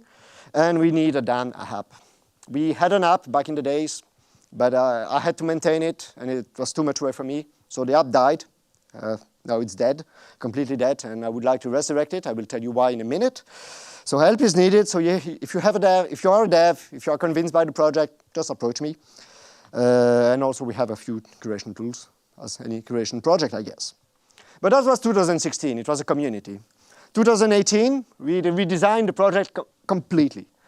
And the reason was that we wanted to use Hive as means for scientific dissemination. And you can ask for yourself why. There are many websites online dealing with science news. So what are those websites doing? Well, they're targeting groundbreaking topics, going to MIT, to CERN, to those big institutes. All the crazy stuff that are barely scientific, but are crazy, so they will make the buzz. In the middle, you have 98% of science. And no one ever talk about those. And the idea was, okay, let's try to have a platform where all those scientists in the middle can just blog by themselves, explain by themselves what they are doing, why it's cool, and to interact with a great community. And we decided to move that way. That required the app, as I said. If I go to CERN, to the press office, and I want to tell them, please, use Hive, I cannot show the science tag now. We need to have a way to display that a little bit better. And okay, I have tons of ideas. The best, if you're interested to help to develop the app, is to reach me out, and we can chat. We really need this developer. And then when the app will be ready, we will just go to all those research centers trying to show, look, we exist, advertise what we do towards your scientists. Maybe they will dedicate small fraction of their time. I feel it's one of my mission to communicate about what I'm doing. I'm using public money somehow. That's what pays me. So I think it's important to tell everybody what I do, even if sometimes I'm too technical. This happens. But yeah, and also STEM Social is social. So we organized 2 meetups in 2018, and we organized meetups in crazy places. So what you can see there, the image on the left, that's the CMS detector inside the LHC, 150 meters on the ground. You can see some human beings just there. So you can see the size of the thing. And that's a bunch of hivers called Stemians back in the day in an elevator going down to that thing. So they saw it in front. Try to do that alone at CERN. They will not let you. I made 2 phone calls. I have friends there. I used to work there. So yeah, we did it. We also organized another meetup at Virgo, where they observed gravitational waves in Italy, again in 2018, a great year. And then nothing anymore. But I'm considering maybe a new meetup in 2023, next year. CERN might be a good place. I can organize that in 2 phone calls. I know guides. I promised my son to go there too. He had a spot. At 6 p.m. after the hours, one guide would go down with him. However, it was in 2020. Something else decided we should stay at home for a while. So the visit is cancelled. And if I go with my son, one guide can take 12 people. We are 2, so 10 free spots. So why not? So that's one of my plans. So that's STEM Social. And now I want to discuss during the rest of the time. I think I still have 5 minutes, 3 minutes. I don't see Roland, so I will just ignore and continue. And discuss about citizen science activities on Hive. So what is it, citizen science? It's basically allowing non-scientific actors, I guess 95% of you there, to participate to scientific research. I had a project a few years ago, it's still there, to study neutrino mass models at colliders. So neutrino is the lightest of all known particles. We don't know how it has mass, but it has mass, and so we have models. And those models need to be tested to check which one is correct, which one is wrong. And a big class of those models give a signature, which is this diagram there. You don't need to know what it is. The interesting guy is the red one, the N, the capital N. That's a new particle, and we want to see how to find it. And so I decided, okay, I did a first study in 2021. That's a reference. The paper is open access. All my publications are open access. You can get them. That's particle physics. We are completely open. That's the only thing of science. I mean, CERN is paying so that everyone can have access to everything. And we did a first study with that signature, but there are more to do. And I decided to do it here on Hive with people from our community, or anyone actually. And I started to propose the episode to install software of particle physics or particle physicists to run them to make simulations. And so it's basically 1 episode every 2-3 weeks. We had 6 episodes so far. 6-7 participants at the beginning. Now it's more 3-4. And yeah, but is it a success? And I think 1 picture is worth 1,000 words. So left, my publication, this one there. Right, what these Hivians, traveling mercies, did. And you have to compare the purple curve to her dots, and they match. So she managed to reproduce by herself results that are published in a scientific journal. This guy there, Agreste, that's the same signal, but at the LHC Run 3 that started this July. Never published anywhere. First time ever this calculation has been done. He made it, and it's correct. It has been cross-checked by other committee members. So I think this works, and I'm super motivated to continue. And if things are continuing like this, okay, for the moment, we are, as I said, there are 2-3 participants, so it's a little bit small, but let's assume the 2-3 participants stay until the end. We may end with a scientific publication. And I think this means I'm out of time, but that's fine. It was my last slide. So yeah, my journey on Hive was about my passion, science. This is what I've done in the train here. I managed to write 70% of a publication that should appear maybe next week, in 2 weeks, which means I will have a blog on it maybe in 3 weeks. I will not tell you what it is, but if you're interested, just ask me. STEM Social is there. We really want to have an innovative way for STEM professionals and enthusiasts both together to discuss and present their work. And finally, if you are interested in running crazy codes, that's a screenshot of what's going on the terminal. Just join our citizen science activities. Each episode is basically from between 1 and 3 hours of time. So it's supposed to be short. And I'm done.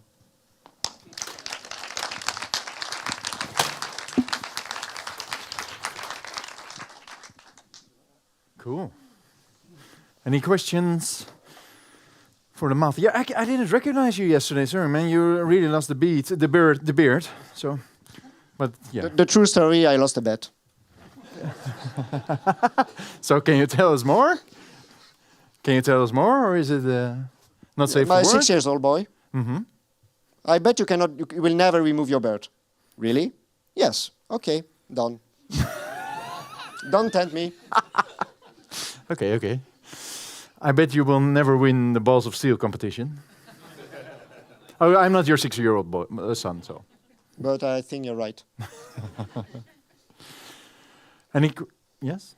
So, thanks from Science Vienna here, and all your efforts. I mean, it's so much work to do, like the Mint people bringing into blockchain, the STEM people, the STEAM people also including arts. Like, there's so much work to do, so thanks for doing the first steps there.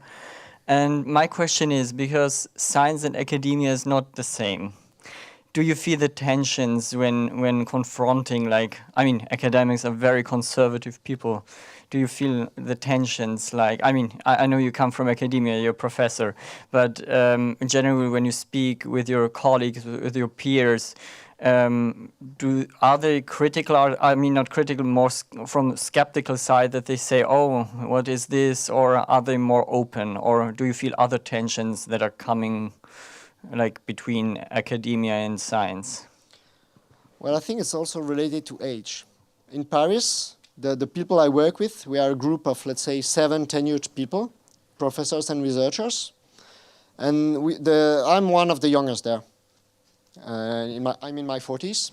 So we have a different vision from let's say, this picture of the professor, which is a 65 years old plus person. Mm-hmm. It's completely different. We are young, we are, let's say, I discovered the internet of the time of Web 1. I had a browser in 95, a modem in 95 with this funny noise. So I was there, I grew up with this, all of the people there. Some of them are telling me I'm losing my time. I don't think I lose my time. First, it's fun. Yeah, wasting, thanks.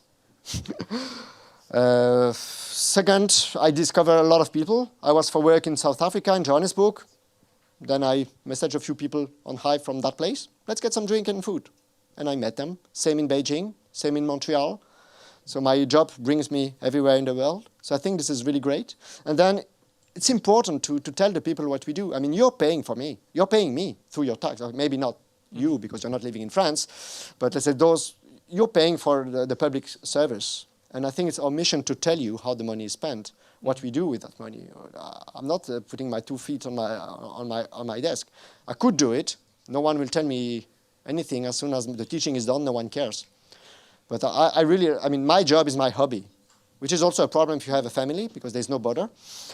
But yeah, and most of the people there, some of them, they just said, I'm wasting my time. Mm-hmm. Others, they say, yeah, it's good to do it, but I don't have the strength to do it. Mm-hmm. And then maybe one day some others will start to try. I mean, you need to start somewhere, and I have good hopes that things are changing. I mean, we are, in particle physics at least, there's a lot of questions about, as we were discussing yesterday with the academia, the publishing companies. Mm-hmm. Particle physics is different. All our publications are open access. All the major journals, they are free. We even have a journal where all the referee reports are open access. The discussion between the referee and the authors, everything is open access, everything is free. And that's the only field, but it's not healthcare, it's not, I mean, we are not inventing vaccines against COVID, there's no big money involved. So we are living a little bit in our bubble, but I think the example is good. And if we show proof of concept that things can work fine, maybe it will spread, maybe I'm dreaming, I don't know. But I'm quite positive, in the good sense of the term.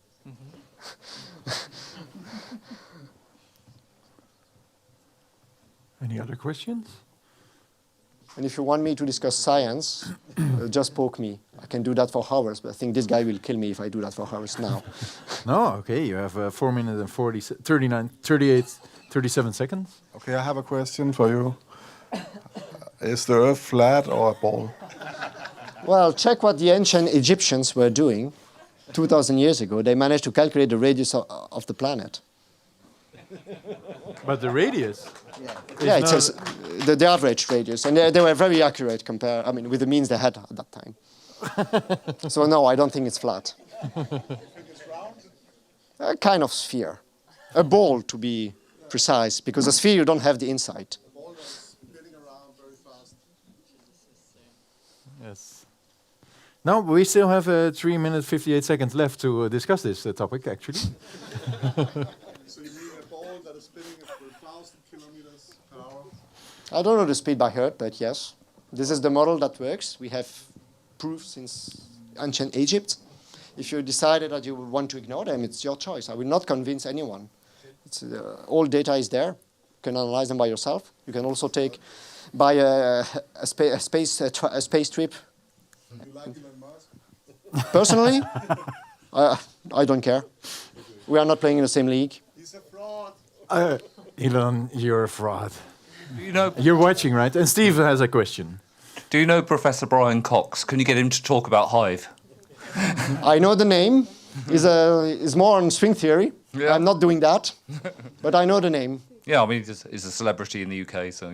I've never met him. I know a lot John Butterworth, that you may have heard about. He's in London, and he's doing a lot of radio shows and things like that. He's a physicist working at CERN on the Atlas experiment. He's a good friend of mine. But I don't know Brian personally. Okay. Yet.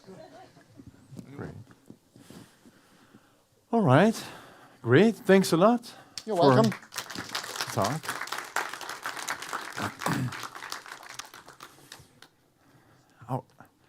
Unintentional promotion. The winner of the Balls of Steel competition is actually gonna go home with original Hive blockchain coffee, provided by Coffee with C0FF33, all the way from the UK, and Steve VC, brought it and imported it illegally. Pulled it. Because we've got a Brexit, right? So, just so you know, the heat is on. Come again, Steve? It's hidden in my guitar. Nice. And with that, ladies and gentlemen, I just had a call with the boating company. I said to them, it kind of felt a little bit like Bangkok. I remember calling with the people who were arranging 20 or 30 plus tuk-tuks in the middle of the night, and they were parked like a whole neighborhood further upstream. But no, this felt a little bit like that. I had to think about that. I called them, hey, you remember, I'm Roland, I booked 2 boats. And she said, yes, I remember, I have it on my agenda, they're coming. So after Detlef's presentation, because we're not gonna leave until Detlef has spoken,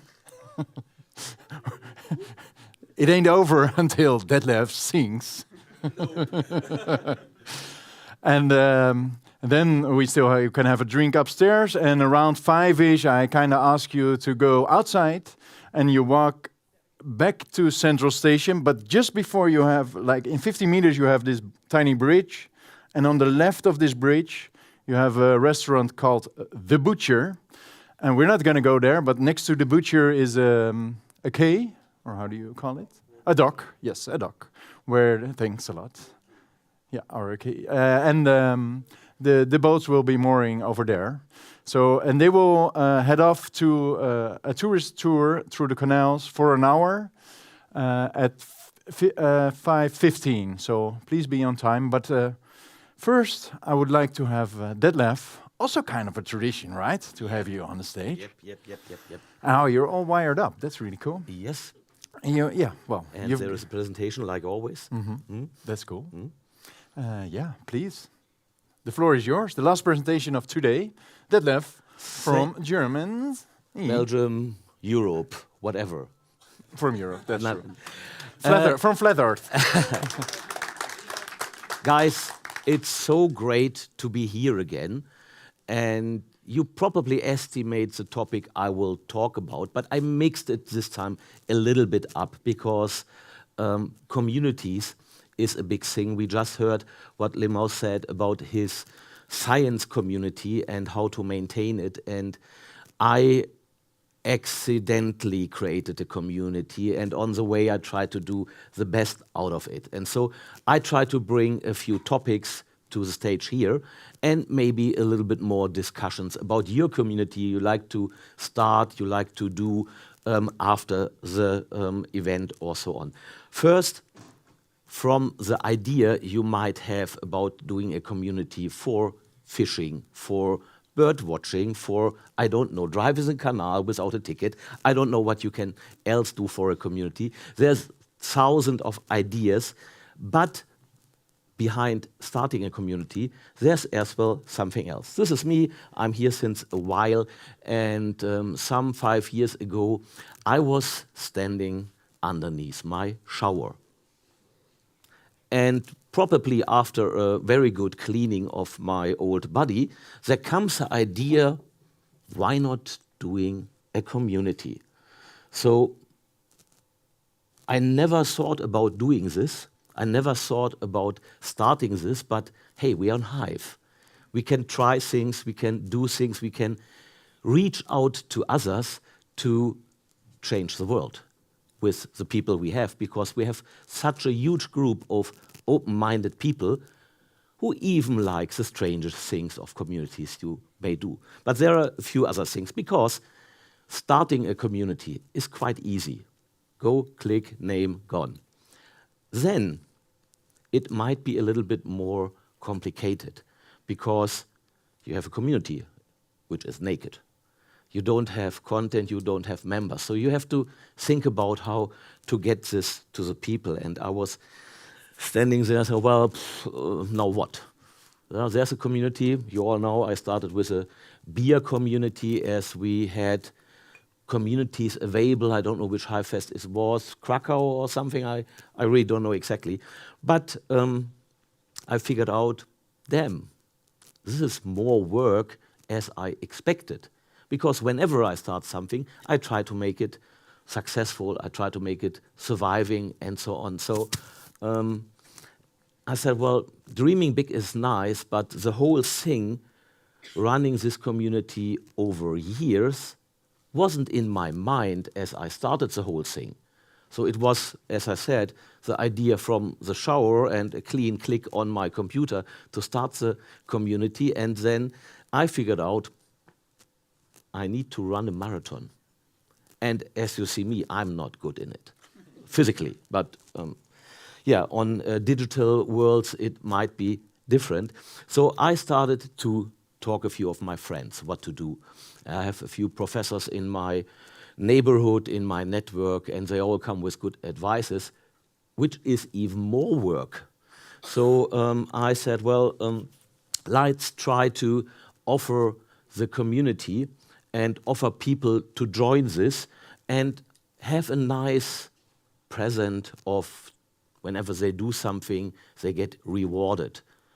For the community you just saw about science, it's easy. They get, people read it, people go in communication. And for the bee community, we said, well, we write about that stuff, the third most drunken liquid on Earth. So estimate how many opinions, tastes, and so on are there. And yeah, I thought, well, give something back to get some more people. And this happened quite nicely. I started a challenge on the community, because this is what the people teach me. If you do something, start and then disappear, you see hundreds of dead communities on Hive whenever you look there. So try to find something for your community to have it still attending more people, motivating people to do something, and what is better as giving them a few tokens. And over the years, we now reached 1,800 people in the beer community, which I never thought as I started so many years ago. And even the communication we have in between, I learned so much from other people. So this works quite fine. Even Essenzi is supporting it. Where is our wonderful sponsor for the Leo token? I don't see him here in the room. There is somebody giving each week some Leo tokens. So people get addicted.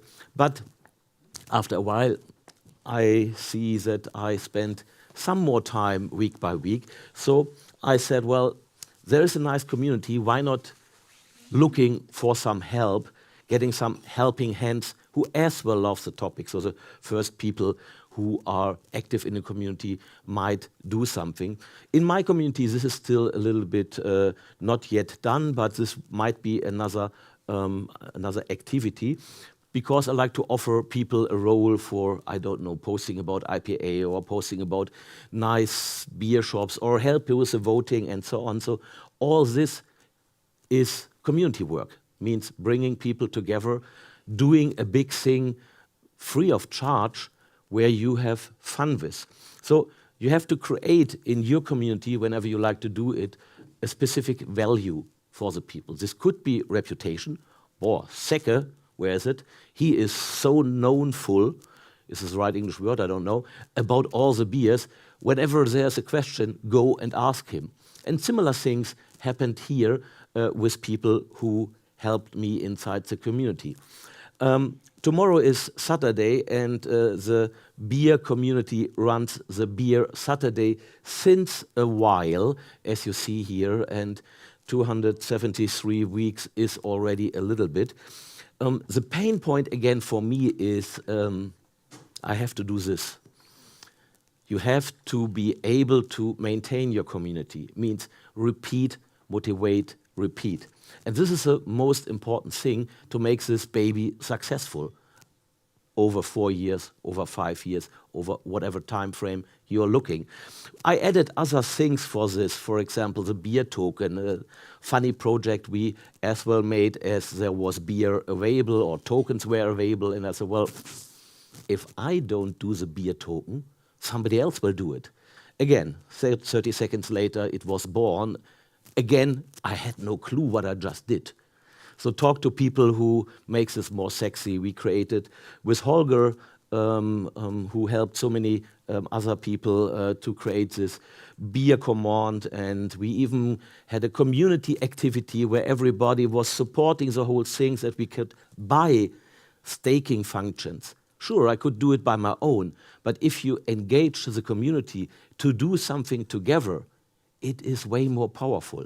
The people are way more open to help, to talk about it, to talk to the neighbor to do this. So we still have some goals there. We like to have this into a value of a real beer. At the moment, it is not a zip, but times are changing. We have a crypto winter, and we will see where we end up. And the best thing is you learn. Each day you learn something about a new beer, a new brewery, a new way of doing it, a new glass they put it in. There are so many fancy things without a handle and so on into something like a chemical glass. There are some nice things. And we as well integrated the community and the token and so on in several games to have as well some feedback into the community to see what we can do there. And for sure, I will have a long talk with Rolly this evening, how we could do more with his beer game or his beer verse in the next time. There is a big German, you know, they are mad for soccer. I don't have a clue, but I'm in that game as well. A big part where they guess who is winning each week. And so I sponsor it with some beer tokens. People can win it and go back to the company. To the community.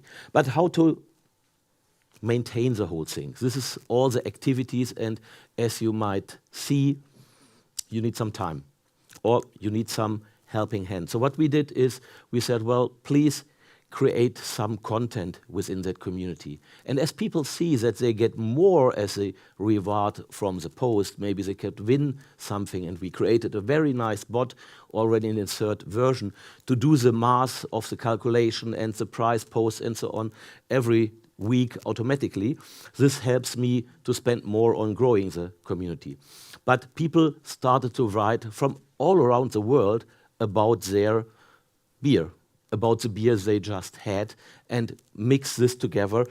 So we motivated some more hands to help this, to have, again, you saw this before, repeating, because it's a community. It's not a book which is printed and done. It's something you do again and again. And therefore, what you just have to do is keep doing. Think about, do it whenever you are right, really to go the whole marathon and not only the first fancy picture at the start with a nice picture.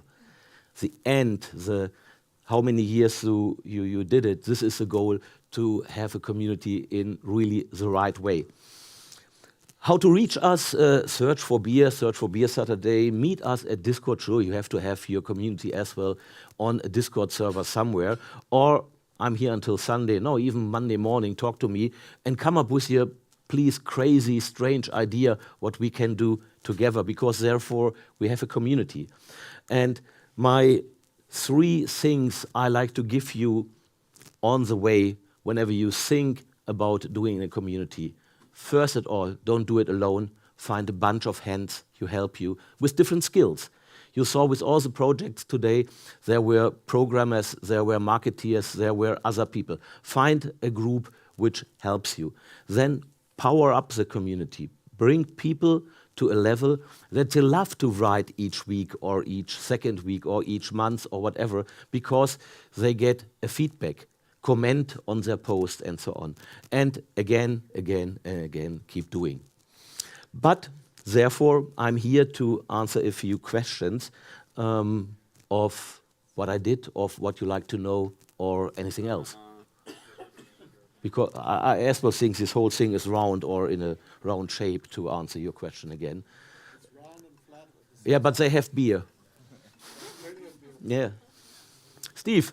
As long as the beer isn't flat. Nah. Oh. Who has a question? Have you ever thought about integrating the beer tokens with local breweries around you? Where you say, hey, I have this token, and if anyone comes and wants to pay in this token, let them. Yeah, I spent a lot of time on this, even with another startup where I'm involved, who made a huge mechanism about having such a model on rewarding the people while they sip their beer and so on.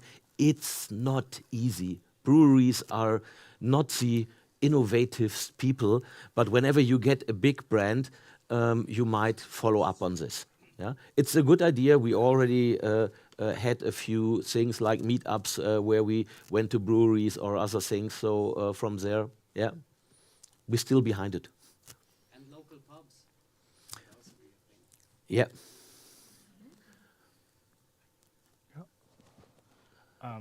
How you promote the community? By the content the community creates, which is inside the community and on Twitter, on Facebook, on so as well outside of the Hive blockchain. Does this answer your question? You like to help? Yes. Wonderful. Yeah, that's the answer my question. Yeah. Yeah. Something more. For sure, you have to go with your lovely community out of Hive, which is sometimes a little bit complicated because I try to have so many people move to Hive, and as you all know, the whole story with keys and so on, for just non-techie people, this is a medium nightmare. I hope that we soon have a way more easy login and so on. So my question is, knowing that you're giving such a big incentives on rewards for people who are actually doing some quality posts, what would be your idea for new communities? How they can build that relationship, not spending 15 Hive per post? Start with 2 Hive. Start with something else. Start with your own token. Start with getting the Bitcoin? getting the ingredients to make a beetroot soup at home in a package and do this once a month. Whatever. Ask me with a beer, and we might have some other crazy ideas. Hell yeah! Thank you. Welcome. More questions. We still have some more time, as I think. Definitely. Yes? Mr. Rising Star. Beer is obviously quite a visual thing, so Have you got like videos, like almost a beeropedia, where people can look up different types of beers and see someone tasting it and reacting to it, or anything like that? Or is it all just text and pictures? At the moment, it's, let's say, 90% text and a few videos where people do something. Mainly people who are not good in typing, who are more good in making a video, sharing it with her girlfriend or whatever, or being on a beach and doing a video. So there are a few.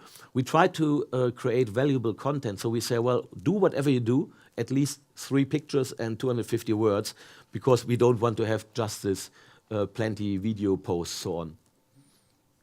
Yeah, but I'm more than open as well to have some more fun in, there is a music game somewhere going on where we are already integrated. More questions? Then I like to come to a very beloved tradition, which we do since Lisbon, where I love to have a beer with you, and Ronald just helped us to carry a few first beer in here. The next beers we will have upstairs, so that the whole crowd can be easily squeezed to the boat at the right time, and that we don't leave anybody behind. But I think we still have some time left. Yeah, we definitely have some time left. And I just got a comment that this is actually not beer. I know a tiny bit.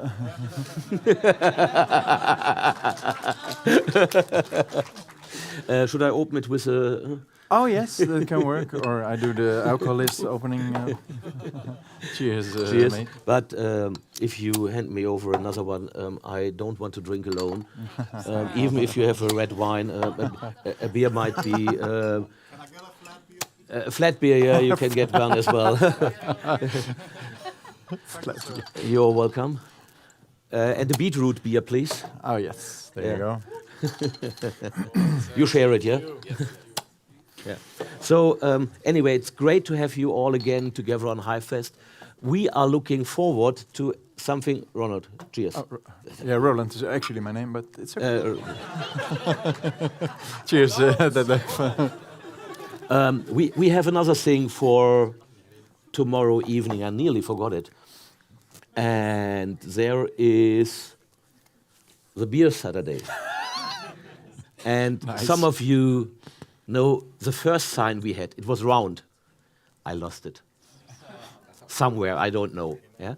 And for Bangkok, we had a round one in the paper. It looks ugly. So yesterday, in the morning, I said, well, I can't go without a new sign. No. So I called my printer in Aachen. Said, well, guys, I leave at 2. Could you please do a sign? They did. Nice. Nice, yeah. They did everything. And I like to have you tomorrow, after the last speaks, with me joining the Beer Saturday in 2 bars. We have already reserved a fair amount of tables to have some beer together, which is more or less a tradition since the second HiveFest in Lisbon. Yeah. And whoever like to come, I will do a post tomorrow morning, whenever I survive this evening, and I will as well put it to the Telegram group, and you put a link to the app. I will put it in the app, yes. So, yeah, I made a reservation for 2 pubs, and then we split up to the red light district or whatever you like to go. Nice. Yeah. So see you around. Thank you, Detlef. Thank you so much. And cheers again. Cheers. Proost.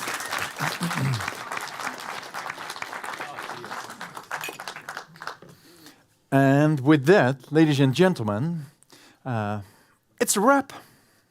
It's not a... Yeah, you can you do some... It's... Thank you for day 1, the conference. Because we're gonna have the good time part. It's starting right now, and you guys are gonna miss out and sit behind your desk and ask yourself, what am I gonna do? Well, what are you going to do? I'm talking to the live stream now, guys. What are you gonna do? Maybe save up for the next HiveFest so you can join in person, right? So that sounds like a good idea to me.